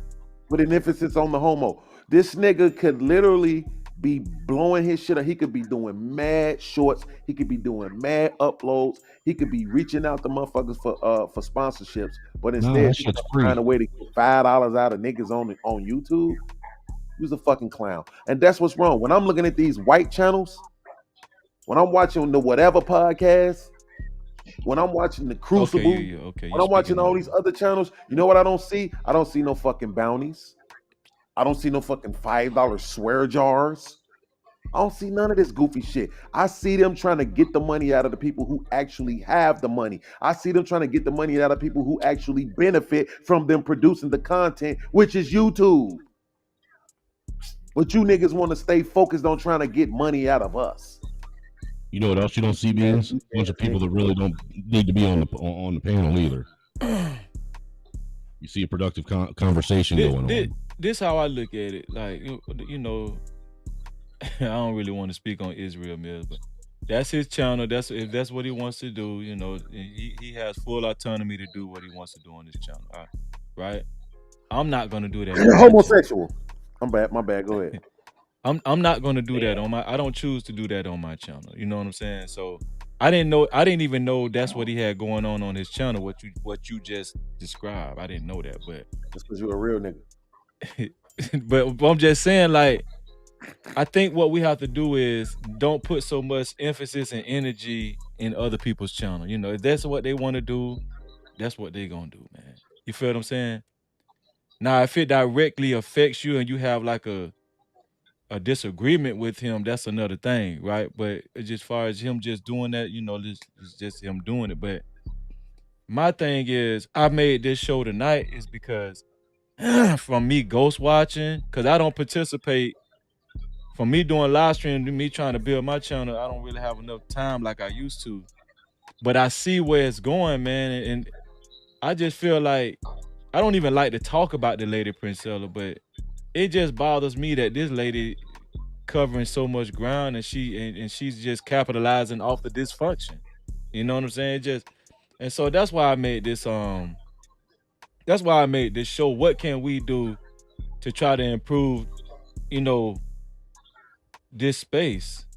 But I guess the conclusion that y'all came up with is nothing. Priest, you cannot improve, my nigga. You want to know why? You gotta let nature takes its course, bro. At the end of the day, you can't. Yo, Chinese nigga, man, you just cut me off, bro. Fuck you.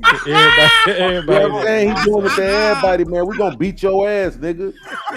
Bro, Chinese nigga, man. What's wrong with you? Motherfucker, you wish you could, man. I will fucking body you, bitch, motherfucker. This nigga in China talking all this shit, man. Your Chinese ass so you bitch ass nigga. Nigga been in China for like 20 years. You know trying to turn your channel into Fight Club. You know he know that Kung Fu podcast. Better watch out. This nigga eating rice with his fucking feet and shit, man. Shut up, bro. Corny, man. Bro, I'm corny, bro. You the one that's fucking fat bitches getting them pregnant and not even being a good dad. Fuck you. I don't know who you talking about. How the fuck do you know Where that? are you getting all this information from? Like, that shit's so off. You completely off. I don't know if that was a joke. If he was, I hope that shit was corny, bro. But just shut up, bro. Wait. Question real quick is, how the fuck does we ain't sign and get into it with anybody?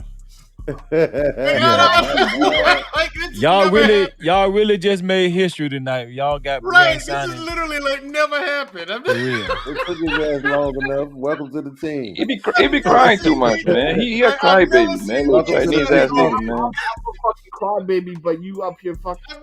Nigga, go make my motherfucking iPhone right now, bitch ass nigga. Go make me an iPhone, nigga. How about that? They just ahead, motherfucker. How about Go that? make me an Android, nigga. Go make my motherfucking Jordan. I need that Jordan 7s, Go nigga. My make my bad. Go We ain't do Apple that sounding. I ain't shit. trying to buddy. laugh just then. That shit was funny as hell. I am. That shit was funny as hell just then. That nigga said, "Go make God me an damn. iPhone." This Go to nigga, the Chinese no, sweat shit, man. man. But No, yo, but Freezy, for real hold on, though, before I Freezy, look, forget, you don't want to, yo, you there don't is really no want to have changing, a bro. You know why? conversation because I just told What? you, At least and when my I kid, at told least you, you my know kids what your can speak response was? motherfucker. You gotta let people do what they gonna do on their channels. Okay, you do gotta let people do what they gonna do, but that's what I'm saying. You're asking the question, what can niggas do? I'm telling you what it is, bro. Angry Man laid out the blueprint, right? The way for you to do it is to build up the channel and build up the numbers, right? But then it's like after you do that, then you gotta really start hitting them with good content, not just sitting up there. Bro, watch this. I'm not even trying to make fun, bro. What the fuck? Oh, that's my remote. Bro, the other day I was watching Angry Man. He was live. His shit had got up to like 1.1 on the viewer side, right? Bro, Angry Man got over 500,000 subscribers. I'm watching this other channel. My nigga, they don't even got 3,000 subscribers. They shit was like 1.8 on the subscriber side. That's And sick. they had 2,100 motherfuckers watching them live. God damn. They had more people watching them live than they had subscribers. That's fucking crazy. That's possible? I'm Yeah, Yeah, but it is yeah, possible. I'm telling you what I saw. I should have God damn. screenshot my shit so I could be like, okay, now here's what I'm trying to tell niggas about this subscriber supremacy. Y'all can suck my dick. I don't want to hear that shit. Right? Because at the end of the day, this is just going to show you that if you're presenting a specific type of, because I mean, look, let's be honest. When Jay Prince had 500, 600, 700 subscribers, towards the end of his show, he was seeing 1.8K on the viewer side. So he might have only been doing 90 live, 100 live, but when it was all said and done, when his show was over with, he almost had 2,000 views sometimes. This is Right. prior to being monetized. This is 600-700 subscribers. You see what I'm saying? So sometimes you will have a lot of people watching who haven't necessarily clicked the subscribe button. You see what I'm saying? Right. So that's why I'm looking now to me, that's something to brag about. Nigga, I got 2,000 people in my chat, but I only got 1.8 on the subscriber side. You see what I'm saying? Yeah. But that's what I'm saying. The whole thing is about producing specific content. You can build it up. Angry Man laid the blueprint down to build it up. You can build it up. But then my thing is get the fucking money from YouTube. Stop trying to eat off the people. Like, bro, the people don't support you regardless. If you giving them good content, doing it in a timely fashion, whatever, they gonna support you if you giving them what they want to see, especially if you giving them what they want to see. What do you from mean get it off of people. YouTube? Can you explain That's that people. for the people? Yes, nigga, get your AdSense, get your what do they call it? You know how The they have sponsors. the whatchamacallit that Sponsor deal. sponsor the shit, the sponsors. So Teach you can get Handley. Commercial. Teach Handley. Right. You got the Tej Handleys and stuff like that, right? That's a smaller company, right? But the point is for you to try to work it up to the bigger companies. You know what I'm saying? You might even have to reach out to them and show them what you got going on.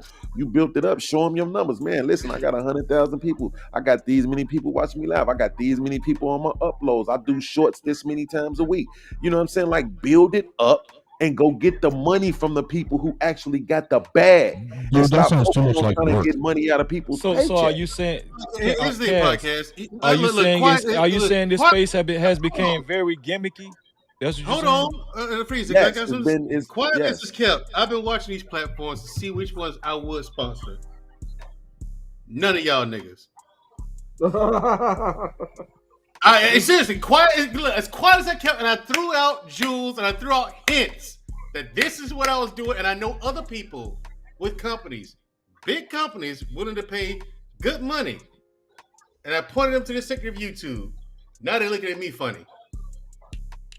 Like, what the fuck is wrong with this guy? Why I would would too. we put money into this? Yeah, I would too. What the fuck? Trying to you're right, exactly. Trying to help bit niggas out, Freezy. Freezy, I might. But this place is not corporate friendly. It's not. I can't. That's the thing. I can't. That's why I said none of y'all. I can't. That's what I'm saying, though. That's what I'm saying, though. This is what I'm saying. Like, to the point that he just made when he said that the place ain't corporate friendly, right?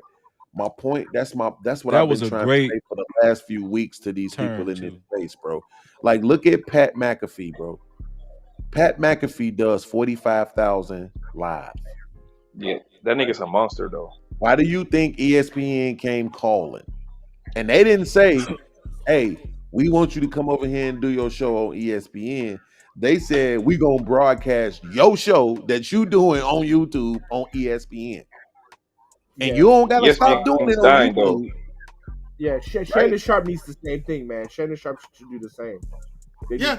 Like I'm glad we ain't signing up here to help me explain to y'all. There are companies who look at YouTubers as potentially sponsor, because I could pay y'all decent money and write it off on my taxes. You know what I'm saying? But no, I can't. There's a lot like David Dobrik, Mr. Beast, right? You know, because I mean, I don't want to sponsor Mr. Beast. I want to help black people out. But black people ain't black YouTube is not corporate friendly. Corporate friendly, exactly. And I'm trying to get people to understand that. Racist, sign up, but the niggas won't listen. It was racist, bro. Right, but it ain't. I mean, listen, no, wait, he Poppy. Hold on. Let me defend you real quick. Poppy, you're right. You're right that he's a racist piece of shit. But he's not wrong. Not wrong. He ain't wrong though. That's the whole point. He's not wrong, nigga. Niggas need to get off the bullshit. Look, this is the point that Freezy was trying to make before we cut him off, right? Hold on, real quick. Can't trust a nigga talking from China, man. Right? Before we cut him off, he said the space has gotten real gimmicky, right? That's the point, is that everybody want to do what they see the next motherfucker do. I'm a racist. To that point, I kind of understand that shit too a little bit. You gonna take here and there. But the point is, right now, Freezy uses the eCam shit, right? Nigga, I'm not going to get eCam. I'm not gonna do it. I don't look. It's even the way people put the titles of their shows up. I be trying to do some different shit, figure out some different shit. I don't want my shit to look like everybody else. Like, to some degree, you have to be able to differentiate yourself. That's why I got everybody else, right? So the whole thing is, Aaron pushed out the bounty. Now everybody and their mama want to do the bounty, right? Nobody gave a fuck about. Do you think the bounty is gimmicky? Huh? So do you think the bounty is gimmick? Hold on, what's it? Absolutely, it destroys the integrity of their shows. That's what I'm saying. When I asked, who did I ask? I asked somebody. Matter of fact, I think it was cocksucking Israel Mills. I asked him. I said, bro, if you had LeBron James on your show, because you let people pay to kick people off, would you let somebody pay $20 to kick LeBron off your show? He said no, and that's why. And I'm like, exactly, nigga. Use a clown. See, that's what I'm saying. If it's about the bread, why would you not take your $20 because LeBron on there? You could come up with all these other reasons, right? But you don't care about the AdSense. You don't care about the viewers. You don't care about all of the other stuff because you just want to get the money, right? So it wouldn't matter about the views, and none of that is not going to increase your money, right? So the whole point is, at the end of the day, why do it at all? Why allow some drunk motherfucker who live in his mama basement, who got an extra $20 to pay $20 to kick somebody off the show because his incoherent ass can't process what they saying?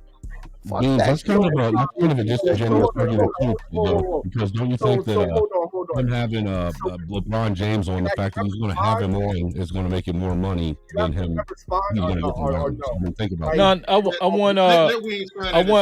I want Hot Sauce to get in there. Go ahead, Hot Sauce. Yeah, Pause. That sounded kind of funny. Let the Chinese guy talk, please. Go ahead, Hot Sauce. So I'm just gonna say this to Mandrell. Shout out to Caramel Drip. Go ahead, Hot Sauce.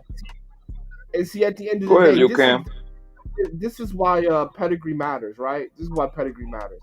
Because at the end of the day, you just get this bullshit. You get people like whoever this guy is whining and counting people's subscribers instead of improving his shit.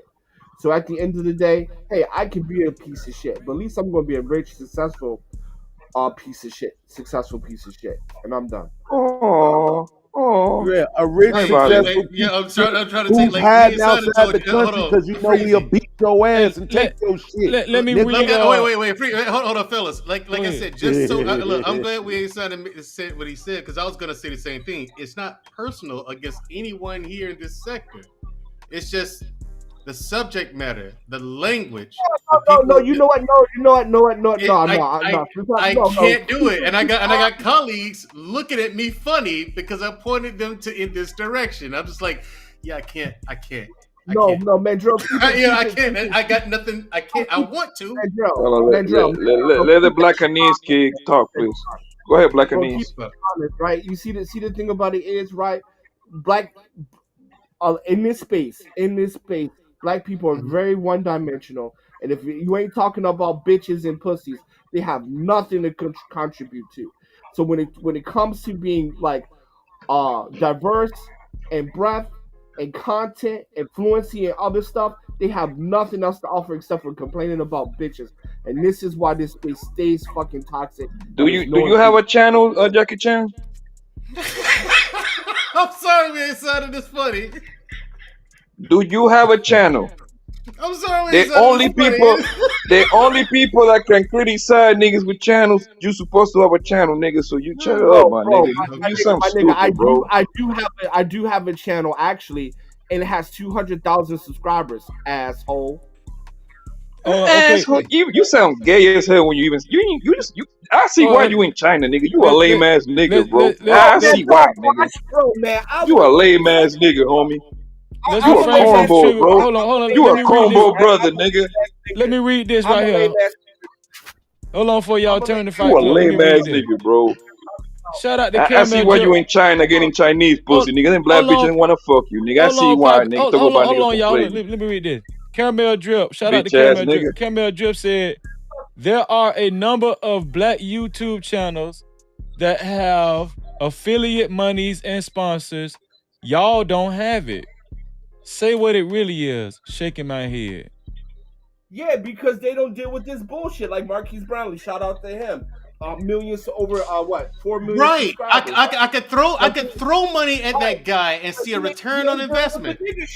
He ain't dealing with the nigga shit. You know what, man? Right. Yeah, I could throw money at him. Freezy. I could throw a truckload of money at Marcus. What does he do? And see a return on investment. He talks about tech. Tech review. He does tech reviews, man. He gets a new iPhone like 6 months before they come out, and he does a review of it. Right. You know what I'm saying? And then like Teslas. He reviews he's at that level now. He wasn't always like that. I remember when he was just how can someone get an iPhone before they come out? How can somebody? Because Apple sends it to him. He's at that level. He's at that level now.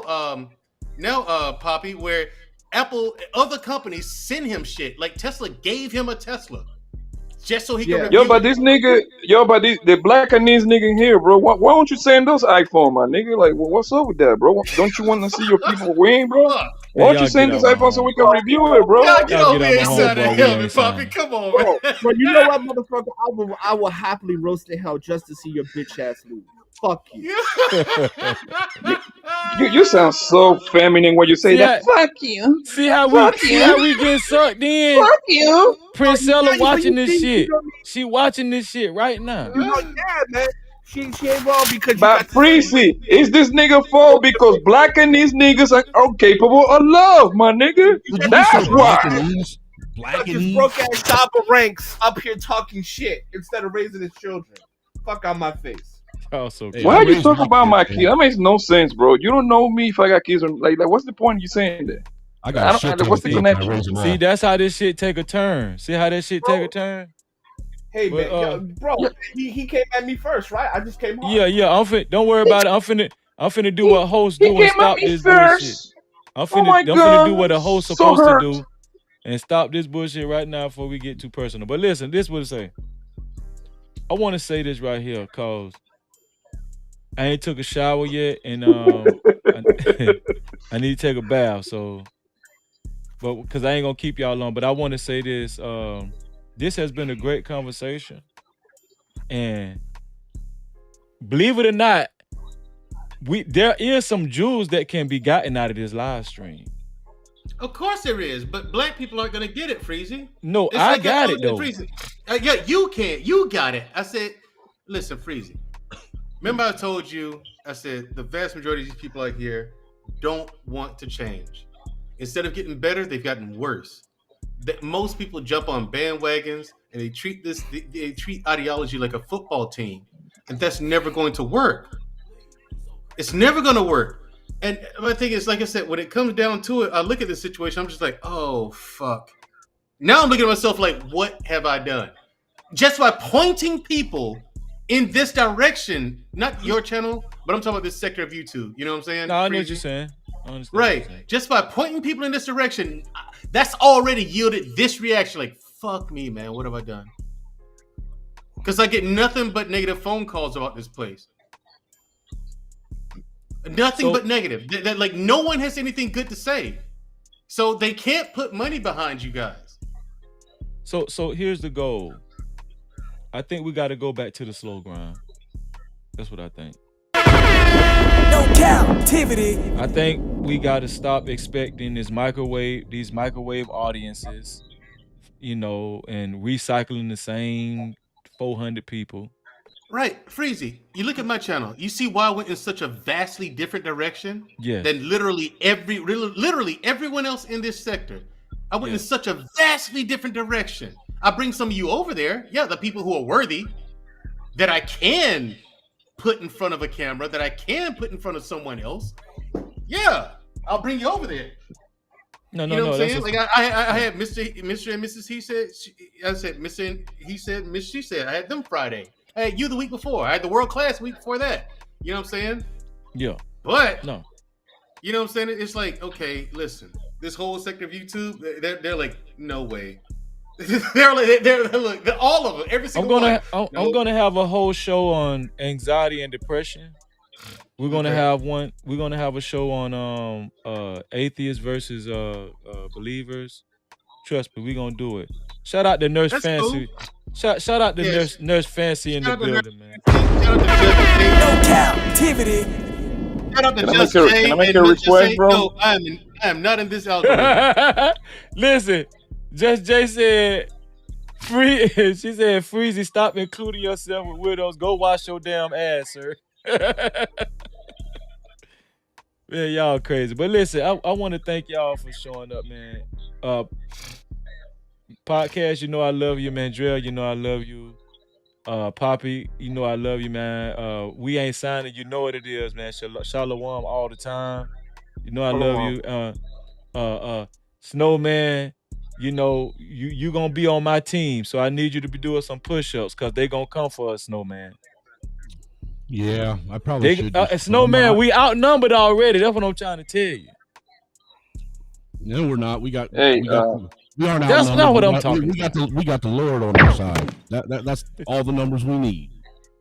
Good luck with Yo, that. the next show should be blacking these niggas that cried all day. Oh, that Lord. should be. See, goddamn. I want that title, man. And make sure I want to be a special guest too. I'm gonna have you take over. You gonna host the show. Goddamn. I want all you guys to come over Friday. Don't do that, nigga. I boot this nigga so fast, man. I like the fact that the black Colombian dude is trying to join on the black Chinese dude. Ain't that fucked up? I'm racist too. We're racist too, man. It's win for the thug. How would you label that hate? I don't got nothing against that nigga. I don't even know that nigga, man. He just cried too much, though. Nigga said, you fucking the fat bitches and don't take care of your kids. Hey man, listen. Hey, Sound like a bitch, man. Wait for a second. I don't know what happened, but I just want to say, you know, at the end of the day, man, that we know you on the phone with your look old out lady. for people in the world. We have to really be considerate of people in this world, man. Everybody in this world, should not have to deal with folks like we ain't signing. I knew he was What? going. I knew you were gonna take a This shot. one here for the thug. We have to be willing knew to, it, man. we have to be Always, willing to choke those you. kind of niggas out, man. You know what I'm saying? Like drag them with four So, You pickups. know what? my I'm gonna God, let we ain't sign it. We ain't sign. I'm gonna let you get the last word. Go ahead. Get thank you. their ass. That's You know unfair, what? Freezy. That's not cool, bro. I am just so happy that prison exists, so these motherfuckers can just get out. This one here for the thug. Thank I you, love God. it. Thank you, God. 'Cause these motherfuckers Dude, this is my. are- I like this guy. I like him.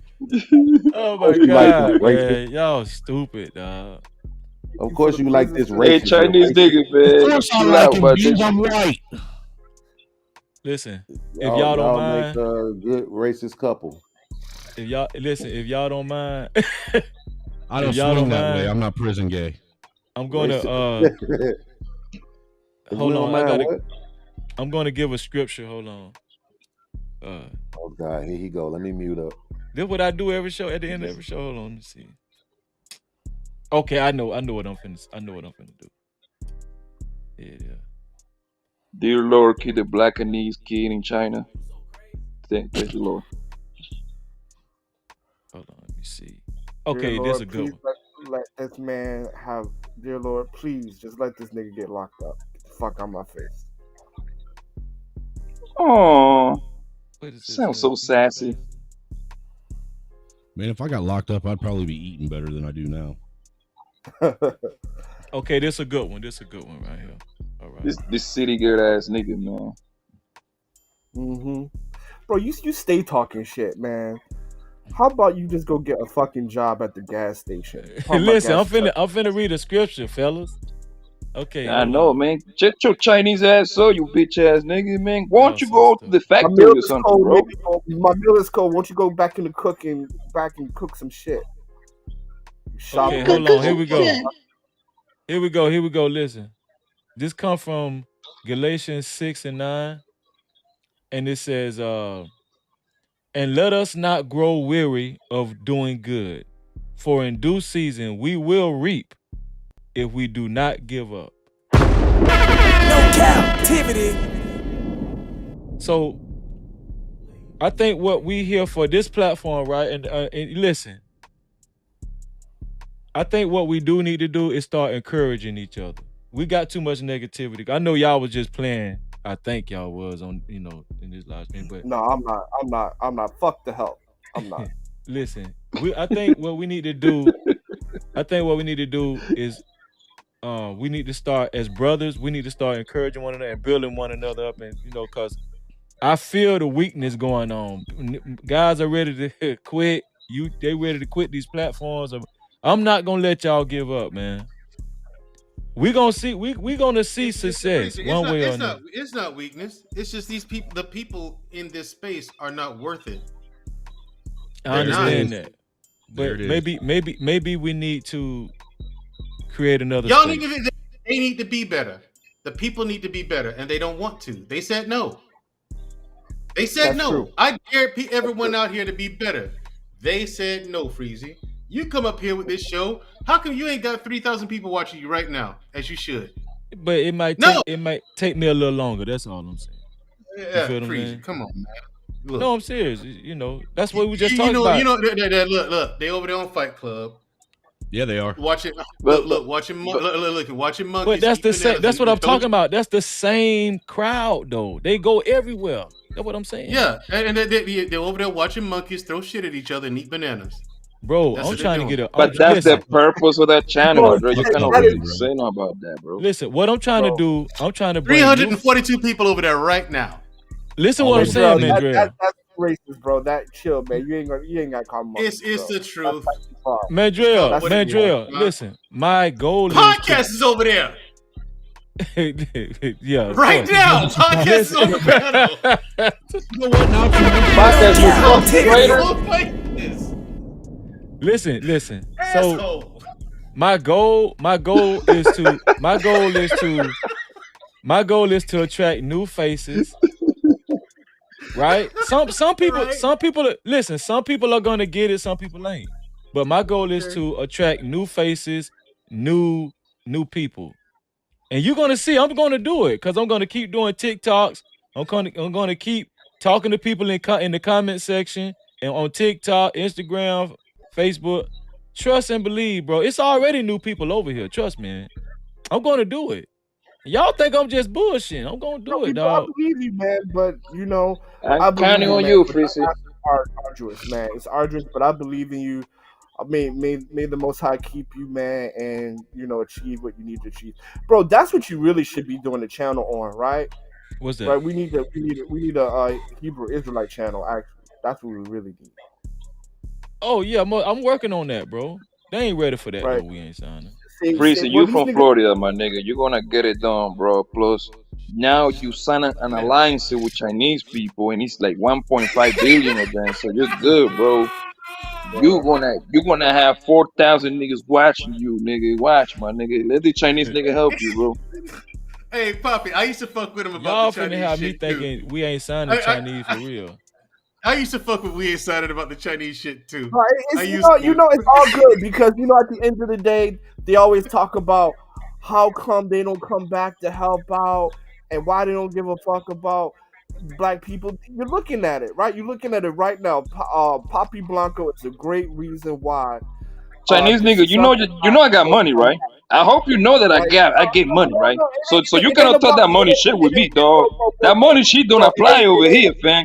I own a couple of houses, you punk ass nigga. I got my own car business, so you cannot talk that money shit with me, homie. You can talk that money shit with me, my nigga. It ain't about And money, guess bro. what? It's about the I class. fuck It's all about the you bitches class. too on top of that nigga. Whatever all you got, I fuck you Listen, too, nigga. So listen, stop, listen. nigga. Y'all So shut listen. your ass up. Madrell. That money she applied to the other niggas. You cannot talk that money shit Madrell. with me, nigga. What's up? I got it, What's up? okay? What's up, I'm I just Freezy? finna got it, start nigga. dropping people, I ain't Madrell. rich, but I'm living a Okay, good no life, problem. homie. So stop it, bro. Stop it with that. It's No about problem, He class. trying to Freezy. make it seem like he trying to make it seem All like right, he just y'all. so much richer than the next nigga, bro. And guess Listen, what? Bro, listen. If you was in Pop, front of me, I'd it's not smack about the money. shit It's out you, about homie. class. I What will you smack really Poppy, the don't shit want. out you, nigga. Like, come Poppy. on, nigga. Stop all that money shit, bro. That doesn't really apply over here, homie. That don't Okay, apply listen, over here, listen. punk. Let's get a You handle on this. Let's get it. passport bitch. You a passport bitch, nigga. That's what you are, bro. Okay, let's get a handle on this. Listen, I'm finna start dropping guys because I don't want y'all to end like I mean, this. he talking shit, man. But I see him in real life, he get fucked up. Okay, listen, No, you listen. wouldn't. No, with this Bro, 30 on me. bro, I'm No, gonna you drop wouldn't, y'all at the nigga. same No, you time. I'm know gonna each wouldn't. drop other y'all in at the real same life. If time. we was in You a a bitch dark up. alley, my You a nigga, bitch you would up. be fool, homie. I would go in your You a pockets, bitch nigga, up. for the You a fun of bitch it, up bro. because you a bitch. I smell a bitch because you Nigga, a I would ugly go in your bitch. pockets, nigga. Bro, I would knock you the fuck out, you little midget. I would knock Fuck you out the my fuck face. out. No, like sounding like a bitch. I don't think so. Bro, I know so. I know so, you keyboard warrior punk motherfucker. You don't even sound convincing when you say that, bro. You sound Okay, Well, it so listen. doesn't gay, matter. man. Hey guys, It doesn't I'm matter, bro. about You to talking close out shit. the show, man. I'm about to close out the show. Man, you keep Hey, talking shit, man. You want to do a damn I thing, love homie. listen, I love y'all, man. I love y'all. I'm finna close it out. I'm about to close it out, man. I'm You about to close it close out, cause fuck him. it. Whoo, boy.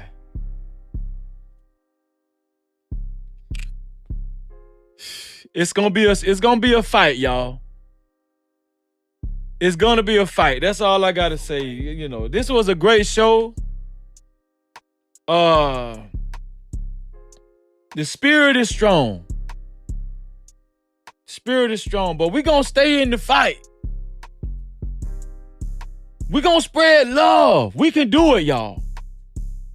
We can do it. I know the devil busy. Shout out to Y High in the building, man.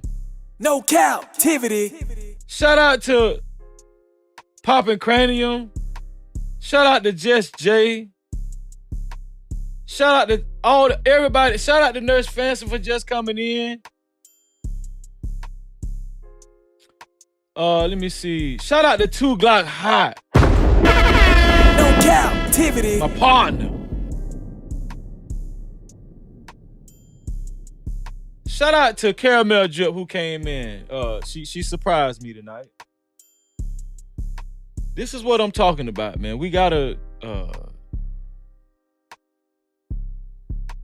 do better, man. Okay?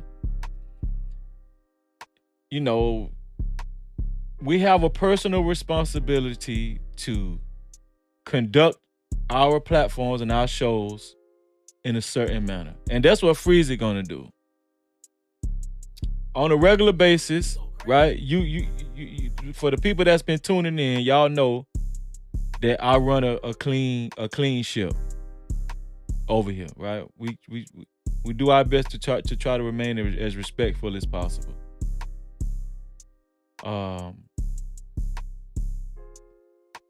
Y'all lay around, the atheist versus believer show is coming soon. I'm gonna do the thumbnail for that. I'm gonna do a show on anxiety and depression, what causes it, and how can we destroy it. We're gonna be touching on several topics that's going to be very important to all facets of life.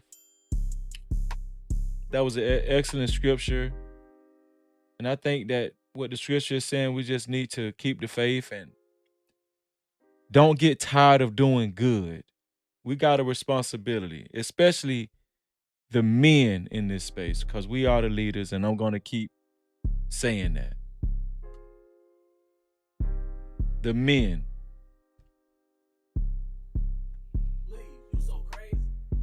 I want to say I love y'all. I will be back later on today. I've been going strong. Y'all can't make me quit.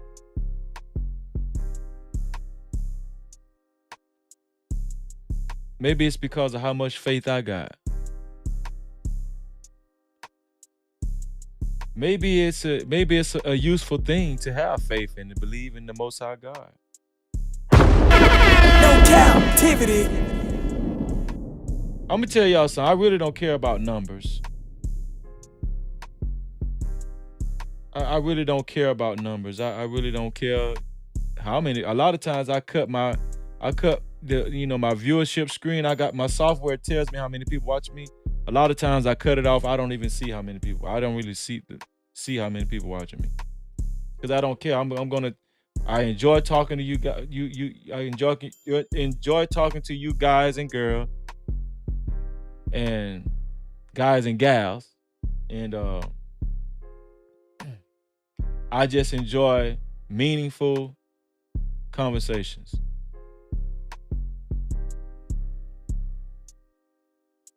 And we ain't gonna stop. And that's why I always say this, right? To free yourself, you must heal yourself. And until the next time, we out of here.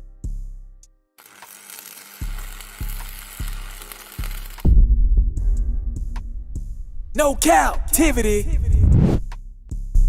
Freezy.